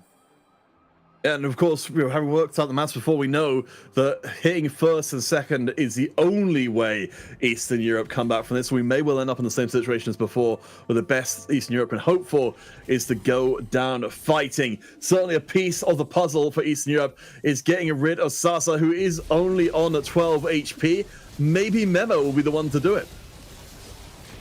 And now the biggest thing will be that all the pressure is on BBit and on Thrae. And these are players that we know are contested or had bad starts to their comps. BBit going to have a very hard time hitting that Gnar 3, and Thrae is contested or was contested 3 ways onto that Kaisa. If they're not able to hit these 3 stars, I don't think they go 1st and 2nd in this lobby. No, I mean, this has definitely been a lobby of very interesting approaches to the game, and certainly it's no small measure of frustration in such a high-stakes game for both teams. Memo handing out the loss to Sasa there has got to be a little bit of a sting, but we can see it as our production lets us know about some of the traits kind of really coming together. Sasa up to the Duelist 8, Memo full strength on Sure Shot as well. So unfortunate. Salvy gets the carousel priority on the left side to pick up the Star Guardian emblem and take it away from Thrae in the process. The RNG of what side that was on with both players spawning at the same time was so massive in Salvy's favor. Yeah, that's gonna really hurt, but I mean, these players know that everything's at stake. Wait a second, we found our Gnar reserves, and BB We're all hiding in the same place in the shop. Finally, they're coming through, but still 2 away, Counterfeit. I don't think. Oh, never mind. The reverse caster curse coming through. Just one more copy. But he's not going to have enough gold. Unfortunately. For one of a Gnar, perhaps the war will be lost. Going up against Memo at level 9 with an Urgot brought online with a sure shot emblem and fully itemized, hiding behind the shield of our friend Garen. But actually getting CC for a good portion of the round. The Ezreal damage is very good, but Son is the last one left standing, of significance at least. She's going to have to kill everybody, and I do not think that she's capable of doing that. And that's going to be it. 7th, 6th, 8th place, all going towards the Eastern European team.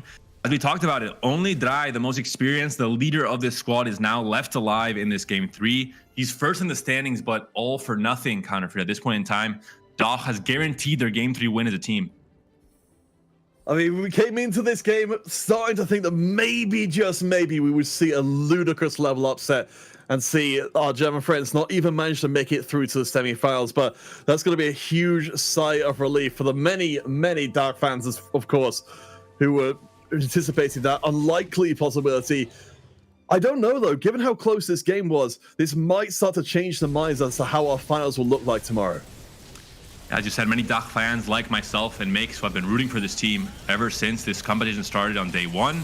Caster blessing them all the way throughout their matches. As we're seeing, I'm able to execute perfectly here, keeping the team alive, keeping the team spirits high for my home region.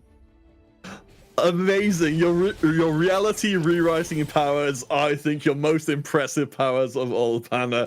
And Sasa dips out there, just like in our previous series. Yeah, Thrae just looking to try and fight for the region's pride to at least, it's been a rare thing, of course, in day 1, nobody was able to take a game off of our German players. To be the first team to manage that is no small achievement. Pingy going through, not sure, hopefully in an amicable way between these last remaining players. Shout out to Rocky, though, for playing the Vex reroll. We haven't seen too often on stream, so great to see. Again, being open to the line of having first take it offered and knowing, hey, this augment's going to work really well with mascots. I can open up my teammates to play into the other more default lines, like we're seeing with Salvy, for example, on the Kaisa, and I'll go into the more unexplored lines, and still manages to make it into the 2nd place position right now while win streak. And finding the MF2 star as well. This is looking like a formality. Unfortunately for Thrae, who of course has done such an incredible job of leading the team up at this point, it does not seem we're going to see that satisfaction ending in place, because so much of the Meisterschaft team are just putting together stronger and stronger boards. I could even see them potentially even taking the top 2 spots here. And it will be now up to Rocky, up to the Masters to try and eliminate Thrae and end this game, or at least end the participation of Eastern Europe in this game 3. See how much this Malphite can tank for. He is surrounded, making full use of this stone plate, getting as much armor as possible, and with all the healing coming in, it's going to be too much to handle. Vex, just as you mentioned, in a long fight, doing so much. And we're seeing here slowly deleting absolutely everything. Only Kaisa left alive. I don't think she can do it all by herself, despite her strength. That will be it for Thrae's performance in this game 3. All up to DEUCH, to Germany, in these final few fights.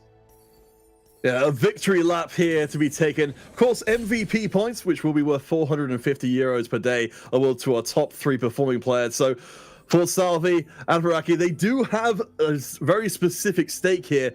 And given the fact we're expecting to see that dude pretty well overall, they're likely, this team is likely to have one member amongst the top performing players of the entire day, however it shakes out. Despite the extra Kaisas going into the champion pool, not enough gold to work with for Salvy to find that upgrade for this last fight. Wants to keep these units locked onto his bench because of the empowered reserves. Just really a perfect setup for this comp. Everything that he has needed to hit, except for the Kaisa 3, has come through. The Strug Guardian emblem on the MF. You have empowered reserves, I think maybe the best hero augment for this comp when you're trying to cap out as highly as possible. But it seems like the Vex and the mascots are doing a little bit too much. Rocky gonna get a huge win. Is it big enough? Not quite. 4 HP now for Salvy. I'm still so impressed by what we're seeing from the Vex comp here. I mean, you mentioned the first aid kit definitely being away pushing forward, but this Malphite on the front line is just absolutely ridiculous. And with only with the damage itemization being put onto the Pyke rather than onto the Jhin, which I would have normally expected, I'm just so impressed by how resilient this comp is to, of course, the most meta comp with the most optimal setup. Mascot Emblem as well, saving you from having to play something like a Nasus, for example, onto the board. So overall, a lot of things have gone right. I think this is one of those comps where if everything goes right, this elevates the comp from maybe a B tier-ish, more standard level, to a comp that can fight to win games. I was doubting its ability to actually win out games completely, but it looks like I was completely wrong. The Mascot's doing so much. The Pyke stuns as well, coming into the wrong side, unfortunately, but still should be enough. The Vex, can she do it? Vex versus Kai'Sa, the last ball of damage comes through. Kai'Sa deleted, Salvy defeated, Rocky on top, but more importantly, Dokhy makes it through to the next round, Peter. Yeah, and then we'll have to say goodbye to Eastern Europe there, and that will be the end of our quarter-final stage. So we'll have our 4 teams which will move forward to the semi-finals, which will also be broadcasting today, and much like before, switching between to try and get as big of an insight as possible. But honestly, Dark Team, you did amazingly well there, and I think that's a very well-deserved series victory. And with Turkey, we know they've passed through Dokhy now as well. 2 countries that all speak the same language, have that synergy. I'm wondering if France and Italy also make it through, it would go to show how much of an advantage that might be in a tournament like this one, where communication and teamwork is so important. We do have a break ready to go though, Peter. We're going to talk with our favorite Dokhy player who I've been rooting for my whole life, Salvy, GST winner. For this break, and we'll be back with the analyst desk, where Makes will break down our awesome region that is Dokhy.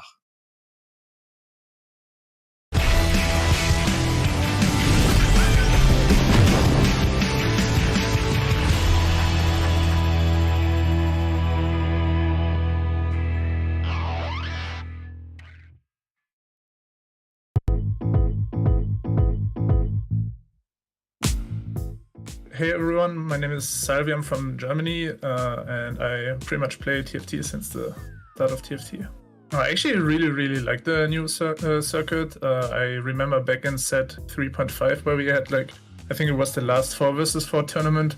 It was also Nations Cup where I played with Hydra, Zaza and Marcus, and we actually won the whole thing. So I'm actually looking forward to kind of, I guess, defend our championship there, yeah. I think we actually have a good shot. I'm playing with Memo, Zaza, and Raki. We had German Nationals last weekend, and I think we have a pretty strong lineup. I actually didn't check the other nations yet, but I think we have a fair shot of actually winning the whole thing. I think I'd like to play the Polish players. I think they don't like playing us, so we like playing them in a sense.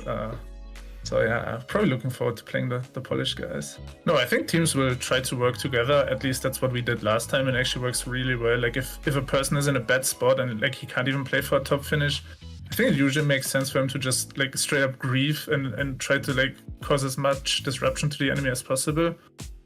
So in that sense, I think there's probably going to be a few new strategies coming around. As I said, we haven't really prepped yet as 4, so not sure how much we can come up with, but I think we're going to start cooking soon and hopefully come up with some new ideas. Yeah, I'm just going to give a shout out to the whole German community. Thanks for cheering. Cheer now in the chat to make sure we win this. And yeah, hopefully see you guys in the final and we take it home for you guys.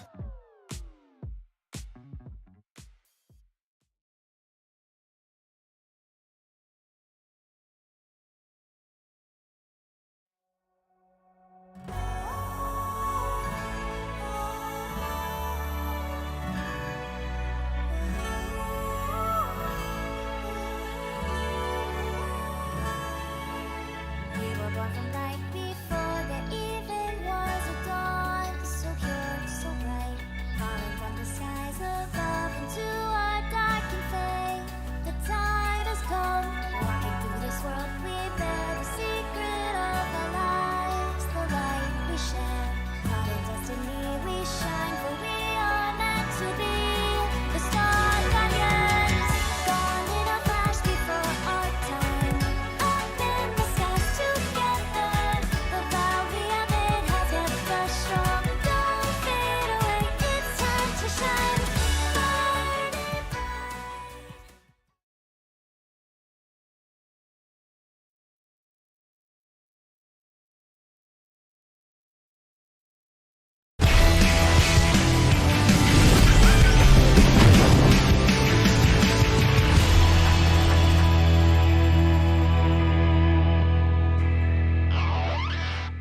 And it is no mistake that DEUCH won that game here because, guys, DEUCH is an anagram of Chad, in case you haven't noticed that. So obviously, they had to win this one. You asked me permission to open with this desk, and I, trusting you as a dear, honored friend, to take that responsibility and use it wisely, but you come out here on my desk with that pun. That was it? Yeah. I mean, that was worth it. That was worth it. You know what? I'll give it to you. That was pretty good. Also, to have the original TFT Giga Chat and Salvy, so it makes a lot of sense, right? There we go. We're makes a lot of sense. We're connecting threads today. One of the threads that you wanted to follow up on, though, Wida, throughout the weekend, we've been seeing quite a bit of Duelist. At first, we were saying maybe it's the Pot of Bowl specialty, but now we have another player opening up with that line. Yeah, in this game, we kind of saw what happens when Duelist has been removed from the whole Winter Wonder situation. A lot of the way that he was trying to set it up here, Sasa, was he was trying to set it up for a potential free-cost hero augment. A lot of the players in the game were kind of trying to angle for a free-cost hero augment, instead we got 5-5-4 instead, right? So almost Sasa's name, too, so maybe... He put the final 4 into 5-4-5-4. That's pretty good. All right, look, I'm usually not a fan of puns on the desk, but we got two bangers out here. I'm happy with it. Another thing to mention though, Thrae also going for that Kai'Sa composition on the back of Salvy as well, who took that 8-star Guardian version, but Kai'Sa is still kind of like the cockroach of this tournament, just keeps popping up no matter how many times we try and smack her down. Awful. Yeah, absolutely. Now, to be honest, I kind of have to give it to Eastern Europe, right? A lot of the stuff didn't really go their way. There was a devastating roll down on the side of B, but looking for that Gnar, rolling his entire gold down and just only finding Sonas for some reason. Then the Gnar came out later, but never was able to hit that Gnar 3, just keeping him away from the power spikes that we are expecting out of that comp. Normally, we did see the Laser Core doing pretty decent as well, with a little bit of Infiniteam splashed here and there. So it is all coming together. Just didn't come together enough for Team Eastern Europe, unfortunately. But there was one little girl who made it all happen for Germany, for DEUCH, Matt, and that was Vex. Not a comp we see an awful lot, but good to see it top 1 here.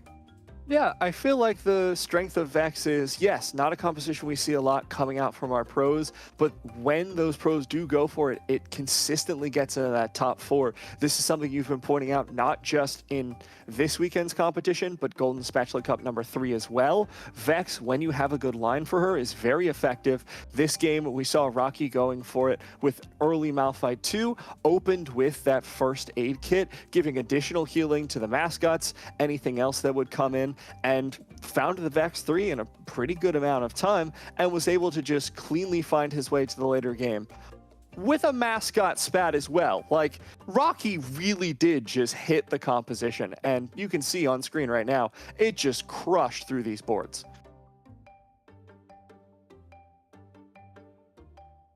It's a very strong composition overall when you start looking through it and you can kind of get everything together. But now we have the full overview about how the other games went. So a bit of maybe a surprise knockout here. We're talking about how Italy is a good team and all that. But rest of EMEA taking home that victory with a pretty dominant final game as well, Matt. So your favorite team here kind of already taken out of the tournament.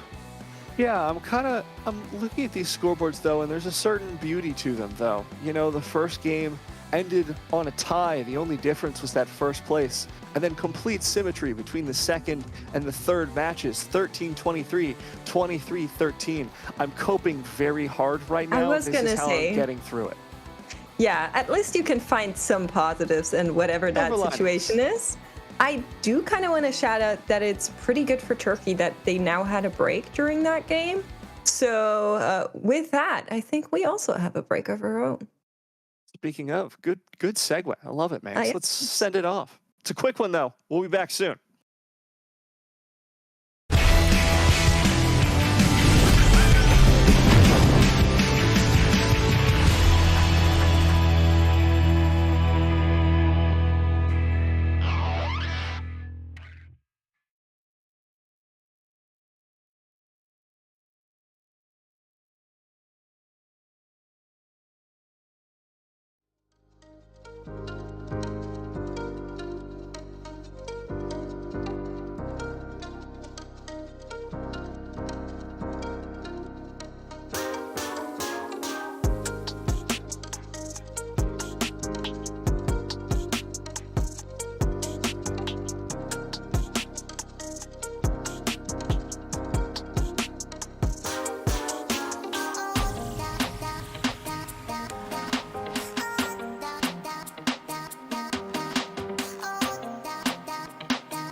we're back here, and I was so hyped. I was thinking we're going to go into the DEUCH game.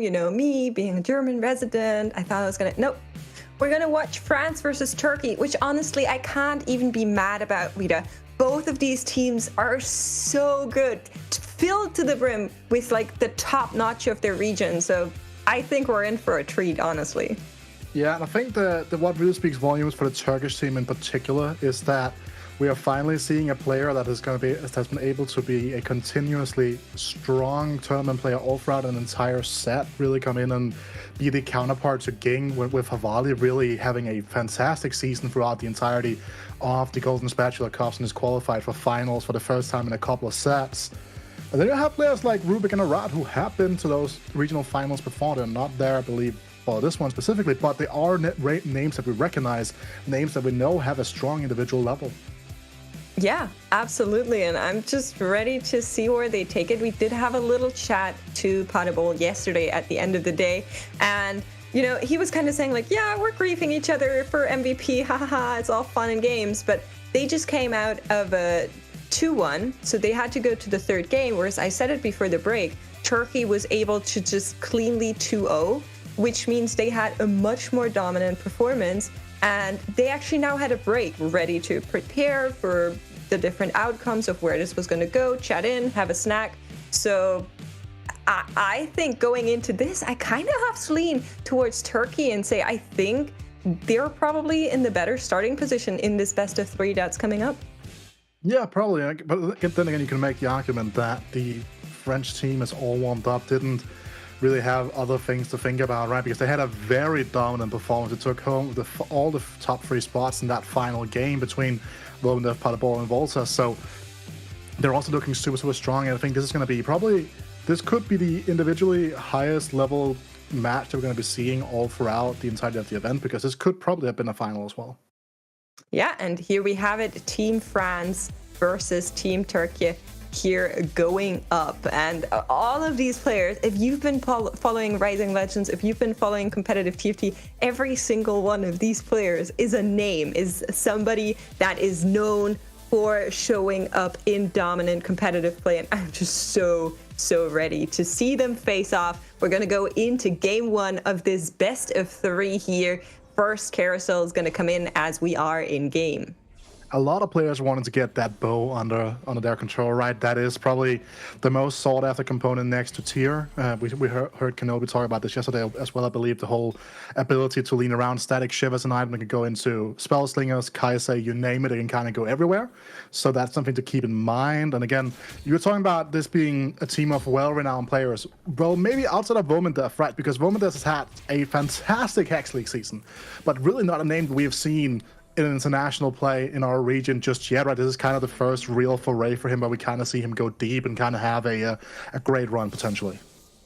Yeah, absolutely. Right now we are on board with Tuxedo, and in case you're getting confused easily, like me sometimes, Tuxedo does not play for Germany. This flag is actually the Belgium flag, and he is playing with the French players here because, well, they're all part of the same league, part of the same TRC, the Hex League. So that's why he's here in Team France, and we're going to hop on board and see what he's got going on right now. There's Pantheon involved. We have a little bit of a flex with a Lux and a Gangplank, but Gangplank 2? That's a good start. Again, it's not necessarily an opener leans itself into a duelist line, right? Because you have no Chain Mesh, you have no Rod, for example, but an early Gangplank 2 could just be a tempo play. And Tuxedo is one of the players that I have really been batting for. I think he's been my dark horse for 2 of the 3 GSC so far this season, right? He's really a player that I think has great potential and has been showing up over and over again in the Hex League so far after he made it into that through the Open Tour France, I believe. So a player that you got to keep your eye out for as well. Yeah, absolutely. We go in and we've been saying it yesterday, we've been saying it today. Somehow, in our broadcast lobbies, we always get 2-1 hero augments coming through with 1-2-1. We're seeing a little bit of rolling coming out of Tuxedo here. And, Spoon of the Exile's not the one you want, but that was your last roll, so you kind of have to pick one up now. Yeah, Petrosite Chain's not bad, not great here. This is probably the worst selection that you can kind of end up with if you are a Tuxedo, right? Because you're looking for something that would give you strong direction. Didn't really get that. Now you're kind of bound to play a stronger tempo line overall. Again, no Burning Spirit, for example, is the one that Ging is looking for. He's going to pick up Pyromania instead. So the quote-unquote carry, Annie Augment now, she's going to function, I guess she has her passive up every time she uses her W. So that's also interesting to keep an eye out for. Yeah, we're going to see what everybody else is on as we are moving across boards. Gadgeteen already online for Ging. We saw him play those Gadgeteens earlier as well. He does have a lean into that composition right now. And I'm actually surprised that we're not seeing it more often. Of course, it is always a little bit enabled by the augments, but you can try to tailor for it. So I think we could have seen a little bit more of that, but players seem to disagree as Ging will take a loss here starting us off. I'm wondering if with Tuxedo starts and the boxing lesson, you just like straight from the get-go go and try find Jax? Like if that has to be your line for more or less? You disagree? I don't know. I do not quite know. Right, Tuxedo is a player we have seen be open to the Jax lines before, so it wouldn't be a surprise in that regard. Another interesting thing I want to talk about on this board for Ging, right, is he slammed the Surratt portal, and we haven't really seen that since Mutants was a thing, right, with mutating web, I believe. Oh, those were the days, you know. Like, I mean, that was also a set that Ging did quite well. Right, Ging is a very flexible player, very open player, open to most of the lines, even though these past couple of games, we've seen him traditionally lean more towards the Gadgeteen emblems, Gadgeteen composition, sorry. Yeah, absolutely right. We did see the augments being shown for a couple of seconds. I think the most notable one has to be the Guardian Spirit on Vomendeth. That's one we don't see an awful lot of, and I think that already declares a little bit of a stronger lean. Yeah, the Guardian Spirit is an interesting one because we talk a lot about Rock Solid, for example, right, being really, really, really strong. But Guardian Spirit was for a while touted as the best Malphite augment, but not necessarily the case at the moment, right? Much more focused on the Rock Solid carry aspect, the team-wide ability, cast healing. Not always that relevant for a lot of the Malphite compositions outside of maybe the Vex bot we saw in the previous game. Yeah. Very, very nice. And I think Rat is another player I kind of want to mention here, going back to the augments, picking up the best offense. So going for Pantheon here has to be something you kind of keep in mind. That's a very strong front line, maybe leaning into Hearts, which is also not something we're seeing an awful lot of, but it's not a bad comp. So maybe a direction for him. But right now, here's Padibol, and he has picked up an Ash augment, is going to go for the Laser Core. Yeah, that's going to be a Laser Core setup here most likely, right, with the core. It's going to also just be a traditional 80 sure shot composition. That team-wide attack speed from the core focus when she is going to be casting her ability is really good in terms of just having that team-wide scaling. Ging almost managed to navigate a perfect loss streak here, but is going to end up taking out Padibol. That's going to have some implications for him and his further economic situation in the game. And also another thing worth keeping in mind here, Megs, right? We are going to be on no gold for this carousel. Yeah, absolutely. But we do get another component out of it, and maybe a spatula if somebody is willing to pick that up. We are seeing players kind of avoid it for now, Havali and Vomendeth, but Rubik is going to be the one to pick that up and go with it. Looking at what he's running, I think he's on Infinity, so I think that might just be his hope to get that going faster. Well, you're talking about Jax, Makes. You did find a Jax and put it in, so I guess you got that one correct. That's a good call. Very, very, very good call indeed, right? And we saw that going back to the GSC 3 as well, where we saw the Coco, you know, like have very good performances. Another French player have great performances in day 1 and day 2 with like primarily forcing Jax. So it is a comp that is fantastic. We saw it yesterday pop off in insane fashion from Asu, I believe, as well, right? So a comp we've seen do well this weekend on top of everything as well. Yeah, for sure. I always say I don't really like Jax carry, you know. I kind of I don't know. It's just not for me, but I can't deny that it's a strong comp, and we're seeing it right here, right now, going up against Ging. There is the rapid fire cannon jacks in the second row, powered with that Vi frontline. Has some brawlers already on board. I'm not sure if that one is going to be enough. The Draven in the backline is trying to get some ace shots off, and the Jax has taken some damage. It's going to be Renekton against Draven here, working it out. But yeah, nope, not gonna happen for Ging. He finds a loss. Yeah, no, and again, we talked about how his streak was broken, the loss streak aspect of it, right? And then now this is not gonna go his way either.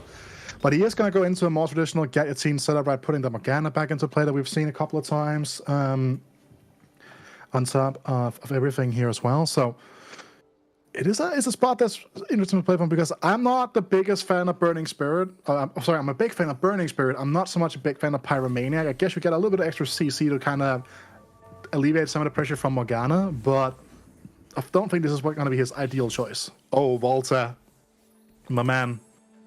The full open Volta? Volta, that's not even a board. Someone check in with Volta.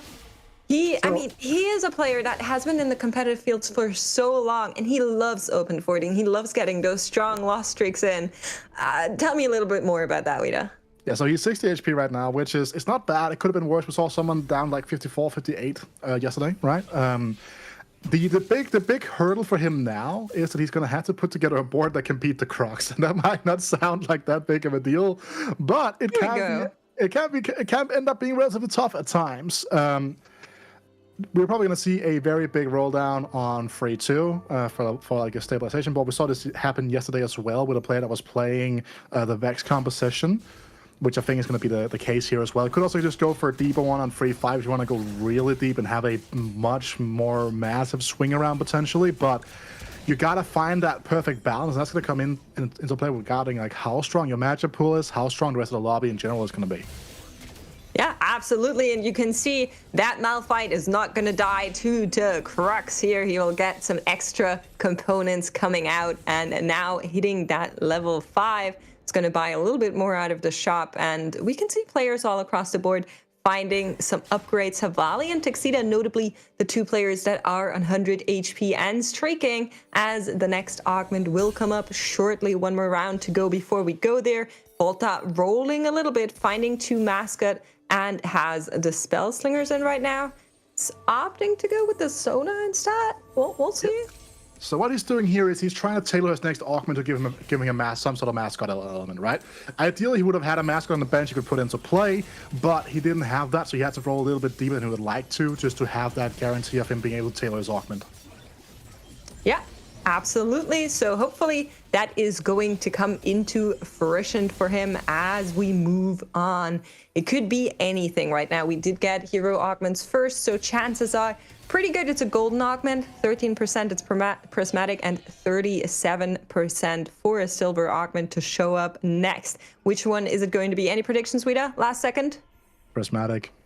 Oh. It's gonna be a tough one for Volta for sure, right? But Prismatic is most likely what I think is gonna. Okay, never mind. Oh, it's only gonna be silver.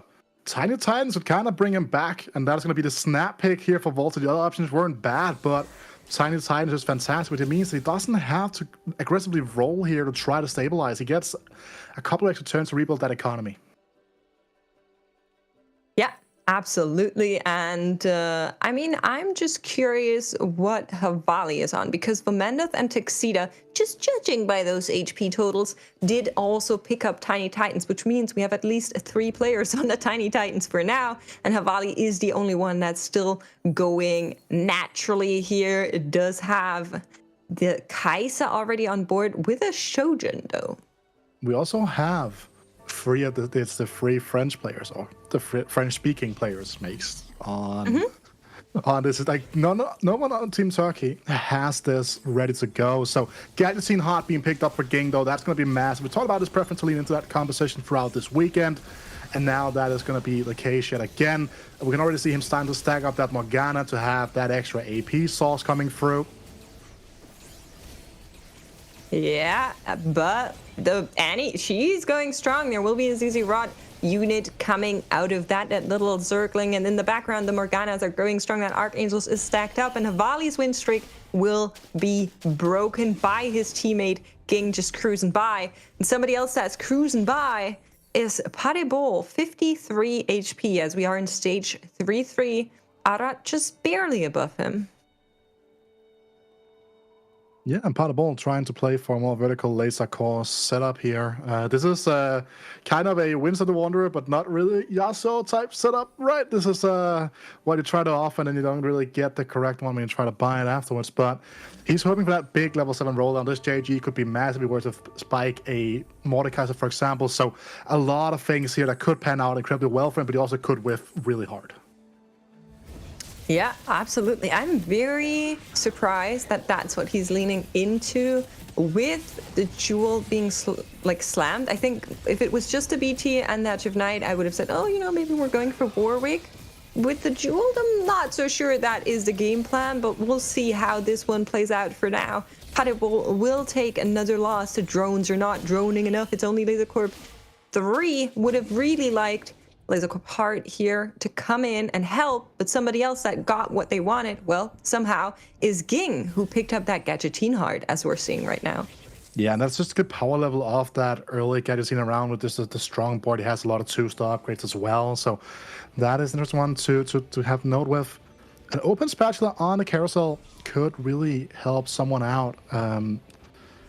Not so sure what that's going to be here, but it is going to be Ruby picking that one up, so that could be interesting. Both Belt and Chamber still open here, like some pretty premier components for both Vomdev and Tuxedo that can just handshake who's going to go for what. Okay, I think we need to check in with Rubik right after this, because if I remember correctly, he also picked up a spat from the carousel before. Okay, yeah, he was a player that picked up a spat before. That's the second spat off of carousel that he's getting. First one already turned into the Infinity Emblem. Second one now on bench, ready to follow that same route. Does have the Severe 2. Not really the best offensive items in his spot right now, though. No. Another thing that's also worth noting here is that this comes at a price, because these weren't dropped as bonus orbs. These were picked from a carousel. So he's relying more on hitting like a stronger board based on unit strength, more so than stronger items to at least get him through stage 4 and start of stage 5. Yeah, exactly. And with the fact that he also picked up Infinity Heart on his augments, he already has those 5 Infiniteams in 3-5, which is very, very strong. But like you said, it means he doesn't really have items to keep up. And we can see what items can do to units that maybe aren't as crazy to begin with, although the Gadgettines come and they are going to take this win. Morgana with the Archangels in the background, and this massive, massive Annie frontline is going to be enough for Ging to keep on winning here. Yeah, Parebol also did win after having a massive roll-down we were talking about, right? We saw like some Yasuos being hit, etc. If that's going to be enough for him to keep him stable, that's going to be great. Havali finding some Kaisers. There are a lot of things kind of moving in and around the lobby right now. Players trying to spike, trying to manifest their positions. Because look at the HP divide right now between Havali and Rubik. That is a big divide that has to be made up at some points, or try to be stabilized and just try to cut it off and say that's here and no further. Yeah, we're looking at our augments once more. As we mentioned, 3 players on the Tiny Titans. I kind of want to see what Avrat is up to. We called out the best offense right from the get-go. He's now on first aid kit. If I'm not mistaken, we're going to be looking at a hearts board, which is not something we get to see often. So I kind of want to check in and see what exactly is going on here. Right now, Rubik and Havali fighting it off. Both teammates here, they're kind of shaking hands, saying like, yeah, okay, I guess. And Arat is down there, 40 HP, not an awful lot to go on. So another thing, keep in mind, Tuxedo full streaking with Tiny Titans, did not pick up any additional combat power from that 3-2 augment compared to someone like Ging, who's been turning this game around by picking up the combat power off that Gadgettine emblem. So that's an interesting one to keep in mind as we progress through. Vomdev also on the Hyperbolic Time Chamber, meaning that he will just be accelerating that XP all throughout. Will have a massive level 8 or level 7 roll down with extra gold because he hasn't had to pump that into the XP button. Yeah, and we hopped on over to Arad, who is on that first aid kit, who is on the best defense, and has 4 hearts in play. Now, in case you're not familiar with this comp, there's going to be healing, and there will be lots of it. We do have Lulu, who's currently offering to be the carry. It is not a Lulu carry augment, but she is going to be doing that nonetheless. Blue buff, Gunblade already slammed, is looking for that Pantheon 3. That will be so big once he finds it. Picks up his Sona. Does he keep going? Looks like he will. Lulu is in store, is going to be 1 copy away from the Lulu. Here she comes, Lulu 3 and Pantheon 3 getting found back to back, and that allows him to now go level 6. That was so important for Arad. Yeah, big turn here for him, right? Also, the items dropped were super important. Him having the Gunblade now on top of the JG, like him getting the JG on top of the Gunblade even, sorry, it's going to be massive for just having that team-wide healing you're talking about in combination with that first aid kit. But there is so much HP on this Jax that has to be chewed through. Yeah, it's very low, and he will fall due to the power of Lulu. All praise the little Lulu. As we go into last augment right after this, we're going to be looking at either gold or prismatic. Cannot be silver. Which one is it going to be? It's going to be gold augments. There is a hard crest in the offer for Arad. Is that something he's interested in? Is he trying to go for those 6 hearts? So that's the thing, right? Because 6 heart got buffed, it's an incredibly strong vertical to play for. Big Friend, for example, also becomes quite interesting when you start getting units into a higher star level, but I think the only one really proccing that right now would be the Pantheon. Hardcrest also has a Lee Sin in the box, which means that you will be able to find a Lee Sin 2 off the pickup of that, which could be a pretty big bonus for what you're looking for. And going from level 6 to level 7 is pretty cheap overall, even though you'd like that final heart to be a copy of Syndra. Just finding a copy of the Viego is going to be enough. Yeah, absolutely right. That is what is going to be happening right now for Arad. I'm less worried about him, and I'm more worried about Parebol again, as we are moving across the board. We just saw Vomendeth find the Twisted Fate 2 and a Nico 2 in the same moment, basically, right after another, is now in a great position. This board is going to be so much stronger, also has the Thrill of the Hunt to empower this Twisted Fate even more. And you can see, despite the fact that he's being targeted by the Sivir, he's just constantly getting healed from Dad, doing him really, really well. And Vomendeth, like you said, already on level 8.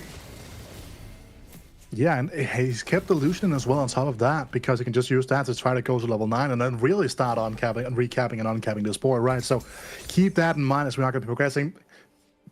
He did find that Mordecai we were talking about, makes this, did find the Warwick as well, but none of these things are really two-star, right? So it's a board that is fairly weak. Did also whiff on the Laser Call Spat from the Tome of Trades, found a Brawler one instead. So his board is looking a little bit unbalanced when you look at the synergy tree right now. We'd like to have this to be 6 Laser Call, 4 Brawler instead. Yeah, absolutely is not going to be in the cards. Could go 6 Brawler, 5 Laser Core instead, though, if that is something he's interested in, or he's just going to drop one of the Brawlers. We'll see how this one plays out, as Ging has found what could be called maybe even Exodia at this point. There's a Zona with a Gadgettine crest, that 6 Gadgettines on the enemy board, and she is so strong, but she's being cornered by the Warwick, by the Blitzcrank, and she is going to fall once this board comes into play. Once Ging gets that Zona 3 going for him, it is going to be extremely strong. Yeah, keep in mind that he's still lacking the final item, a potential either a Gunblade or a Jewel Gauntlet, and he has 6 copies of the Sona already online. But he is contested to a certain extent by a Rat, who's also holding a couple of Sonas just to ensure that he can have a strong board with his hard composition. So a bit of team-wide contest there that has to be kept in mind. Yeah, that's a really, really good point. With 2 players beelining for those Sonas, that is going to be a problem. But we know from Arad that he has opted to use Lulu as carry, so maybe not even looking as much for the Sona 3 as Ging will be now with that Gadgettine emblem coming into play. I think before that he was happy with just having the Gnar, but we are seeing all of the augments come in here on the right side. Tuxedo being able to find Jeweled, and Havali did go for a Forge. What do you get? Infinity Force? Yeah, there we go. Yeah, did not get the Sonia's Paradox, which is by far the best item, probably in the game. I mean, it just is way too good. Like, it's whenever someone has that in my games, everyone's just pinging that guy that has the Sonya's Paradox. I mean, and then most of the time, people just like, nothing to see here, go on. It's just an item that is just so strong on pretty much any carry in the game. We see it on Belveth, we see it on, well, the Kai'Sa in particular. Just that amount of stasis to allow those carriers to just like continuously ramp up really just does a ton of work. Yeah, and you were saying it. On the enemy backline, I see a Sona, and she has now got her Gunblade. That's all 3 items you really ever wanted on that Sona to go strong. While the units are not quite there yet, you'd like some 3 stars. This board is going pretty bonkers for now. Syndra also in play for Ging, but the Kai'Sa looks to be stronger for now. Morgana is going to do 1 more cast, and that will be it. Can she also finish off the MF? She cannot get aced. That is just a tiny sliver of HP. That Sona pickup is going to be big coming through here. So is that 2-star MF. Well, wow. Yeah, this is not going to be the mana tempering severe free, right? So keep in mind that every time any unit on this team casts their ability, they are going to be getting an extra layer of attack damage on top of their on top of a current bonus that she gives them from the start of each fight. Also has that salvage bin coming through, which means that he's also going to get another component somewhere down the road. I think he's going to come in the next round. Yeah, absolutely right. Now we're watching Rubik against Texida. Rubik on 13 HP. This Severe 3 is not only carrying 3 items, but she's carrying all the hopes and prayers from Rubik to make it through here, to get that win in. And he is trying to get through to that Jax. And you can see the wall is moving closer and closer, and we'll find him looking really good. And he is able to get a win here. But notably, he's on level 7. He has 2 gold. We are going to go into PvE next, but it's still not an awful lot to work with. He kind of has Disboard now, and that's what he gets to work with. Yeah, but he has Samura too. He has a Garen too with an Infinite Team emblem online already as well, right?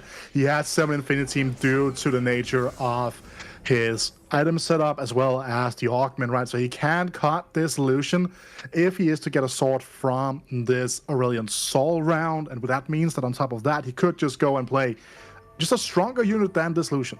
Like, there are many options. Random Fiddle State could pop up, etc. Yeah, hopping over to Volta. Early on, we looked at Volta and we were like, Guardian Spirit, huh? Then he found that Tiny Titans, and if it wasn't for that Tiny Titans, he'd be looking at single digits right now, but everything has gone in his favor. Also found that healing kit in the augments here, as he is going to pop that emerald straight away. Will there be something he wants? Picking up the chainmail, and Morgana is going to find an upgrade. More upgrades all across the board.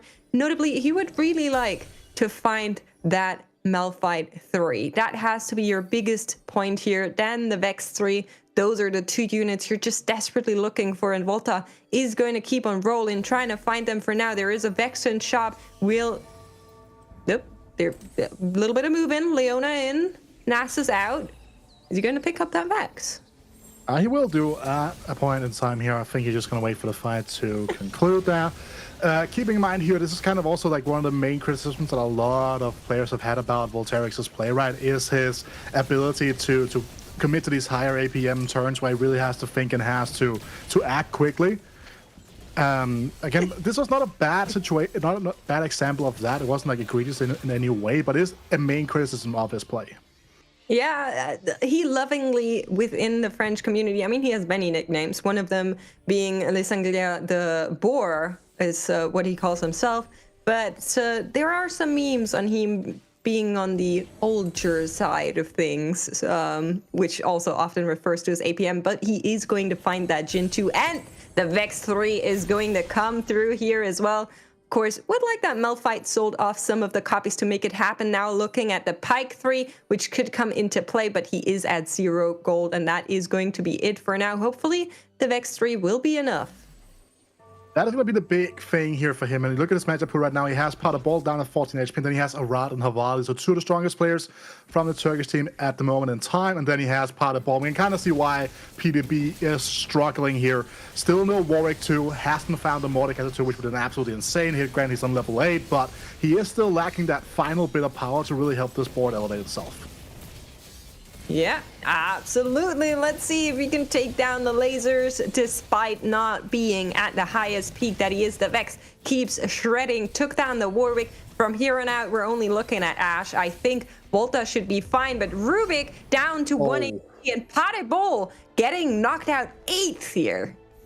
Yeah, I mean, we've kind of seen some of the consequences for a lot of players about the way they haven't been able to tailor these 1-cost and 2-cost augments, right? Because a lot of them have been forced to take worse options that they might normally want to take. Right, Potable Spot was not necessarily very good for laser focus. Didn't have a line that could lead into an Ashe reroll, for example, right? He was just kind of forced to take a generic augment that didn't really do anything for his flexible playstyle, but more force him into a line that he knew was suboptimal. Yeah, absolutely. And then, like you said, not really finding the units he needed. He was on that Warwick 1. He was on that Mordekaiser 1. It just all came too little too late. Now we are looking at Rubik's board. He did find that Seaver early on. We noted that from here on out, his only chance to do something else with the board is to go into level 8. So we see him holding some gold, trying to get there. But will he make it? He's up against the Gadgetines, and the Gnar and the Zona are still alive. Can he take them down? The Zivir is trying his best. Gnar onto the front line, and it looks really good for Rubik, holding on. They're shaking hands. The Turkish players just nodding towards each other, making sure Rubik is alive for one more round at least. Yeah, and Volta is also still kind of free-falling, right? He's down to 11 HP, so got to keep that in mind here. If Rubik survives for a couple more rounds, that could be a huge one for the Turkish team. We have seen the French sandwich, quote-unquote, a couple of times this tournament so far, with them taking home 1st and 2nd and 7th and 8th, but they still got to get there, and right now Volta is not looking at the strongest of positions. Yeah, absolutely. There's an Anima Squad emblem, which really no one here wants to pick up. We see Tuxedo just waddling back and forth, not really sure where he wants to go with this.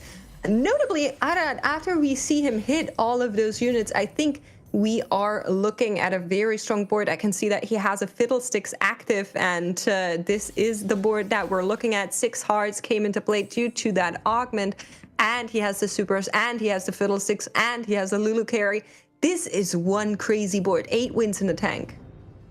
Yeah, but that is just like how the power level up. You can kind of almost like run that back to when he got the 6-heart online. He did have a massive 4-1 as well, right? Finding the 3-star Pantheon, the 3-star Lulu. And the Pantheon, especially with that augment, was also one of the main driving factors behind the success of the Lucian reroll that we saw so much of on the previous patch.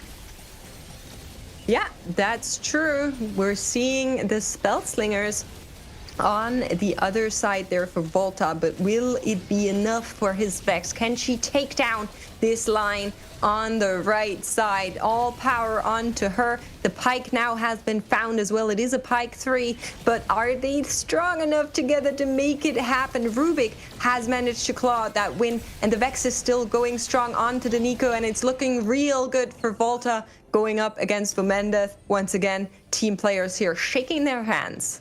Yeah, and another consequence of the way that the French team kind of chose to play this game is that they were lacking a combat augment, a lot of them, right? Because the 3 remaining French players are all on the Tiny Titans. While you have, for example, an Infinity Team emblem for one of the Turkish players that has some direct impact on the board strength. And there hasn't really been that elevation of the board power for pure unit strength for the French team just yet by the extra time board from that Tiny Titans. Yeah, you're right. We are seeing the Tiny Titans players all kind of happily cruising along, but slowly but surely the lobby's moving closer together. We have 4 players under 20 HP. It's getting close for them. Rubik still fighting for his life, so is Volta. Both of these players need to get out. This time, they're not meeting teammates, they're meeting the enemy team. It is France against TÜRKIYE one more time. Can they knock out one of the enemy players, or is it going to go into another round? I think Ying would be able to tank one more loss if Volta were to win here, and it's looking like that is exactly what is going to happen. Ying will survive, but barely. Rubik will get knocked out. And he's down to 1 HP, and Rubik, then Volta, like, winning this fight is massive, right? Because now, all of a sudden, if Rubik and Gang, they go out in 7th and 6th, well, that's going to be a huge hit for the overall possibilities in this lobby in terms of trying to win out. But keep in mind, Arad and Havali both still super healthy compared to the rest of the lobby. This lobby is super close, though. Yeah, 100%. We are seeing that just hard super sport. It's doing so well. We called it out from the beginning. Does have the best defense running, but here is Havali sport. And how could it be any different, Vita? We are seeing it again. There is a Kai'Sa. It's a Kai'Sa 3. She is going to dominate this lobby.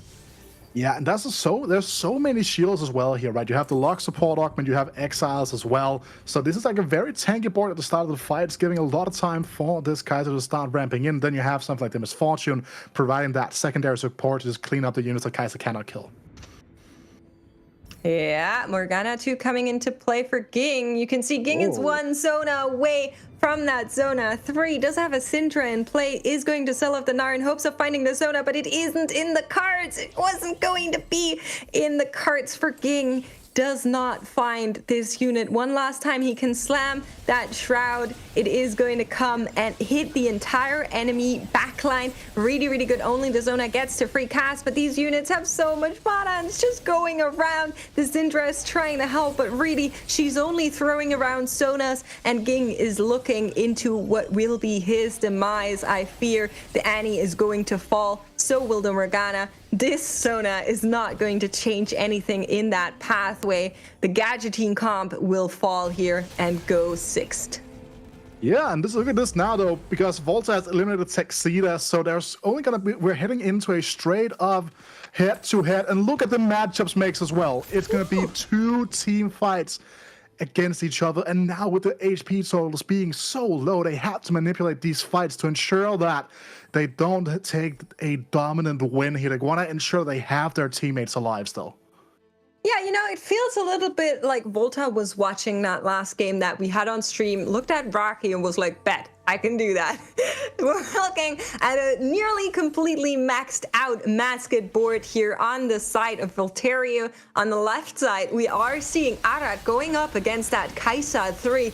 I am so intrigued how the left fight is going to pan out. Of course, we're going to show you both and see where it leads. So Mendeth is the one that's going up against Voltario. It's on the right. But can the Hearts actually do something against the Kai'Sa is my question. They cannot. The Kai'Sa 3 is still alive, and she's chewing on that Pantheon. He's going to stun her, but I'm not sure that will change the outcome of this. It will. Havali taking a loss. Kai'Sa 3 has lost a round against a hard sport. That just goes to show how strong it really is. But we have a few eliminations coming in. We have Texida in the 5th place and Vumendeth taken 4th. Voltairix by the power of Vex moving on towards that top space. But TÜRKIYE looking really good. They are really close here. Now it's the important thing here, because Volta needs to take home the victory in this lobby, to take home the game. That is the deciding factor of the outcome here. And the fact that Havali is still alive on 5 HP is kind of just a testament to how well they communicated, because the matchup for Kai'Sa into Hearts tend to not be that good. Yeah, and the lobby will go to whoever wins, because that is our tiebreaker. So let's see. The pike is on to the enemy Misfortune. Can he take her down? The Kai'Sa onto him. He'll slash back, but she takes him down regardless. The backline for Havali looking real good, looking real healthy, but so is the Vex. She's still alive. She's untouched. Misfortune ult does not reach her, but now it's only her, and she will get one shot by that Kai'Sa. Voltairix takes a loss, and TÜRKIYE actually wins the first round in this best of 3. Arad and Havali will play it out, of course, for the MVP, but we are going to go into one more carousel here. Yeah, keep in mind, they have to play this out as a regular game of TFT. And also, at the top of the show, I said I can see TÜRKIYE going all the way. And TÜRKIYE, they are going all the way so far, taking home a fantastic first game here in our semifinals. Havali also has that Star Guardian emblem to kind of even push his board into an even more elevated state. Doesn't have the spot on the Misfortune, sadly for him. We can kind of see how strong that board from Volta was towards the back end of the fight. The continuous healing coming through, but the burst was too strong. And speaking of burst makes, this is a really strong early install with the Hearts. It's a common way to help this board get better. Yeah, and I mean, get better, I think, is a little bit of an understatement. That ASOL is just dishing out damage. And Meteors, we can see it come into play. He's at full mana right from the get-go, does have that Archangels, does have that Shojin, and you can see the power come in a few seconds. Fiddlesticks will hold that enemy front line in contention while the Meteors come crashing down, but will it be enough to take down this Kai'Sa 3? It is probably the best unit you can get at 3-star 3 cost for now, and Alright will take a loss here. It's not quite over yet, but I think that is what the final fight will look like for these two players. Yeah, looking at like what the final few updates would be, a potential Morgana 2 would be a big one for Arad in terms of just having that be a way of locking down this Kai'Sa a little bit at the start of the fight potentially. But I think this is just going to come down to positioning and just an overall just general fight, like fight flow and fight RNG, if you want to call it that. A second Aurelion Sol on the board here for Arad as well. That's going to scale with that hard, so that could also end up being a big deciding factor. Yeah, absolutely. Could be the last time here. Will probably be the last time looking at HP totals. Can this Heartsport turn it around, or will Havali remain on top? The Kai'Sa 3 shredding onto the Pantheon. She's getting a little bit distracted, but the Healing 8 kit will not help this time around. Meteors come crashing down, but that will be it. Havali will take the win, lead TÜRKIYE to their 1-0 against France. Yeah, and really good game overall. We saw so many different lines being played and tried to be contested for. And this is kind of what we expected going into this, that we're going to see 8 players at a really high level individually making pretty much the correct decisions all around. And we saw France pay the price for those Tiny Titans, right? Like, they had a lot of HP, they got to deep into the game, but they weren't able to transfer those Tiny Titans into enough board strength to then take home the victory. Yeah, absolutely. We're going to be looking at a short break, and then we'll hear from our analyst desk and see what they thought about these boards. Here we do have an interview for you guys with Dokhy, one of the French casters, so don't go anywhere.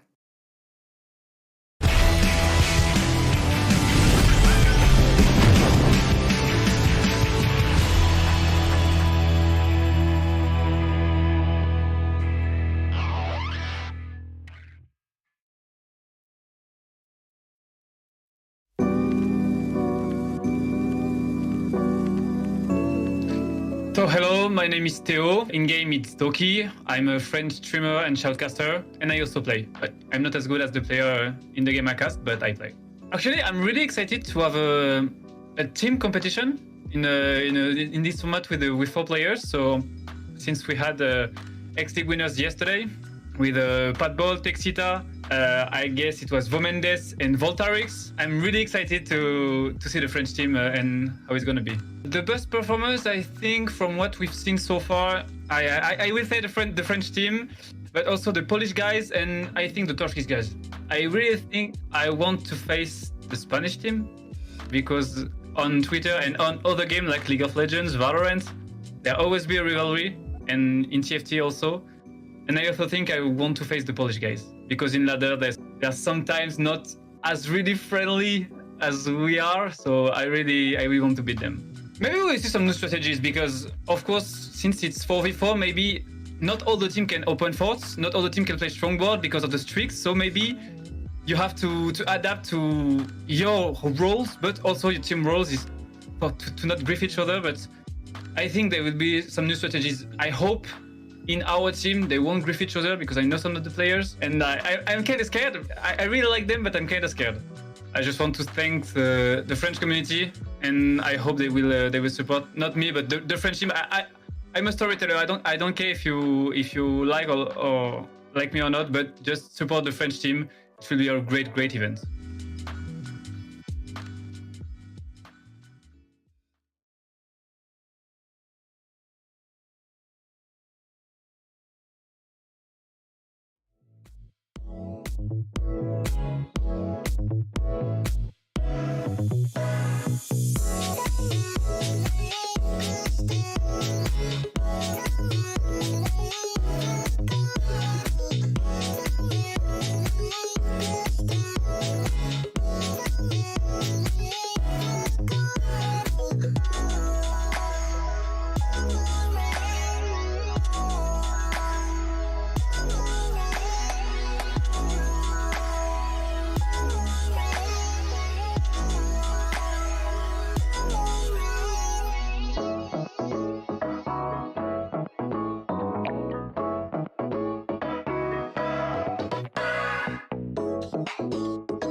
Those damn 2-1 hero augments are back, guys. We thought we were free of them. We finally got a 5-4-5, got some late game going, but we're back. We got Lulu, we got Lucian, we got Pantheon at some point.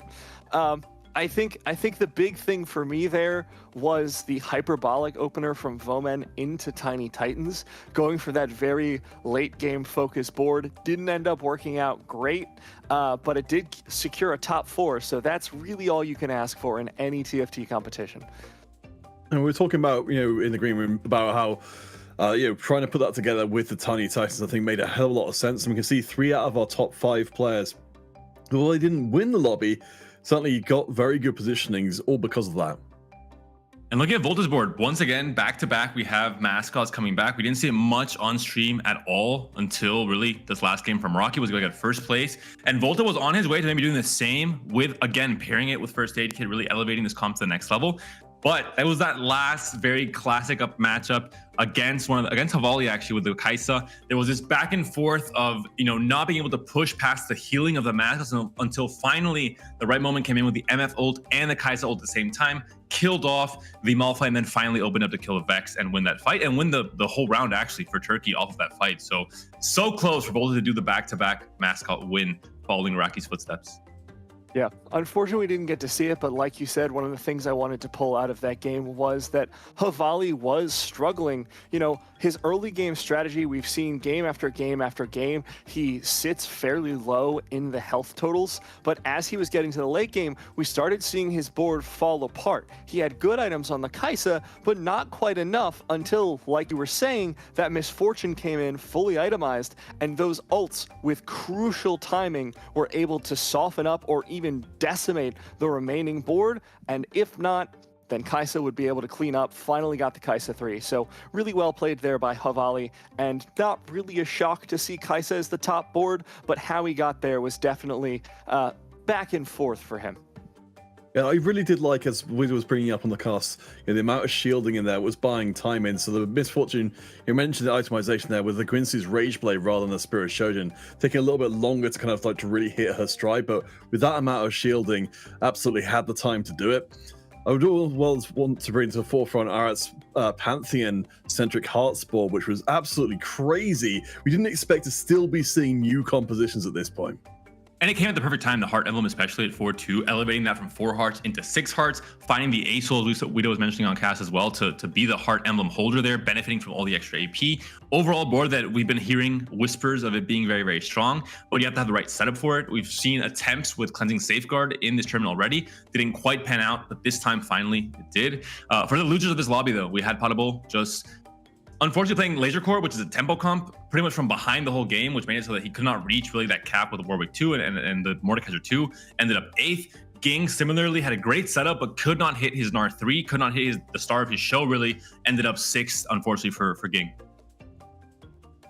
Yeah, the Gadgettine +2 was something I was concerned about coming into it because obviously we know Gadgettine is a very strong composition.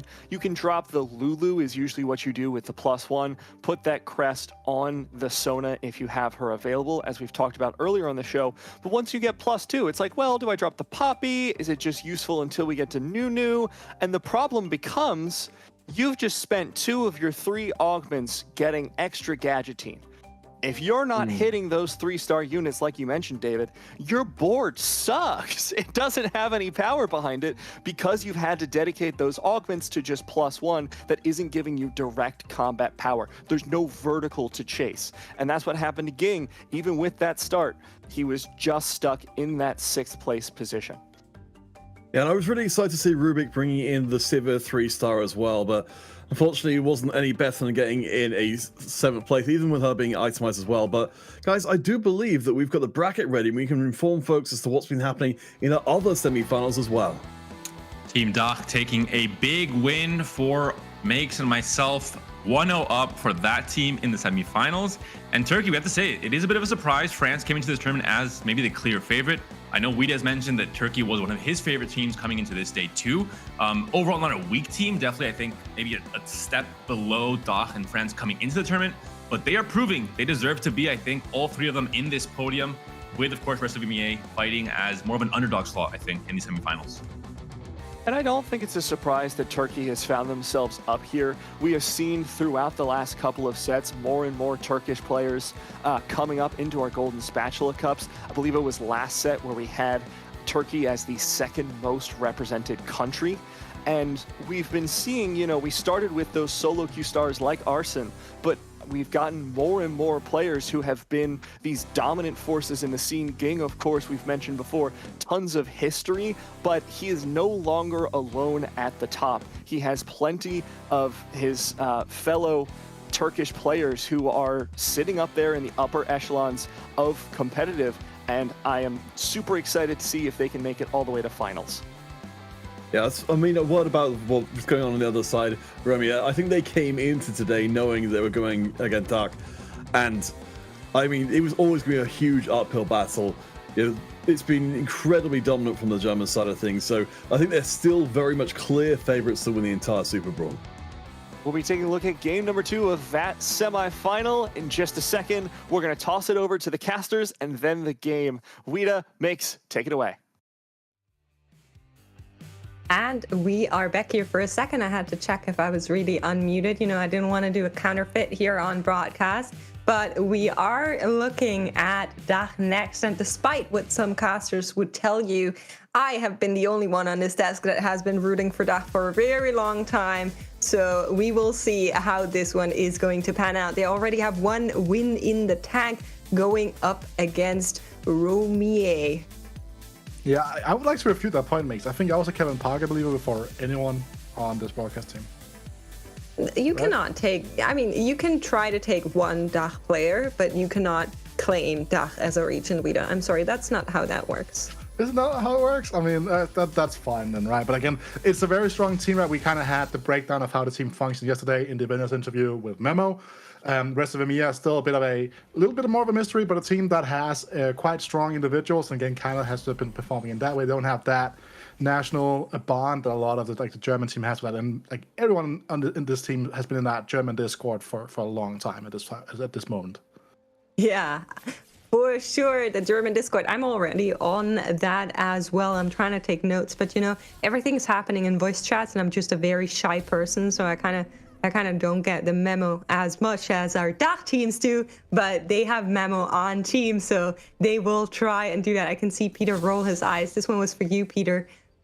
But yeah, on board with N9 here for now. Does have a little bit of a Lux opener if he wants to pick them up. Already with the Kai'Sa, already with the Shen. Pretty strong units to start out with. I was about to say, he has a Kai'Sa from Orb, and you're talking about a Lux pair and shop mates. Clearly your priorities are wrong in a certain way, right? That's Star Guardian 2 enabled. He's going to pick her up. See? That's what's... I was leading you to the big kicker, and there she is, Lux 2. All of the points hit. There we go. Perfect. This was, perfect results-based thinking. It's the only way to think about how you play around with games of chance, right? So, unironically though, it's a pretty strong opener. Kind of unlucky in a sense for N9 here that he doesn't have a bow or a tear or like even a rod, for example, slam a gunblade here. Doesn't have a lot of items that really will synergize. Well, there's a bow, but there's no slammable item for sure. So that's when I give. Oh, Makes. Can we like? It just keeps happening to us. Can we redo this? Oh, dynamic defenses, please. No, okay, never mind. Spell Force, get paid. Call Focus. Will you name the next 3 ones after he rolls this one? I will. If he rolls one more time, I'll read them out for you for sure. I'm curious what everybody else picks up. Honestly, I feel like this, I mean, they would probably prefer hero augments to come in. Ooh. There is a Winds of the Wanderer. And he's not going to pick it up. It's Hyperbolic Time Chamber 4 and 9. Of course, it does make sense because he already has the Kai'Sa and he has the Shen, so quick draw it is, but that was Winds of the Wanderer. Yeah, but like his setup wasn't great for right. He didn't have a duelist opener, had a Titan, sure, that's fine, but it's not the best thing in the world here. And okay, chat, I have a big one for you, right? So everyone's spamming XDD, but do people know what the DD in XDD stands for? Because it stands for Dynamic Defenses. Wow. I really want to see like an XDD mode with Blitzcrank, you know?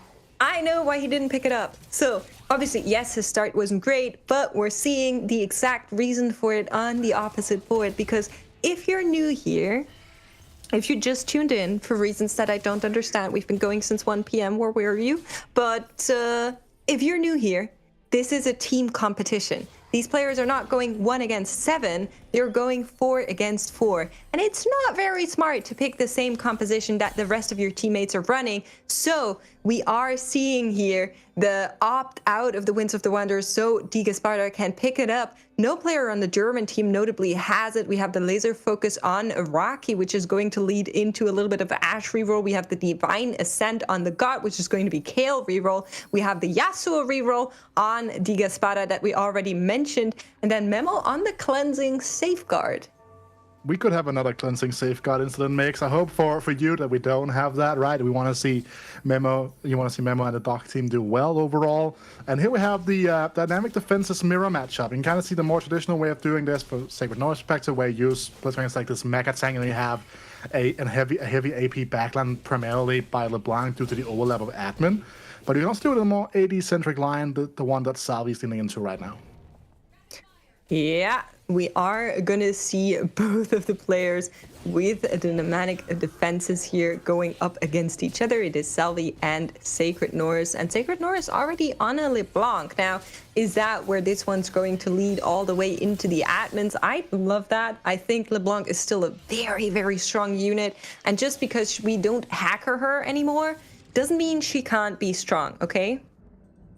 Yeah, actually, and I want to talk about something here that's actually really interesting about the way Salvy ended up having to play out the solo game, because he had to pick up the orb and then couldn't combine the Blitzcrank 2 in the shower. I don't know if that was a conscious decision or not, but that is a decision that you make on a normal circumstance in a game without having to talk to people. And the fact that he had to talk to people meant that he missed combining the Blitzcrank 2 and then lost that initial fight barely. So he could have been on a potential 3 streak after this fight, but instead he's now just on a 2 streak. Yeah, we are seeing another player on that admin angle for now. Rocky, on every 5 seconds, your team will gain 12% attack damage for the rest of the combat. We know that Sacred North already has the admins due to having Blitzcrank and LeBlanc. He is on kill getting 20 AP, so a little bit of a different priority in the admins here for players. And for Rocky, I think this is more of a transitional situation. I mean, he is on that laser focus you were talking about, right? Which means that he's going to be playing a reroll Ashe line, and having that extra AD in there is actually really good because her ability scales with the extra AD. It's just giving her a lot more power, and the more power you can put into your big carries, like the Ashe, for example, the better. Yeah, we know that Sacred North does have a spatula on his bench there. Did he pick up something that is interesting? I'm looking. Oh, yeah. No, that's the one he picked up. Okay, never mind. I got baited by our overlay. He was hiding behind N9. He picked that up from the carousel. So we'll see where this one goes for him as we hop on over to Zaza. Zaza has the Kai'Sa. Zaza has the Rel. He has the statics now as well, and Rabadon's being slammed. That's a really good start for that Kai'Sa. It is, and it's going to show a heavy lean towards a win streak opener. We saw this in the previous game that we had the Dokhy team on as well, where you had the duelist opener and played for a full streak all throughout stage 2, and then wasn't able to really elevate it into more than a 4th finish. But this should be a very strong, but I don't think there are any players in the lobby able to contest him right now. Yeah, I think so too. This Kai'Sa should be strong enough, especially with that statics coming in. There's a lot of damage going out, and Zaza is saying, nope, I'm not going to let you live. This is my win streak, and I'm going for it. Does get that on Fire Emblem, but DEUCH does as well. We know he's on the Winds of the Wanderer, which is just such a good comp to be playing. It's extremely strong. We can hop on over and take a look. Here he is. That is the board that we're running with currently. 2 duelist, 3 supers to help that Yasuo here out. But really, he's the main character. He's also just like holding a random Kai'Sa just because he can, right? And also just keep in mind here that his items here, they're not necessarily worse than slot. Hodge, generally speaking, is considered a best in slot item, but Giant Slayer not so much.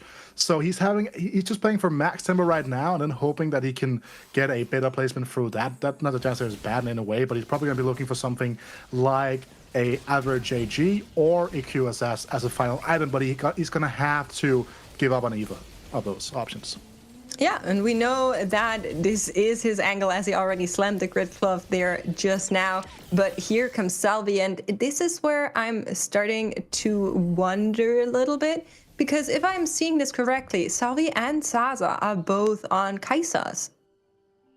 Yeah, they're in the same team. I mean, this is not... okay, no, I got baited by the little legend. Okay. Yeah. It was Salvy who was standing on the board, but it was Zaza's board. Okay. Yep. Because Salvy was, as was discussed earlier on, going for the on more the dynamic 80 defenses, yeah. On the 80 route of that, which means he's going to probably be looking to play something like a Samira line going into the later stages of the game. Could just go into a Warwick line as well, right? They've played Runan's Hurricane, very powerful combination on that champion on top of that as well. Yeah, you're absolutely right. You know, yesterday I was bold enough to flame Salvy for not having the same little legend as the rest of his team. Now today he does it, and I flame him for having it. I'm sorry, Salvy. I did not mean to come for you. I know he's playing dynamic defenses, but I love the little legends that they picked. It's a pretty cute one. I like it. Could they at least have different colors, right? Because the thing is that a lot of times as casters and as viewers, right, you can't distinction about like which board you're on by the little legend. Like you always know that, for example, part of ball is always going to be on the on the puggles, right? But we only have the Miss Berry Charge Tail for this team, right? There are some great ones as well. There's like the Shadow one is fantastic. Is great, right? You have and there's the Imposter, right? N9 is also on a Hush Tail, which if you squint your eyes, it looks close enough. Just like a lot of plinks coming in chat now as well. We haven't talked about the God's Bot here, right? Like because we are going to be seeing a duelist contest from often two players here on the rest of the ROEMEA team, right?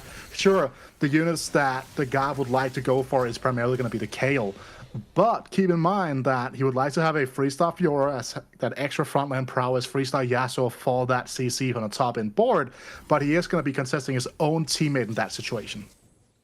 Augments coming in is going to be golden augments. Infinity Crest for N9, looking really good. Does he want it though? Does not. Goes for the phony front line. And I think that's because we can kind of look at the board as temporary. We're talking about how he's using the Hyperbolic Time Chamber to push levels, just to save the gold. And then he can continue to go into the Kaiser line, or he can go into more of a Infinite Team, Ox Force, like the Twisted Fate setup instead with those items too, keeping that in mind. So Scope Weapon is always a little bit interesting with this Yasuo. I don't really know how his titling would like go, because I think it would be like really weird. Yeah, I think I've seen this before, but I think Second Wind is really good for this comp. Definitely not going to be the build diff. Every time I see build diff in an option, I like instantly go, yes, yes, yes, yes, yes.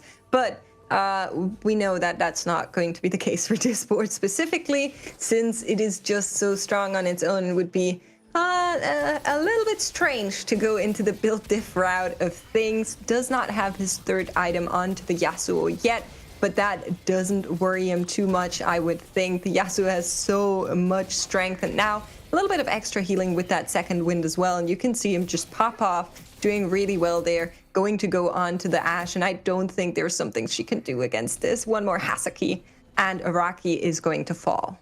Yeah, and interesting here, both players staying on level 5 on free to knowing that they have very strong balls and they don't have to, like, try to go on a higher level and try to offset some of their power in that way. And obviously we know that Rocky would like to slow roll on level 5 here. So Memo has gone into the underground for, well, I think it believes it's going to heist 2 cash out.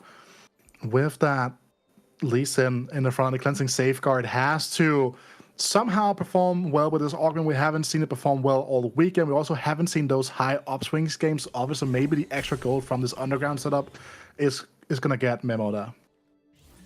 You know, one thing the Germans and the DACH region is really known for is being great at rerolling. So I still have all of my hopes and faith on them and being able to execute this Cleansing Safeguard wherever it is going to take us for now. But we did change over to Sacred North. You can see he is on the 4 admin for now, going up against Rocky. Does get extra HP and healing from the admin. But is it going to be enough? Doesn't seem like it will. No, I mean, and Sacred Norris here at level 6 even, right? Is struggling, or am I missing something? Nope, No, nope. no. It's just like the dynamic defense in the Blitzcrank too. They kind of just get a little bit mixed, right? The prep from Raki is actually really good because he has a copy of each unit that he kind of wants to get the bonus on the bench right now, so he doesn't have to micro toggle through random like fights on the PvE rounds. So he can just completely focus on getting where he needs to be going. Yeah, one more spatula in the carousel. The God is going to pick that up. And 9 and now beelining for what could be the next up. What is Tika Sparta on? Where is he? He does get the rod. They're leaving him the rod, which is really Yasuo. good. It's a Yasuo rod, by the way. Yeah. He's getting everything and more from this one. And now 3 items onto the Yasuo. The rest of the team, I'm sure somebody else wanted it. And he was like, no, Dibs, I take it. It's a Yasuo. It has my name written on it. And look at this roll down from the God here on level 5, trying to find this Kale. Knows that the entire lobby is gonna try to spike around this, because we've seen 3 or 4 players already going level 7. And can keep in mind, the players like Rocky, for example, doesn't have to level up at all. He's still very strong, still trying to find that Ash free. Yeah, rightfully so. We can see the God going up against Zaza. Zaza has been knocked down a few pegs, I think, from meeting the Sparta, probably. That Yasuo is just a menace to be dealing with, and he is going to go up against the God, looking really good. I don't think the KL2 can do an awful lot here just yet. She is going to try to take one more unit down. With her is not going to be in the cards, and like you said, 3 more copies away from that KL3. We can see the God holding on to some Yasuos. Memo also holding on to some Yasuos, trying to make sure DeGaspada does not find that as soon as he would probably wish, but at some point they're going to sell them off.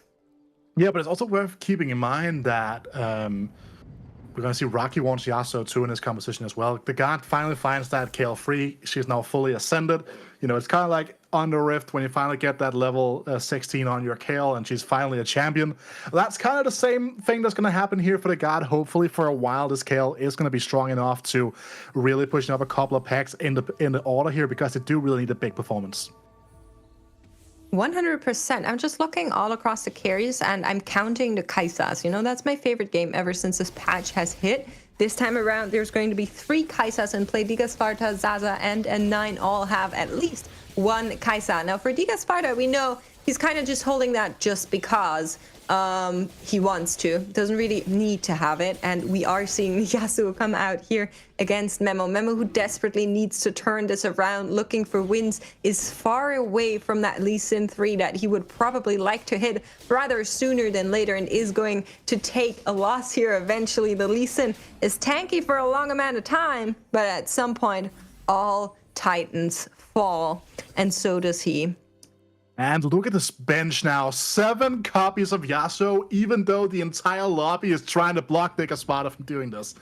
That is immense here. You could even try to get ahead of this by rolling now instead of rolling on 4-1, where other people in the lobby are going to try to roll, just like to try to get ahead of the curve, because it doesn't really matter for him whether or not he gets like an extra 5 gold maybe from interest if he hits this Yasuo without really being contested in that regard. Yeah, and I wonder, like, I thought the God, for example, we can see he has 1 Yasuo. I thought he was holding this one to, like, send it into the shop whenever DeGaspada calls, I'm going to roll down now, right? That was my idea for this one, since they are in the same team. He is going to sell it off here as he finds that KL3, so important for this board, so crucial to turn it around. And DeGaspada just said, you know, just hit. He's 49 gold as well. Like, he's 49 gold and have hit. Rocky also hits here with a fully prepped Ash free. No healing on her just yet, which might not necessarily be the most important thing to have, but it could be a way for her to kind of out-sustain the matches against the Yasuo boards going forward. I mean, that's crazy. This lobby is about to be sent into a tempo spiral. With all of these players finding their big strength upgrades, everybody else is going to be pressed to also try and make something happen, else they're going to bleed way too much. So we'll see how that goes. Players like Memo, who were already on a bad angle, not really getting anything together, not really having any goal to work with. You can see it in his face. He's kind of just like, yeah, I don't know. We are going to go into next augments though, and it is going to be gold or prismatic augments coming our way. Let's see which one we get. Prismatics could help some of the weaker players here, and it is going to be a prismatic augment coming through, Wida. I kind of want to say take the egg, but Raki is not in the best position to do that. I mean, Woodland Charm is also just great here because it's going to duplicate a 3-star Renekton, I believe, right? So that's also something you got to keep in mind, that Woodland Charm here actually is a pretty solid option just in general with boards like this one. And it's kind of hard to say because he has kind of hit his composition, right? So on paper, the Golden Egg, he should be stable enough. I guess he should be winning some fights. But sadly, no egg. The Woodland Charm is the sensible choice. And well, we all know that makes the Germans, they are known for their sensible choices. That is, that's what you guys do. So no fun allowed. It's funny because our production, they're Spanish, and our producer just like yelled "huevo" into the chat, with Spanish for egg, in case you didn't know. So I love that. But both teams picking up the future side is something we saw in the previous game as well, which is really, really cool to me because it means that one player is just always saying like, oh, I'm fighting this one, eliminating that option from the other's kind of potential fights. But with both teams having it, it kind of equalizes each other out. So both of these players now have to be very vocal and try to help the rest of the team to figure out who they're really going to meet. It is going to help in case of getting a little bit better teamwork. But what it's not going to help is Memo, probably. He is on the Ancient Archives, has them pop. And I'm not sure if we saw what exactly he got from it. 2 mascot spots. No hard spatch for him to try to elevate the power level for something like this Aurelion Soul, for example, just to accelerate that and like the AP gain from him. But it's kind of just like a what? Sorry. There was a Lee Sin in shop. He didn't pick it up. Yeah, I think he's trying to hit 2-star. He's trying to hit 2-star Malphite, 2-star Elves. I just to have stronger front lines overall. Lee Sin free is a pipe dream right now. It's contested by a bunch of other units, other people in the lobby. He's gone to level 7 already, right? Which should already be an indication that he's not trying to 3-star a 2-cost. Yeah, I mean, yes. I think that is, again, the sensible thing to do. Would I have liked to see the Lee Sin 3 instead? Yes, also yes. Going up against the God with the Divine Ascent, KL, she is unlocked power, just dashing through everything. And it's all looking at the Zona, trying to see if she can do any damage here, but it's really not looking like that is going to be the case. The Lee Sin is tanking for so long, helping this board to really try and get 1 or 2 shots off, but it is going to be another loss, and Memo is looking like he's caught between a rock and a hard place. Yeah, that place is it's a very, very hard place to get out of right now. That corner is well and truly lined up for him to walk into. But it's a hard thing to keep in mind here as well for Memo, that he would have liked a different augment to play from. For example, right? I think that's just a safe bet right now. And even then, he goes in and quote unquote low rolls the tome, right? Again, like 4 mascot is good, but he probably would have liked to have 2 hard emblems instead to just have more damage, because that would mean bigger shields for the Lee Sin and more healing, etc. So gotta keep that one in mind. We haven't spoken too much about this game, right? Sacred Norse on the more old school line here with the LeBlanc, with that Edge of Night, and just getting hackered into the backline mix. So I know you kind of have some nightmares about this. You're kind of happy that we're not seeing that much anymore, but I mean, it's still there. It still has to be reckoned with.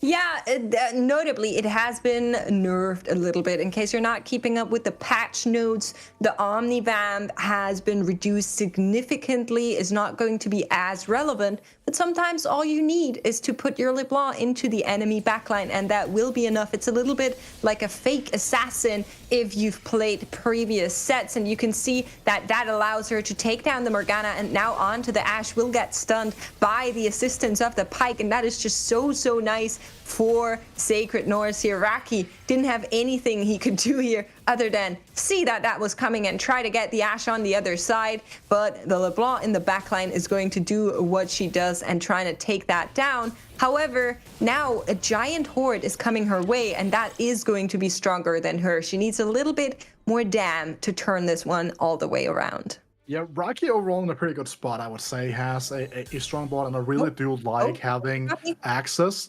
to that Wooden Charm. Yes, getting closer and closer. Also, keep in mind, yeah, another thing we didn't really talk about this board mix, right? This is a 6 admin board, right? Like so everything is boosted by 100%. Great bonuses all around, which means that this LeBlanc is about to pop off now. The freestyle probably closes out the fight that they just lost.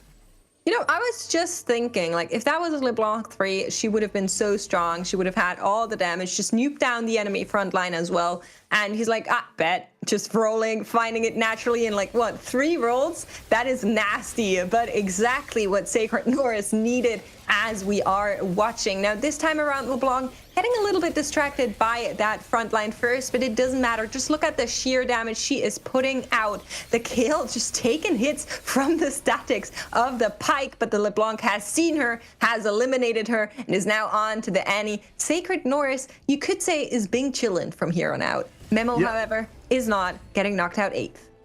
No. And we have to keep in mind here, the positioning here might look odd to some people, but he knew he was going into a team matchup, and you can kind of say, I'm going to be on this side, ensure that you're not getting jumped the other way around. Did a team elimination here, Sasa being the one to knock out Memo, but I think that when you look at the spot for Memo, there was quite literally no turning back. His spot was pretty much doomed for 8th place in the first place. Would have loved a different augment, I think. But again, the 2-1 augments is such a finicky mistress when it comes to it, because you can't tailor for them, so sometimes you just get forced to take something that you don't enjoy.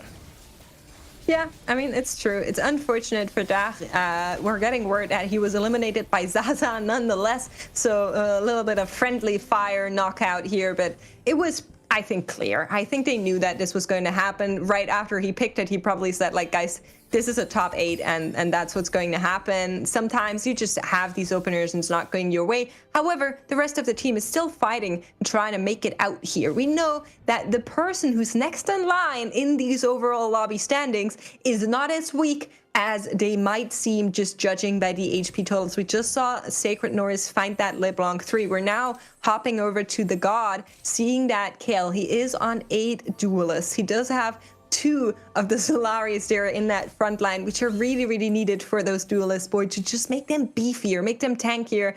And he has a Zephyr. So really, there's a lot playing in favor of this duelist comp that he built. Yeah, and keep in mind, there's also another duelist comp on this rest of the ROEMEA team with DEUCH on that Winds of the Wanderer here, and both of them have kind of finally managed to stabilize fully and have been hitting. DEUCH obviously has just been enjoying life ever since 4-1, where he found that with 49 gold already, so not a rough spot for him, a great spot overall for the rest of the ROEMEA team in this game. I am so confused. I just saw Sacred Norris lose, and by what he lost on HP, it must have been a massive loss. The only way I can explain myself that happened, it has to be DEUCH. Yeah, okay, we're getting confirmation. So knocked down by his teammate a bunch, but not to worry. It was just the strongest board he has in this lobby. So now that he's met it, he's safe for a couple more rounds.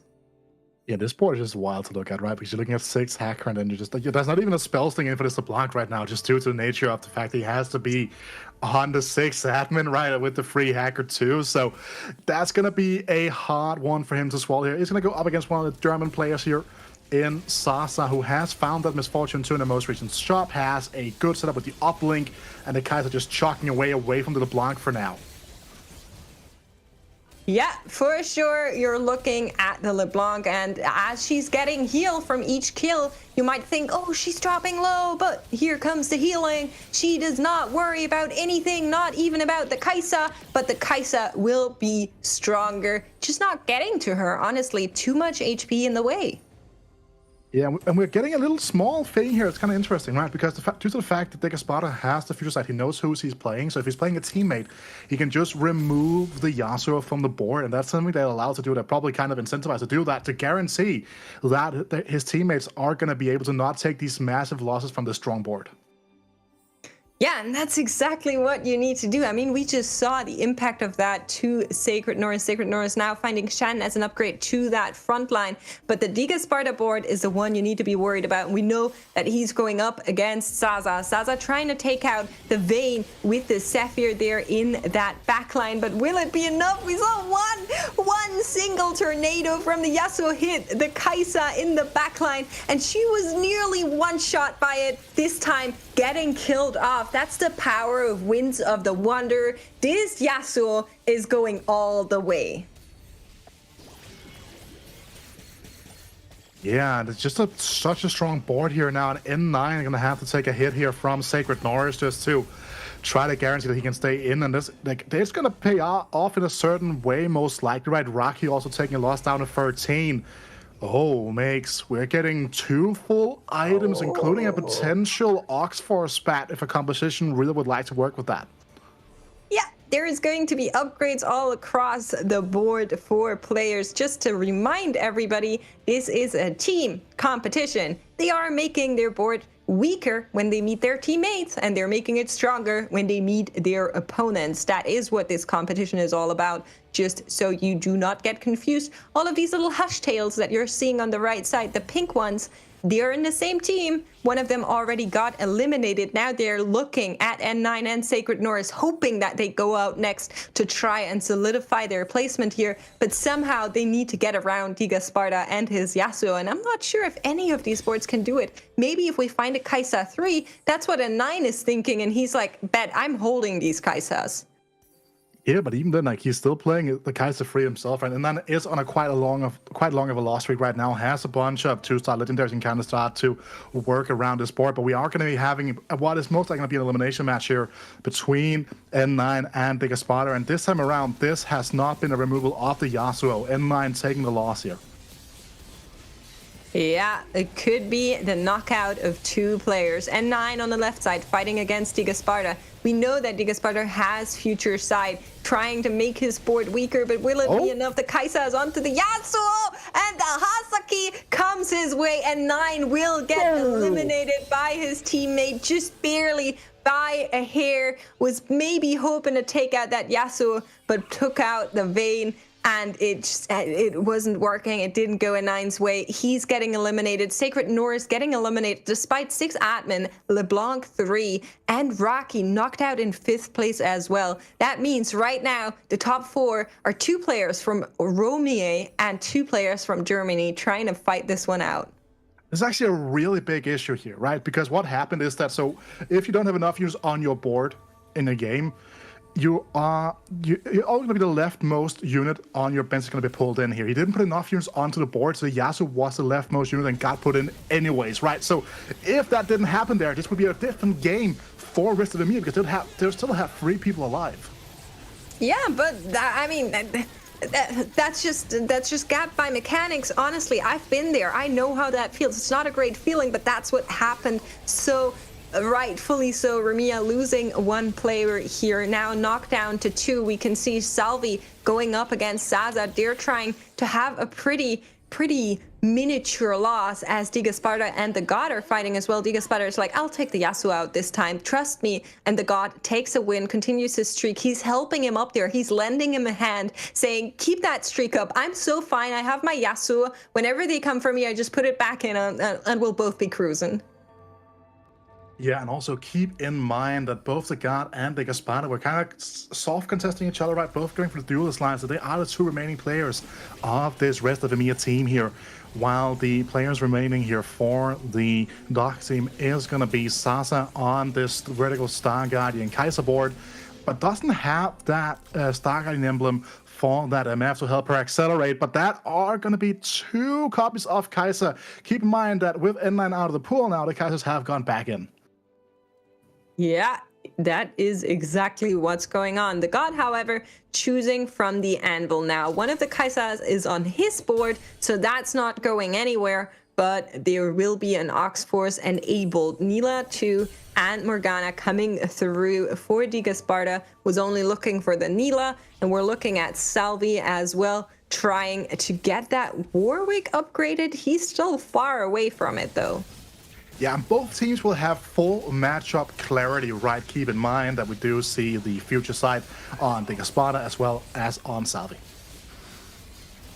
Exactly. Let's see if Salvy can take down the god of TFT. Doesn't look like it will be in the cards. The bonk comes down. Salvy takes a loss here in 4th place, and Zaza also losing. This is not looking good for Team DEUCH, as they are getting knocked down a few pegs. The god of TFT hitting one more Kai'Sa too, making it even harder for Zaza to get that. But judging from his board, he's not even looking for it anymore.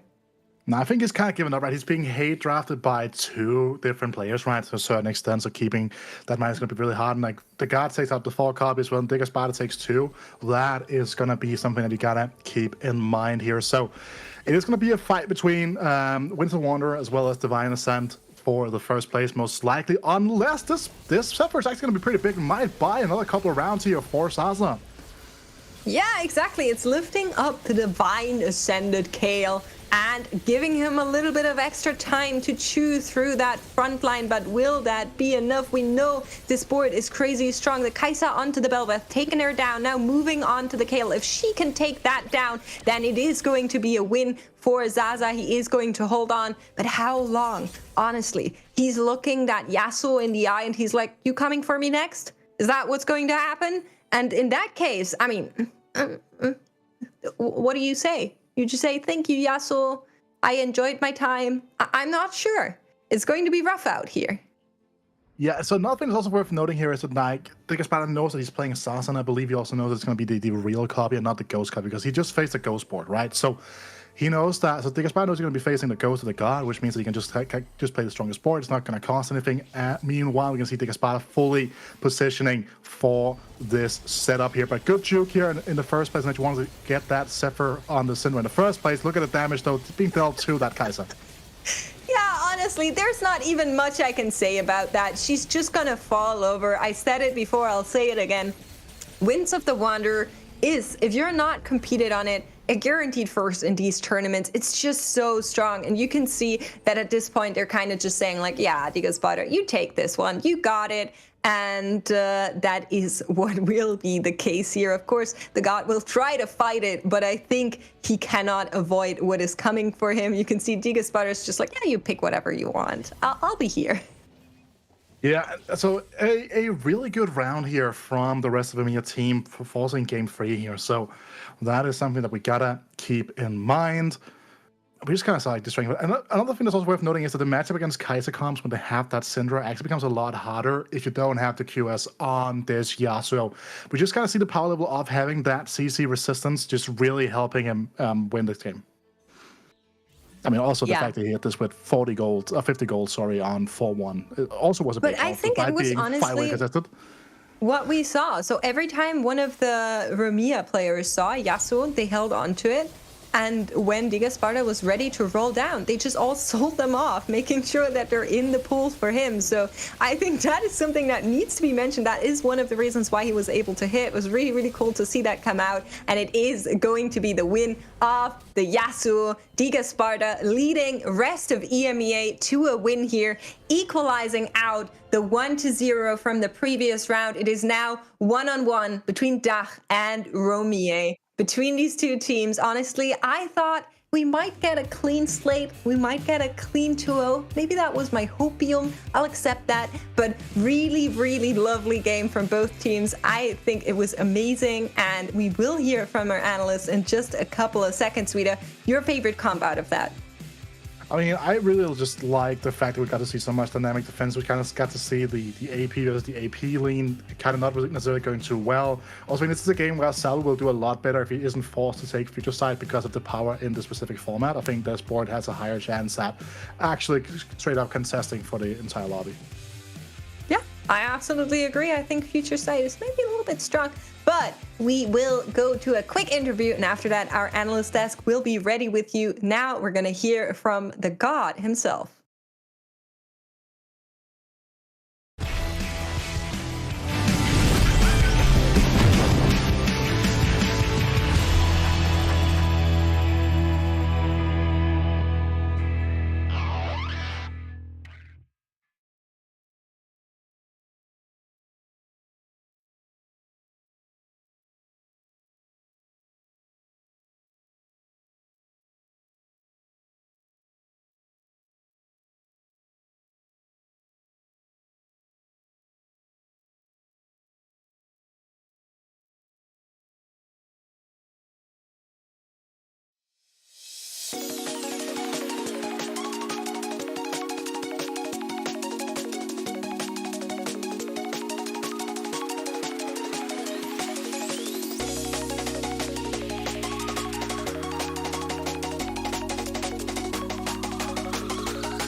It's time to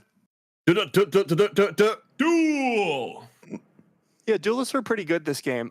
Ended up taking first and second place in that lobby. We had the variety that we've seen so much of, and we all love. Winds of the Wanderer. It's our second favorite, just behind Kai'Sa 3. And then behind that was a more traditional duelist comp that doesn't need any of that fancy Yasuo carriness. Another observation with the Portuguese players especially. This is not the first time in a game they've gone down the same exact line. I think they've been perfecting the strategy until this game. Finally, they got it the first and second, holding hands. They were playing, both of them playing Spell Slingers earlier in the day. Did not work out so much with one of them going 8th, I believe, in that game. In game 2 it was. So overall, finally, they got things rolling. You do have the ease of having, I think, in my opinion, the best hero augment in the game, Winds of the Wanderer, to help out DeGaspar to have complete control over the lobby in terms of matchups, in terms of helping his own teammates as well by taking out the Yasuo. I mean, Peter, just absolute dominant in terms of the strategic element of this team 4v4 format. I think we were having definitely a lot of questions raised about the contest, but the fact he went first and second is amazing. I think the KL composition, we had some worries about, particularly in a lobby where we actually had the return of the nightmare that is LeBlanc Hacker, which we saw when that matchup went into each other. It did not go well for the KL comp at all. I think very lucky, honestly, that Sacred Norris went out as early as he did and allowed space for those duelists to really come online. Yeah, I was going to say on the opposite end that LeBlanc comp didn't exactly work out for Sacred Norris either. And I'm happy to see the Kale comp succeed. I'm a hater. I was a hater. I'm not afraid to admit it. I was like, this is all attack speed items, and he finished off with a Hand of Justice. Where's the AD? Turns out, doesn't matter. He just attacks fast enough that 50% of that base AD is enough to take down the rest of the field. And speaking of the rest of the field, we saw Kai'Sa contested once again, and neither player was able to make it very successful as a result. Both were stuck on that Kai'Sa too. Wondering if we just stop seeing it at some point. I don't know if we ever live in that world, because it felt like we were really, playing out of bounds here for as a team in what they were trying in that game. And it's always going to be risky, because you look back at these kind of results, you could easily see the Portuguese team, going out in the bottom four here and saying, why on earth did you decide to go for that rather than the more standard kind of play? I think that's what we get from comps like the Kai'Sa, which we know kind of what you're getting every game, and that's why it's so strong. It's consistent, it's good. But in this case, astonishingly, it's not top 2. Another player to mention in this case, unfortunately, is Memo, who had just absolutely nothing to go on. I was seeing his board at stage 4-2 or so. I'm like, okay, this guy's a guaranteed A. You can forfeit at this point in time. Had barely even hit his Lee Sin 2 at that point in the game when everyone else was hitting their 3 stars with the LeBlanc, the Yasuo. I understand the sentiment of saying, hey, we have DeGaspar going for Yasuo. He's going to be playing supers. Try and go into a route that might contest him in terms of supers, but did not work out at all. I think Ultimate Long Cleansing Safeguard has not worked as an augment overall. Players were not able to get that Lee Sin 3 Giga Tank into the 6 hearts. And same case here for Memo, just an absolute 8th, unfortunately, in this game. Yeah, I think that strategy of contesting on supers only works if your supers board is actually good. Because we haven't really seen that Cleansing Safeguard is particularly strong, like you were saying. No longer can Lee Sin be that infinite tank at 2-star, so you're left with kind of a weaker front line, and the back line behind it never materialized there for Memo. So I think Cleansing Safeguard, we should maybe just like shuffle off into the corner, sweep it away, because it has been proven so far throughout the weekend at the very least to be not only inconsistent, but even when it gets up there, starts to fall off with that solo tank. So after that game, let's take a look at the standings. We are midway through the series still. It looks like a perfect split, 1-1 in both semifinals. We're going to have a final game 3 for both the DEUCH versus the rest of the EMEA and France versus Turkey as well, to decide who will be the finalist team on either side facing off tomorrow in that best of 7. I remember, Matt, before you were saying you were very happy to see the alignment of numbers here. Well, both of our second games had exactly the same score as each other, just to make clear how hotly contested things are on both sides of the bracket. We came with this on expecting to see that we're really dominant, France just behind them as well. But even our semi-final stage, even before we get to the best of 7 finals tomorrow, this stage is already massively competitive.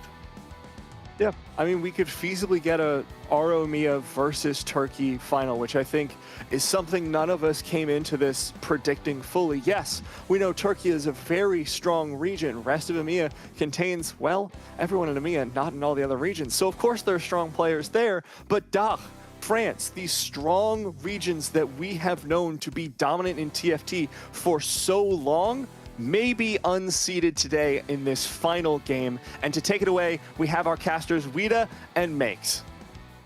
Thank you so much, guys. And of course, with us going into France versus Turkey, we do want to lead all of you to the streamer where you can watch DACH versus ROEMEA if you so choose to want it. Of course, it's linked in our score sheet as well. It is going to be You Better Know Me, that's his name, on Twitch, just all written together, and you'll find him over there, or just use the link on the score sheet if you want to watch that game. If, however, to prefer our presence and our casting and want to see Turkey versus France, then stay with us, Wida, because that's exactly what we got lined up. It is, and for me, this is the highlight matchup maybe for the entire tournament. I talked about is when we got the first matchup. We can see how strong Arad has been performing today. Probably been the best player for Turkey in this matchup so far. Volta has been flying. Potter Ball has been flying all day. Like some two super strong teams here going head to head. It's going to be so exciting to follow. Yeah, 100%. We're looking at Team France and Team Türkiye in the bottom row, Team France in the top row.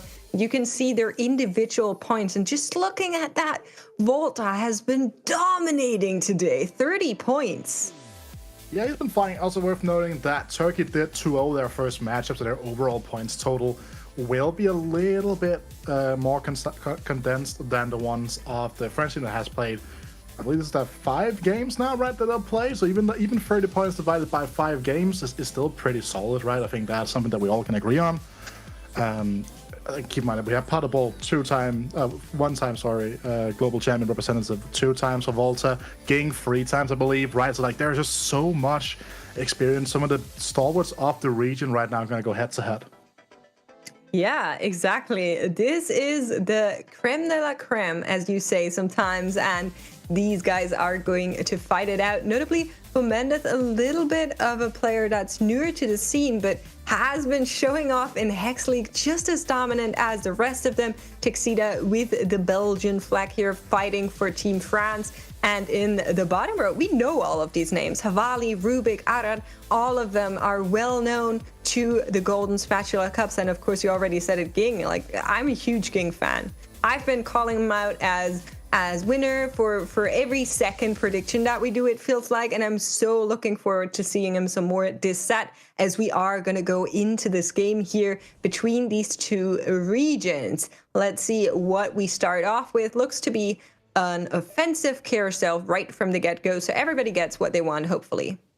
Yeah, there are some players that prefer to lean on a start for example, a Chainless or a Belt, but having that offensive component can be a really good start for most players, but having that initial cloak or the initial tier, much better. I think the sword is probably the worst initial opener because it does have a few more limitations. Okay, that's a lot of gold for Volta, but I think that was 8 gold or something ridiculous. Wow. So is he gonna just like look at making econ already? Like, am I tripping fully and thinking that that's an option?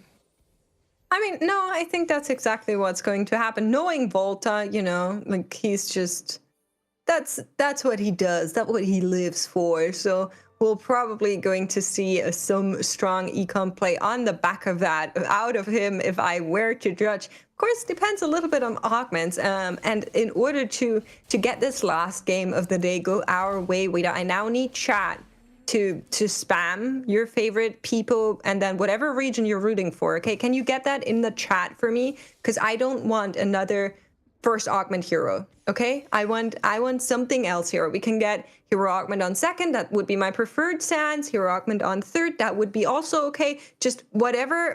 Don't make it the first one. And in order to have that happen, you guys need to come in and do that. Okay, I can't do that on my own. Yeah, I feel like I'm gonna go I can't if we see another 2-1 augment, right? Gotta get the best emote in the game out there ready.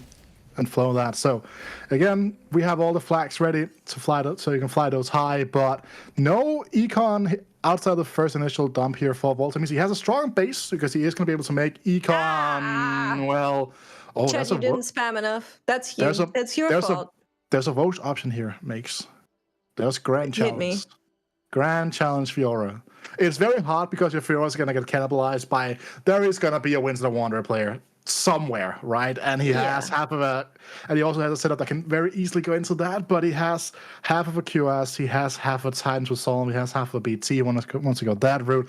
Like, you could make an argument for it because he's already on a duelist setup, right? So he is going to be picking up some sort of duelist lines, but it's going to be the Spirit of the Exile, so it's not going to center that around any potential lockets. It's going to go for a more laser core-centric line, most likely. Okay, but hear me out. It was 2-2-2, which means there has to be another player that found a Yasuo augment that is on Winds of the Wanderer. I refuse to believe anything else until we see the augments. There must be somebody that picked it up. That must be the case. We've already seen right now he's starting to make those Warwick items as well. The early Edge of Night, great item. And yes, keep in mind that we are going to see Arad on the Winds of the Wanderer in this game.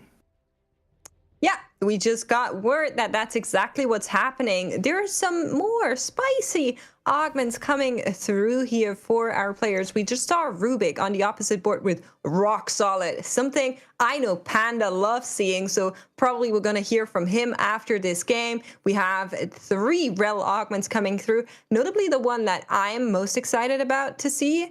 Well, I'm not sure if excited is the right words. I'm going to see it, is what I'm trying to say, is the Ruthless Blades on Womendeth. I'm always scared when we go into Draven.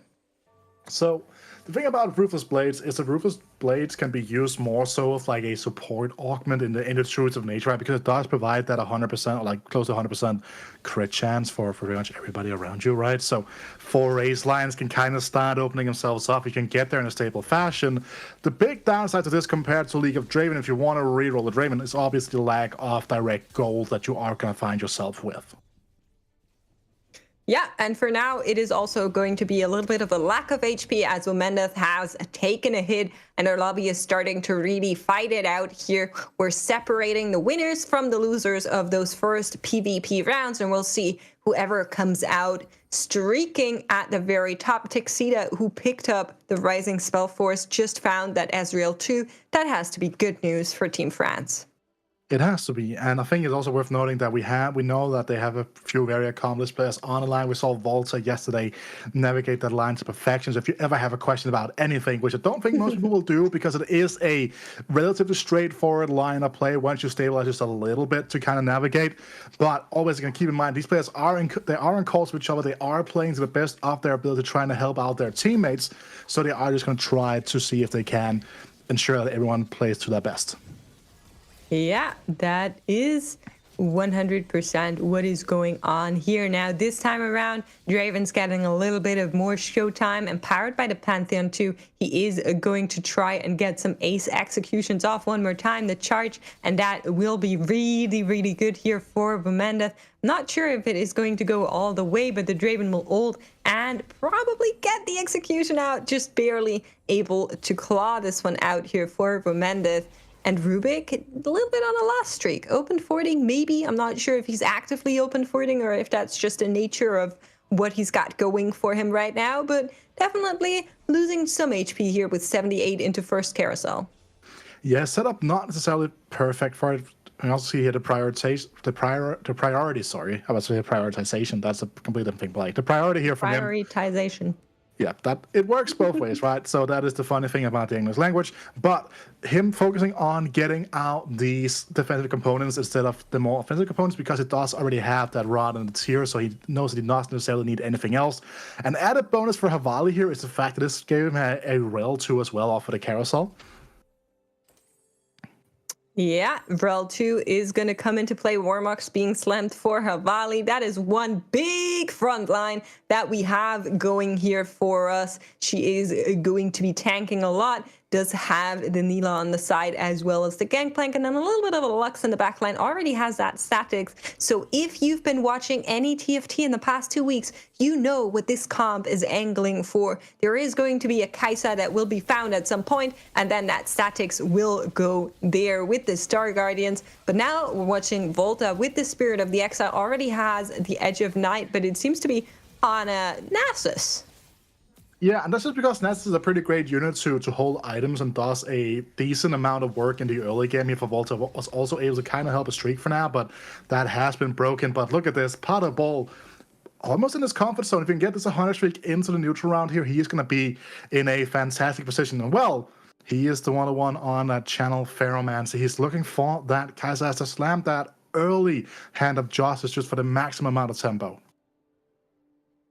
Yeah, Kai'Sa into play for France as well. So we're seeing Kai'Sa being desired by players once more. We'll see how it goes. Potable is streaking 15 gold, 4 wins in the tank. Can he keep that up, or is Ging going to knock him down? They're from different teams, so Ging would very much like to put this streak to an end. Will it be enough? However, we're going to see that big Rel. She's going to try and tank, but I'm not sure if she has what it takes to hold up that Kai'Sa.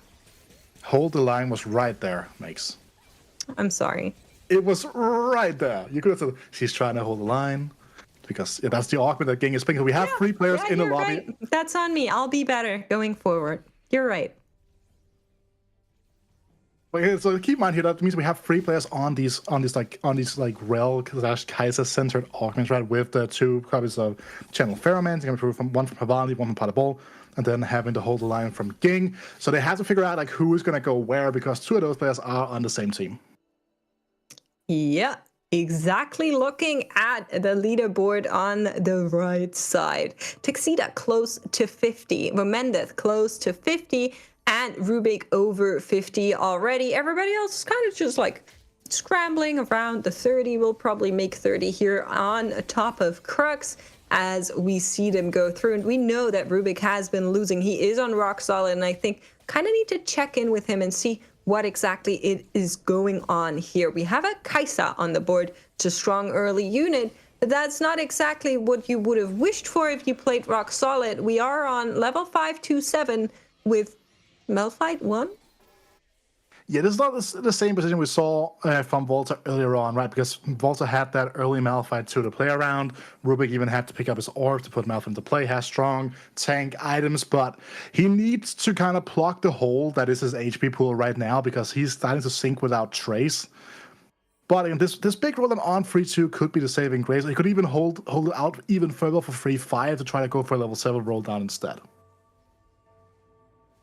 Yeah, I mean, that's what we're going to see, I hope. I'm a little bit scared now, because that's a lot of gold. That's a lot of HP. I know there are some players like Volta, for example, who we talked about in a previous game, who like open forting, who are very comfortable with using their HP as a resource actively. I command them for that. It still gives me anxiety. So we'll see how this one is going to play out for Rubik here. The Kai'Sa will be taken one more big loss from Havali, and we're gonna move into our augments. Now, this could be anything, and it's going to be golden augments. Oh, both Trade Sector and Jewel Lotus both have pretty interesting implications, right? Because you can Trade Sector, you're gonna be more like it's a hit, but Jewel Lotus is gonna give you extra combat power, which is very much needed right now for Rubik. And he goes with the Jewel Lotus. I honestly, it's a little bit like build difference. I see it and I'm like, threat. Pick up the threats. Wasn't what he did for obvious reasons, but still, I would have liked to have seen it. Padibol, however, finding a Yasuo too. He's on channeled Ferromancy, so I think he's maybe just holding them for Volta, similar to how we saw before. From the other players, augments are coming in. We have a Laser Core Heart on the side of Volterix and Tuxedo. Tuxedo, finding that Axiom Arc on the Ezreal carry augment. That has to be something we're going to check out in a couple of seconds. Yeah, but look at that. Arad also on the Axiom Arc for this Yasuo, and Yasuo is such an explosive unit, right? Can really utilize that to get those tornadoes flying out continuously as well. Yeah, you're absolutely right. I was trying to ignore it, but it's okay. We're going to move ahead and go with that. Jewel Lotus on 2 players as well, Havali and Rubik, and Vomendeth with the trade sector. That is what's going on now. We do want to check out Texida. He does have the option to pick up a heist with this Rising Spellforce. Ezreal doesn't really have too many items slammed just now, but will pick up what the heist is going to give him, and is currently on a little bit of a quick draw angle. Yeah, this is kind of the traditional way of doing it, right? We saw yesterday that people are going really deep, but this is kind of the playstyle that was really like put forward by this in the Sona reroll back in the Monster Sack before it glitched out, where you just take the first or second cash out every time, just keep you topped up on gold or on extra items. That got a lot worse when they rebalanced the gold value and brought it down a couple of golds. You very rarely got items as well as gold. So you should see that this is the route he's going to take, but he's stable enough for now. Yeah, is he though? Patibol coming for him, and Patibol, while not streaking anymore, is still very strong. Will take Texida down, 1 more loss, and Rubik finally turning things around. Did find a win here, and now it's Vomendeth who's leading the lobby from the bottom. Yes, and look at this here. Like, only 1 component open for most of these players here. No components open for Rubik, for example. We saw that Texida slammed an item coming through with the from the good old underground cash out. So that's a Warwick as well. Wait, that's massive, right? That puts Volta on like 5 laser core, no? Laser? Yeah, I think so too. Let's check in with Volta and see if that is indeed 5 laser core in play. Here comes the Warwick, and is going to be 5 in place. Admin also coming in is going to be Ally Death, giving you 15% attack damage for the rest of the combat. The Warwick has been completely itemized, and from here on out, Yasuo is not the main character anymore. We have a new friend, and his name is Warwick. Yeah, get those awoos ready in the chat, but also keep in mind here that this board is still fully 1-starred, so that's why we're not going to see him push the level to 7 here, because if he pushes to 7 here, his economy is in the gutter, and he's not going to guarantee a full streak.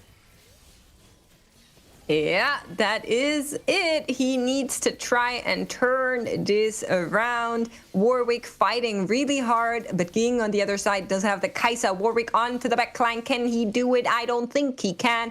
Volta will take a loss. And Vomendeth losing 1 more round. What's going on down there? 46 HP and 3-6. I'm starting to get worried. It's a Draven incident, right? I think that's just kind of what is happening right now. He doesn't have that much power tied into the rest of the board. This Draven is still only a 2-star. He's 3 copies away, so this 4-1 roll down should be relatively consistent, still lacking that final bit of damage from that final item. You know, every time I see a Draven augment picked, I'm like, this time, surely this time, I'll see it go top 4. It is going to work out, and I hope and I pray and I beg and I hope that this time is going to be it, and usually it never is. But for the sake of Vomendeth, hopefully this time it will work out. The Draven with the hacker going into the backline, and it seems like at least against Ging's board he will be able to get some showtime in.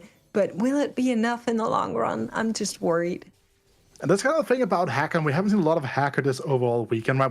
When you are in lobbies where there's a lot of Kai'Sa, which happens a lot on ladder, right? You'll very often see 3, even 4, even 5 players trying to play that composition. When you play those compositions like Hacker now, for example, able to go over the top and take out these squishy backliners, you're going to find a lot more success.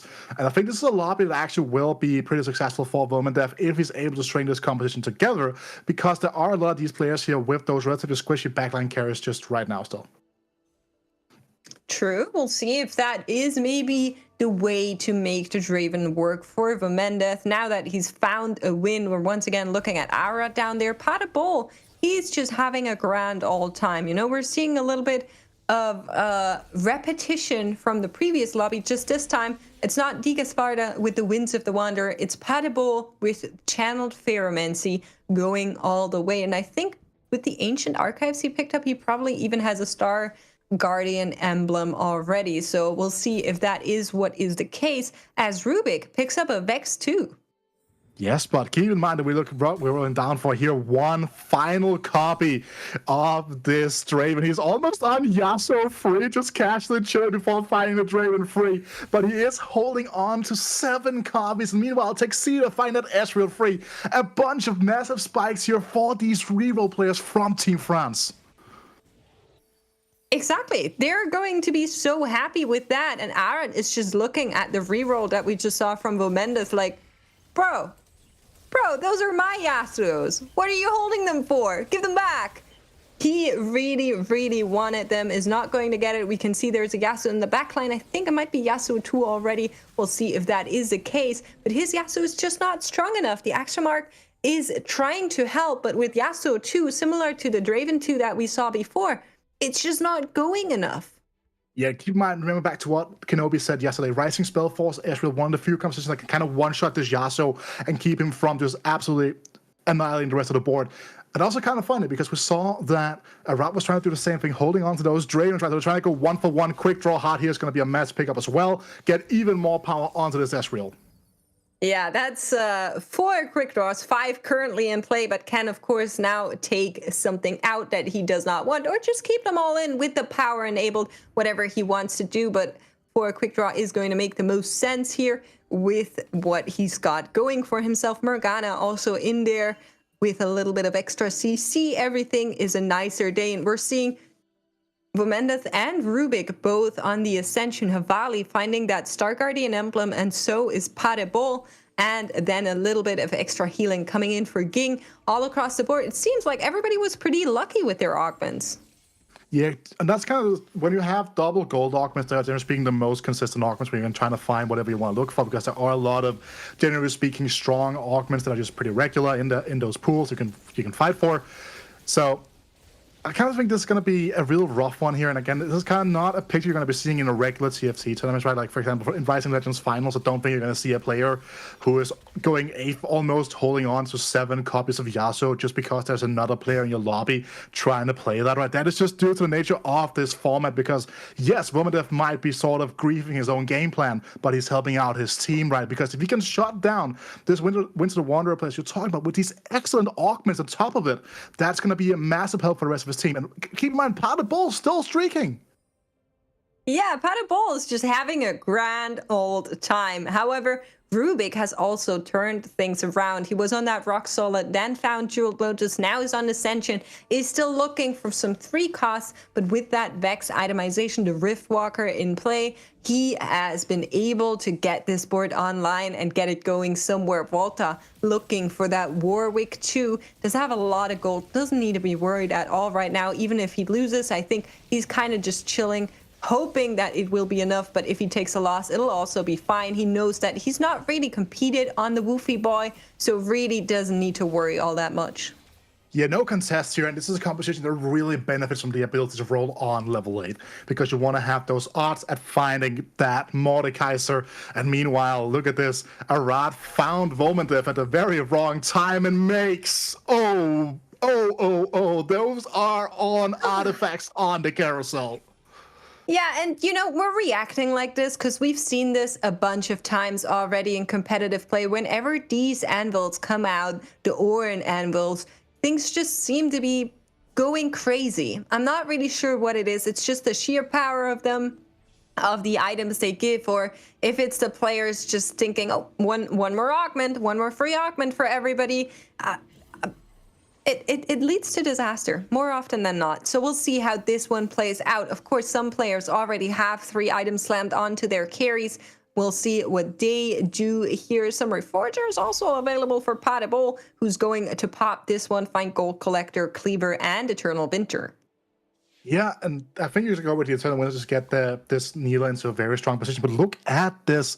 He has 2 duelist bats, one on Kaiser, one on Misfortune. Not the traditional way of scaling up their attacks, but just scaling up the overall power of these units, especially at this very moment where this Star Guardian emblem is still on that Yasuo. But it's a 4 duelist line, really utilizing that Neela as a better tank. This is like the creative lines of play that we have highlighted that Padebol is able to pull out.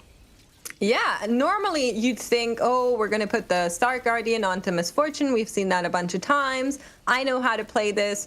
But Padable's saying like, nah, this is stronger. I'll use the Duelist spat. I go into the Duelist tree, make both of these units go up, and the Yasuo will get the Star Guardian one. Emblems for everybody. And we'll see that this is going to work out great for them. Despite taking a loss here, he's still looking really good. However, Arad does not find the Yasuo. He's on Winds of the Wonder. He has Battle Mage. He has Axiom Arc. He has good items. He has a front line with the Duelists. Could have gone into supers instead, but is on the Duelist Spellslingers for now, and it's just a Yasuo too. He's not doing what he needs to do to take down the other players. No, and that's also an added consequence of the route that Padabole is taking, right? Keep in mind, WOMEDEF still holding on to his 7 copies of Yasuo very, very happily. But another 3 copies being removed here by Padabole going into this line. That is just an absolutely massive thing to keep in mind. Yeah, not only 3, there's another one on Padable's bench. So really, Team France just saying like, you meant to play Winds of the Wanderer? Guess what's happening? We're holding that Yasuo, 4 players all against 1. Really, that is what the power of 4v4 team competitions can do to you. And Arad taken out in 8th on Winds of the Wonder, not because he was competed in a traditional sense, but because he was competed in a more modern SuperBrawl type of way as we move to Aurelian Doom. Yeah, and my prediction here of TÜRKIYE going all the way is kind of looking more like a doom and gloom right now, because Ging also now next one on the chopping block here, still yet to find a Kai'Sa 2, even due to the fact that Havali is flying on his Kaisers, Padabole the same way. So it's just a really tough spot for a lot of these players that have been struggling to really find those final pieces to close out their compositions.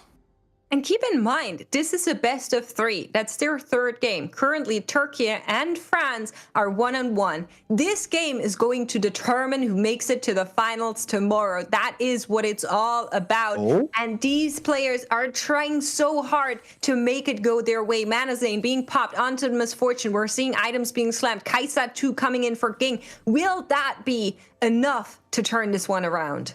It's a hard thing to say, because there's a lot of power in this Misfortune 2 now, if you can get to that first cast, because the second cast is going to come immediately afterwards. But look at the other side of the field here. Sonya's Paradox on this Vex could be a key time saver at the end of this round. Yeah, first cast on the Misfortune is going to come through, reaching some of the frontline units, but the Jhin and the Vex are still untouched. One more time, it's going to come out. Vex stays alive. The Kai'Sa has been down before. Ging takes another loss. It is looking bad for TÜRKIYE in this round. And also keep in mind, while WOMEDEF is also kind of free-falling right now, he has done his mission and succeeded with it. His mission in this game was to grieve the Winds of the Wanderer player. Keep that in mind, as that Jax free is coming in. All the upgrades here, still lacking that final 2 copies for this Wukong to get the maximum amount of HP possible in this very moment for this Draven. Yeah, and I mean, this is what that Draven can do. He's still holding on, but he already, like you said, did his mission. He made sure that TÜRKIYE did get an 8th place. Draven onto the backline. It is Padabole that is going to be met, and look at the sheer damage that this Draven is dishing out. I don't think that Kai'Sa can do anything here. He just has so much HP, and he is going to take her down. Easy peasy lemon squeezy. It's Draven, not Draven. Yeah, and keep in mind here, if Ging goes out, this is another great showcasing of team play from the French team. Ging does lose it, but he's still in it with just another potential HP that he can lose, right? So he is on his last life. He's rolling. He's trying to find anything. He's still on this Garen 1 stock on level 7. This is not a great position for him to be in, even though he has that Echo too. It has Star Guardian, but none of his defensive traits. WOMEDEF finds that Wukong free. The rest of the lobby's boards are just way too strong for Ging to keep up. Yeah, he can't keep up. He doesn't have any gold. He's on level 7. He was hoping to maybe make something with the Neela here. Garen still 1 copy away. Both of those units he would have liked to upgrade. But here comes Tuxedo. The Shroud of Stillness is going to hit the entire clutter of this backline. The Misfortune and the Kai'Sa just taken out. The enemy Misfortune will make a short dealing of that, and Ging knocked out in 7th place. Will WOMEDEF follow, or can this Draven claw back one more win? He's trying his hardest, taking out the Pike onto the Vex, and that Zhonya's will not hold him back. He's going to get another win. And that means that's Rubik, right? Because Rubik is now looking to get eliminated in 6th place. And that will be an 8-7-6 position for the Turkish team here in their final game, potentially off the entire tournament. Rubik has to pull out a massive game for this to turn around now, but he's still struggling because he's lacking the gold. And finding those last couple of upgrades is going to be really, really difficult for him. Yeah, picking up the Thieves' Gloves here, trying to just at least get board strength in terms of items. That also makes him susceptible to the randomness of it all. And Havali is looking at his teammates like, guys, come on, I'll try to help you up. But he's alone, cornered by Team France, 2 above him, 2 below him. And Rubik seems so far away. Now being able to find that misfortune too is empowered by that Star Guardian emblem. But is that going to be enough? We've seen this comp lose out against others before. We have that 2-star misfortune, the combination of Manasane plus the Star Guardian, with the 8-star Guardian, keep that in mind, could be enough for this MF to absolutely annihilate the entire board being presented by Vomendef. Yeah, we'll see if that is going to be the case. The Draven not going to go into the enemy backline. He's just going to stay where he is, taking a lot of damage, being knocked down by the misfortune. And Havali is able to knock down Vomendef to 1 HP. But will Rubik survive? That is to be the question that we need to answer here. And he is looking real good. Also winning against Padabul. Rubik and Havali grasping each other, trying to make it through here. Yeah, but the real tests of this board for Rubik right now is not Potable, because Potable's board is kind of artificially capped by the fact that he's playing this weird duelist setup, right? Because he's not going to be able to find the best and items for something like the Misfortune, right? It's going to lack some of that ability power on that one. The same thing goes for the Kaiser. So he needs to perform against the boards from Volta, the boards from Succeed, like level 9 full streaking. That's a big one to keep in mind here, because it might all just be for nothing. Vomendef going up against Texida. This is team-on-team action. Texida from Belgium playing for Team France here. The Draven goes into the backline. If they communicated well, that Draven is going to take out the Ezreal before worse happens, and Vomendef will be able to stay into the game. But the Ezreal is doing so much damage. Look at him. He's being cornered by the Vi, and I think they're saying goodbye to Vomendef here. Rubik still fighting, 12 HP. Can he do it? And it looks like he will also get knocked down. 4 HP remain. He does get 1 more life as he's trying to make his way into the top 4. Yeah, and as I said, right, the final real big difficult task for him are the likes of Volterix's massive laser core board that we can kind of see has all of the tools ready and waiting online. So this is going to be a rough one, because this elimination here should just mean the demise of this Turkish team that's performed ever so admirably. The only team to win their quarterfinal 2-0 might be the one going out here. And keep in mind that yesterday during the interview, Padabul gave this team their flowers, right? He really highlighted how strong of a team this is. Like, they were looking really scary, both on the player level, on their individual levels in general. Like, there's a lot of respect from the French team towards this Turkish team, and them taking France to game 3 kind of showcases how good they are. Yeah, absolutely. You said it. I mean, France has been the dominating region of EMEA for a long time, but Türkiye, like Poland, like Germany, is one of the regions that are up and coming, and they're thirsty to prove themselves. So we'll see if that is what's going to happen here as we move on across the board. He needs 2 more copies of that Vex, but it doesn't really have the ability to sell off the board, because the Vex board is so hard locked in line when you don't have a mascot emblem that you can't really sell off anything. Yeah, we're watching Volta against Havali. Havali, the only Turkish player here that still has a little bit of HP to give. His misfortune is so capped. She has intense damage and lots of casts to go out trying to knock down the French players. But Rubik is the one he needs to be worried about, and rightfully so, getting knocked out here in 5th. It is Team France, 3 players in the top 4. But if Havali takes it, I think they still have a chance. Team Türkiye still has a chance. We're still waiting for the final confirmation from what happens. We're going to keep you guys in line with that one. Again, Volta had over 70 gold, was looking to go 9. Got to find that 2-star Mordekaiser as well. And now they can guarantee the matchups here. If they can manipulate this in a way that guarantees that Volta loses the fight and keeps Padabul in for another round, that is going to be absolutely massive. We did talk about the fact that Volta and Padabul yesterday were trying to kind of sabotage themselves when it came to the MVP of the day. So this might be the same thing going on here. Yeah, I mean, I hope not, because they still need to fight for survival and winning, of course. But Partible against Volta. Partible could get knocked out here. These two players have known each other for such a long time. They're just constantly shotting each other. And I think Volta probably is smiling right now as he knocks out Partible in 4th place. Tixida, however, also taking a loss, and Avali keeps streaking. Yeah, keep that in mind, right? That is a loss to Havali. This board now is also going to get an even higher ceiling with Partible being eliminated. Could start going to chase down that 3-star Kaiser as well, which would be an absolutely massive pickup.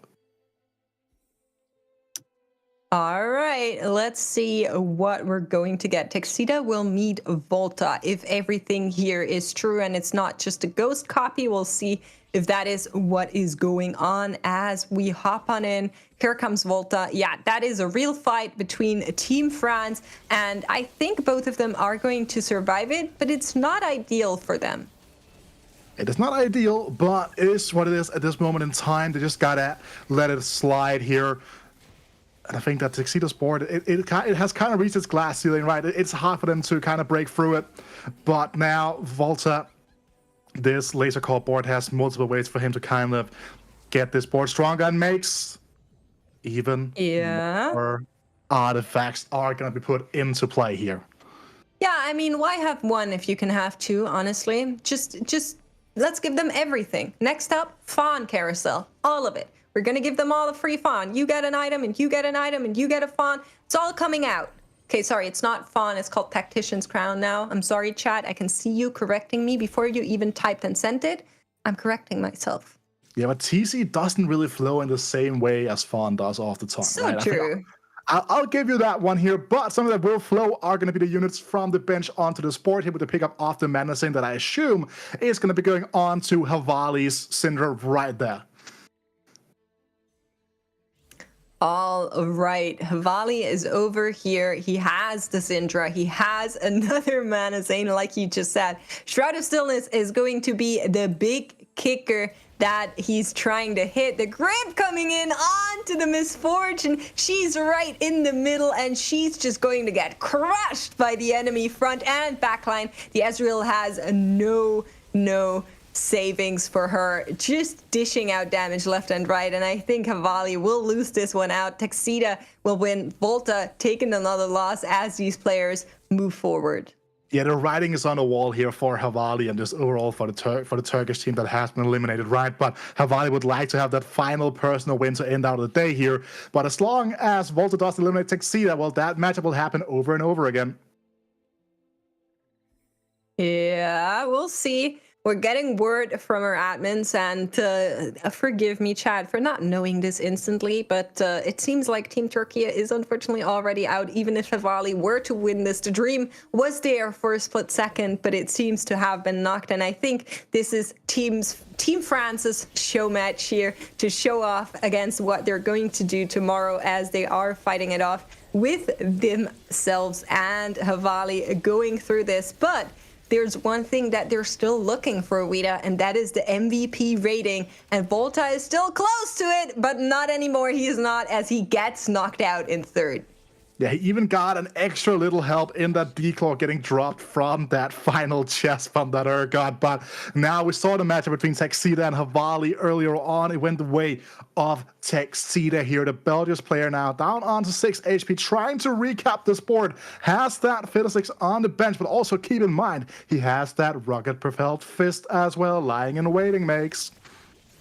Yeah, but the Rocket Propelled Fist always grabs the unit that is furthest away. So in my brain, just put the Misfortune close enough, like middle of the backline. She should be safe. We should all be cruising. And hopefully Havali can, at least in a glance of honor and bravery and bowing down to France, get a last win here all across the board. But we'll see if that's what's going to happen. He also needs to make sure he positions his Zephyr and his Shroud of Stillness. Another Syndra coming through could potentially find that Syndra too, which would be real good for Havali. But of course, he also needs units that could be pulled onto the board.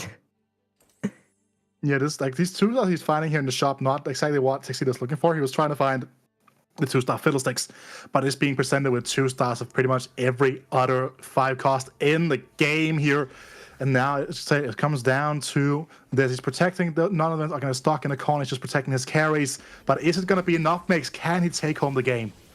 Yeah, let's keep our eyes open. The Misfortune has been untouched, not grabbed by the Rocket Fist. Off goes her first cast. Her second one is going to come in a couple of seconds. That Mana Zane is just proving to be a real deal for Havali as she moves on to Ezreal, but gets knocked out. The Axial Mark, Ezreal reigns supreme, and Havali knocked down to 4 HP. The next fight will be their very last one.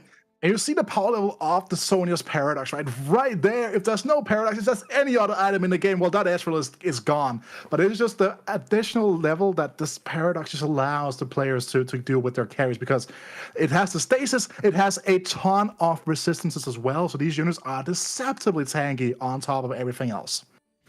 Yeah, and honestly, it feels like when you're playing League of Legends and you have like that final blow that you're planning to deal and suddenly the enemy goes golden, they evoke that same feeling. So shout out to the TFT devs for making an item that does exactly what I expect it to do when I see it on an enemy unit. But one last time, we'll see if it can take the win or if that Misfortune is going to be stronger. And this time it's looking so good for Havali. The entire team is alive. It is only the Ezreal, and in comes the last ult. Syndra clawing it out, throwing one more orb, and Havali takes one last win for TÜRKIYE in this best of 3, but France will move on based on points from everything that we know. Very, very well played to them. I think we've been shouting out Team TÜRKIYE for the entire tournament. Rita, I think you specifically from the very get-go said what a strong team they are, and just the sheer fact that they were the only team to 2-0. They were a team that forced France of all regions, France,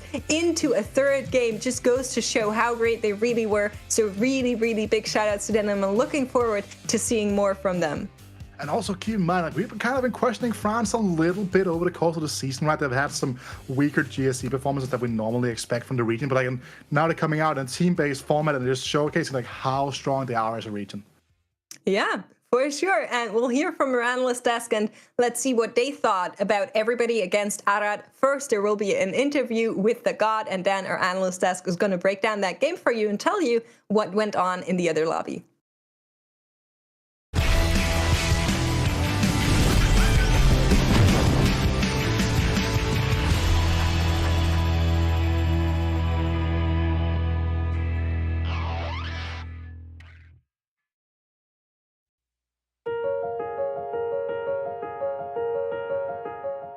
I'm TheGOD. My name is Philip. I'm from Portugal, and yeah, I'm a cool Portuguese guy who likes this game, basically. Oh, I started playing in set 6, so I had set 6, set 7, and set 8. So set 8 is basically my favorite set of all time.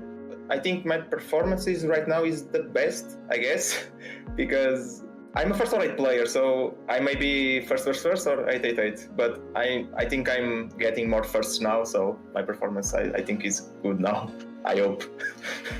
I really enjoy them. I think the new format is really, really, really, really, really good, and I said really 6 times because it's really good, because we are playing for our spot, but also for our region, and I really enjoy it because it seems like players that aren't that well known, like Master or something, they can win and enter, and I think it's really good that they open doors to everyone. I want to give to all of them, I can't say everyone's name, but Chilendario, Maestro, Tavas, Ipanina, those people, but all Portuguese, and like we are really like a family, so all the Portuguese family, I really want them to get a shout out. They deserve.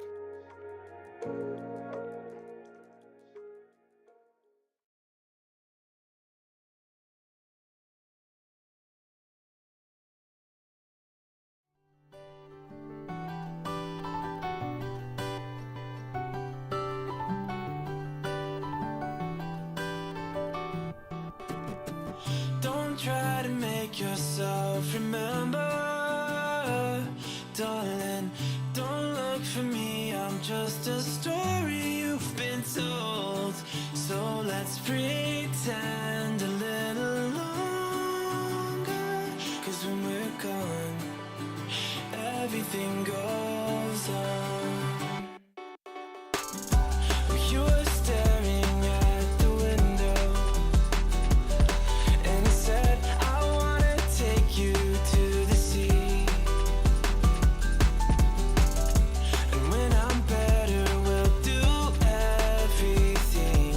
I gotta stop making promises I can't keep.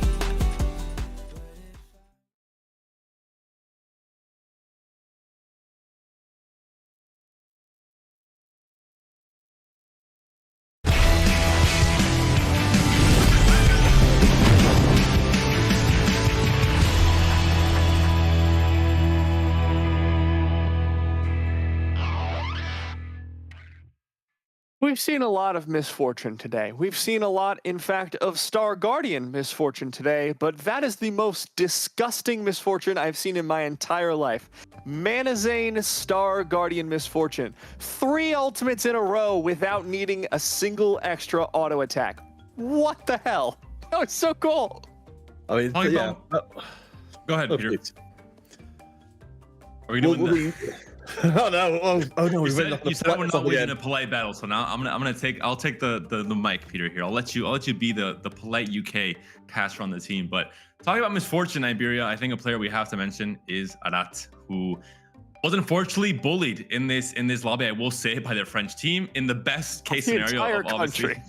I mean, you have to understand that with an augment like Winds of the Wanderer, like we saw with maybe Katarina in set 6, for example, already even in a normal lobby on ladder, players will hold Katarinas to try and doom you because of how strong it can be if you do end up hitting. Similar case here. If Arat was playing something like a Draven, for example, and French players held Draven, it doesn't really matter. Arat would go 8th and that's it. But in the case of Yasuo and Winds of the Wanderer, because they held these Yasuo, this is a player that is almost projected to become a, second place or first place in this lobby with the strength of Winds of the Wanderer if you end up hitting. So I think it was completely calculated, and from the very first moment where Bowmandeath was holding, 6, 7 Yasuos, and Arat was almost guaranteed to go 8th with 5 Yasuos total, this opened up for Ging, who's 3-way contesting this Star Guardian line, to go 7th, and it makes it almost impossible for Turkey to win this outcome with Rubik not hitting that Malphite 3 and ending up 5th. It would require Havali and Rubik both to go 1st and 2nd, with only Havali being in that position, as you mentioned, with misfortune. So I think a masterclass of teamwork from France that really left Turkey completely out to dry. And I think this has definitely got, we'll talk about this a little bit later on, but this definitely has implications for the tournament as a whole. But to talk a little bit more about what we're actually seeing in that game, Volta, of course, managed to put up a very good performance with the laser core there. Extremely solid board that brought him through to a 3rd place. Having the Brawlers and the Exiles together, huge amount of beef on the field to make sure the laser core worked well. So I'm sure we'll be seeing more of that tomorrow as well. I'm infinitely amused by the fact that even when Potable is playing Star Guardian, he's playing Duelists. Finding 2 Duelist Fats and be like, cool, I know how this works. I don't care if it's Kaisa and Misfortune, a Duelist is a Duelist. So that was really fun, but I think I really want to highlight something that I found fascinating. Texida is the first person we have seen in the 2 days of this tournament who actually ran parallel, because he was able to push to level 9 on Ezreal reroll, which is just a hell of a game for him. Yeah, I mean, I'll go this time. He could have thought to again make this Ezreal better either through quick draw or through parallel. I think parallel was a choice in the end. Yeah, I mean, I've certainly been impressed by how powerful the Ezreal reroll has been so far. I mean, in that case, you had the Exmark, they had the quick draw heart coming in to really push the power level of it. But it's really shocked me just how far I managed to get through the game, even not winning the whole thing, but doing remarkably well for a competition I think not that many people have been necessarily running towards with open arms. Yeah, and there's one more thing that I want to pull out that's kind of been nagging at the back of my mind all day. Zhonya's Paradox is ridiculous. That item is so insane. So many games we've had where it's just like, all right, last second, the invulnerability saves the carry so they can do enough damage into the late game. To the point where I'm feeling like if you ever get that offer, just take it. It has been so good. We've seen it on Vex, we've seen it on Ezreal, we saw it on Garen, and in all three of those cases, one of which is definitely an edge case, it was the defining trait for that composition in order to get them to the late game. So I think that is one of my big takeaways from the tournament so far. But of course, we are headed into day 3, which is going to be the grand finals. So let's take a look at the bracket and how that other series worked out. And it looks like unfortunate news for myself and for Makes. Dokhy does not make it into the final day. No day 3 for a team that I think many viewers and casters alike would think it was the favorite to win it all, especially coming off of the 4-0 in that day 1. Unbeaten record in the end falls to rest of ROEMEA. Huge shout out though to this team that is operating under different languages, under different teamwork and synergy from maybe previous experiences in GSCs, and still they're making it work. Yeah, it's honestly absolutely amazing to take down the tournament favorites like that. We saw with our very own eyes, just how impactful in this last game and in the tournament overall, the teamwork the German team was displaying was to their efforts. So it's astonishing this is the final, or at least this is the half of the final we're ending up with. But France, of course, the expected ones to moving on finals tomorrow.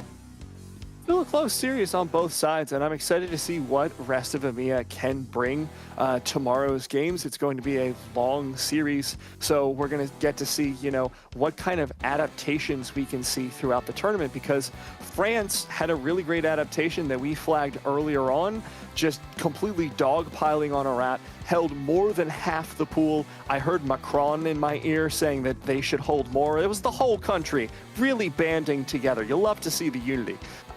But I think this is the kind of thing that we're going to see a little bit more of going forward. And David, you talked about how it kind of applies specifically to these reroll comps. Yeah, I think talking about the teamwork though, as you mentioned with this day 2, I was talking to Peter today at the very start of the day, how important it is for the teams having this experience in this kind of new format. You can theorize all you want before the tournament starts, but there's nothing that is going to be the same as the actual experience in game. 2 days of this format now, teams are slowly very much understanding, as we saw now with holding 7 Yasuos just to mess up your opponent, how important it is to do certain things in this format. And I think tomorrow we're going to see, in a best of 7 especially, some very, very cool strategies executed by both of these finalist teams.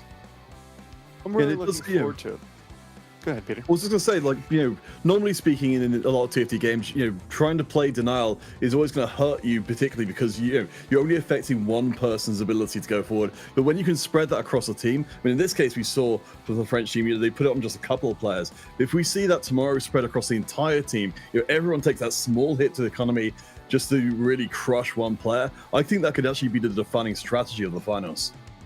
Yeah, looking forward to seeing more of that. But in the meantime, we've given you the bracket results. You've seen the regional results, but you haven't heard about the MVP. Not only do we have their name, we have them on the line right now. Thrae, welcome, and congratulations on MVP. How are you feeling after that long day?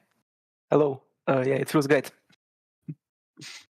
Awesome. Glad you're enjoying it. Of course, this is a brand new format for everyone involved, even the people who've been through previous SuperBrawls. This is something new. Did you find that you guys were coming up with fun strategies for it, or was it just kind of like scramble, play the best TFT you can and see what happens? So we did a few prep games, like a day prior to the tournament. And yeah, there's obviously some different strategies for 4v4.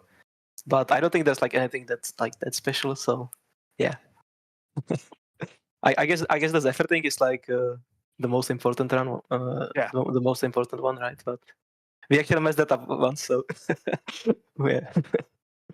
So, of course, this entire competition being built around the TRCs. I was wondering if you could tell me a little bit about the Eastern Europe TRC. What your experiences have been like there and what it's meant for the region. So my experience has been amazing. I enjoyed all of the tournaments, and I also think the admins did a great job.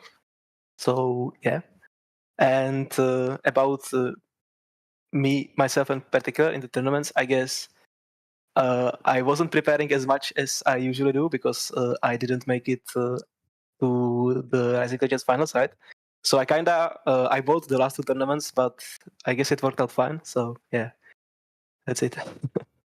Coming into this tournament, I think everyone outside of your team, maybe in your team as well, identified you as maybe the most experienced player on your team, maybe the player that others look to as a captain or a leadership role. How was the dynamic in the team? Did you guys all feel to be on equal footing in terms of the understanding of the meta and this competition? Do you feel like someone had to take the lead in terms of deciding the big picture strategies?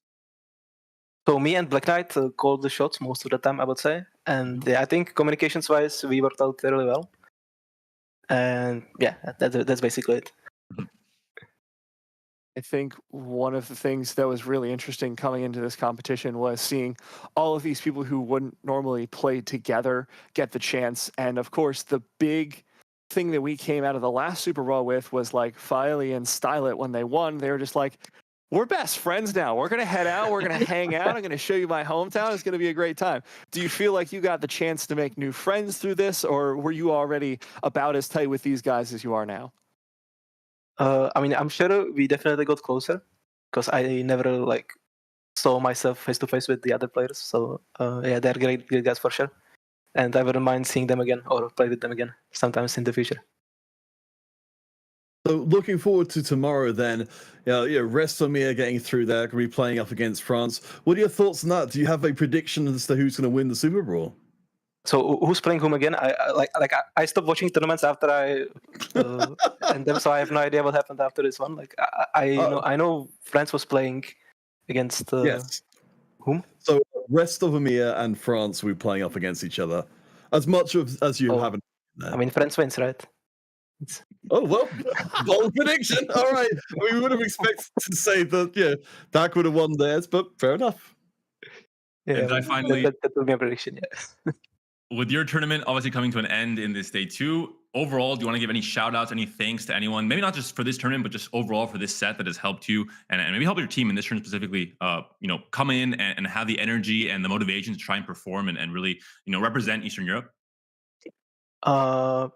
Well, shout outs to my teammates. I think they did a great job. And also shout outs to everyone from the Czech TFT Mafia. They also helped me a lot with preparations for my tournaments. So yeah, thanks guys. You're the best. Awesome. Congratulations on your MVP, Thrae. I know you said you weren't going to tune in tomorrow, but maybe you swing by, give everyone a good luck, hang out and chat for a little. I'm playing a Pokemon tournament tomorrow, so probably not. All right. Well, good luck in that one then. And thank you. Hopefully you enjoy the rest of your day, get some chance to relax, and congratulations again. Yep. Bye, guys. Thanks. Love to hear from him. That prediction just sent me. Who do you think's gonna win? Between these two, France.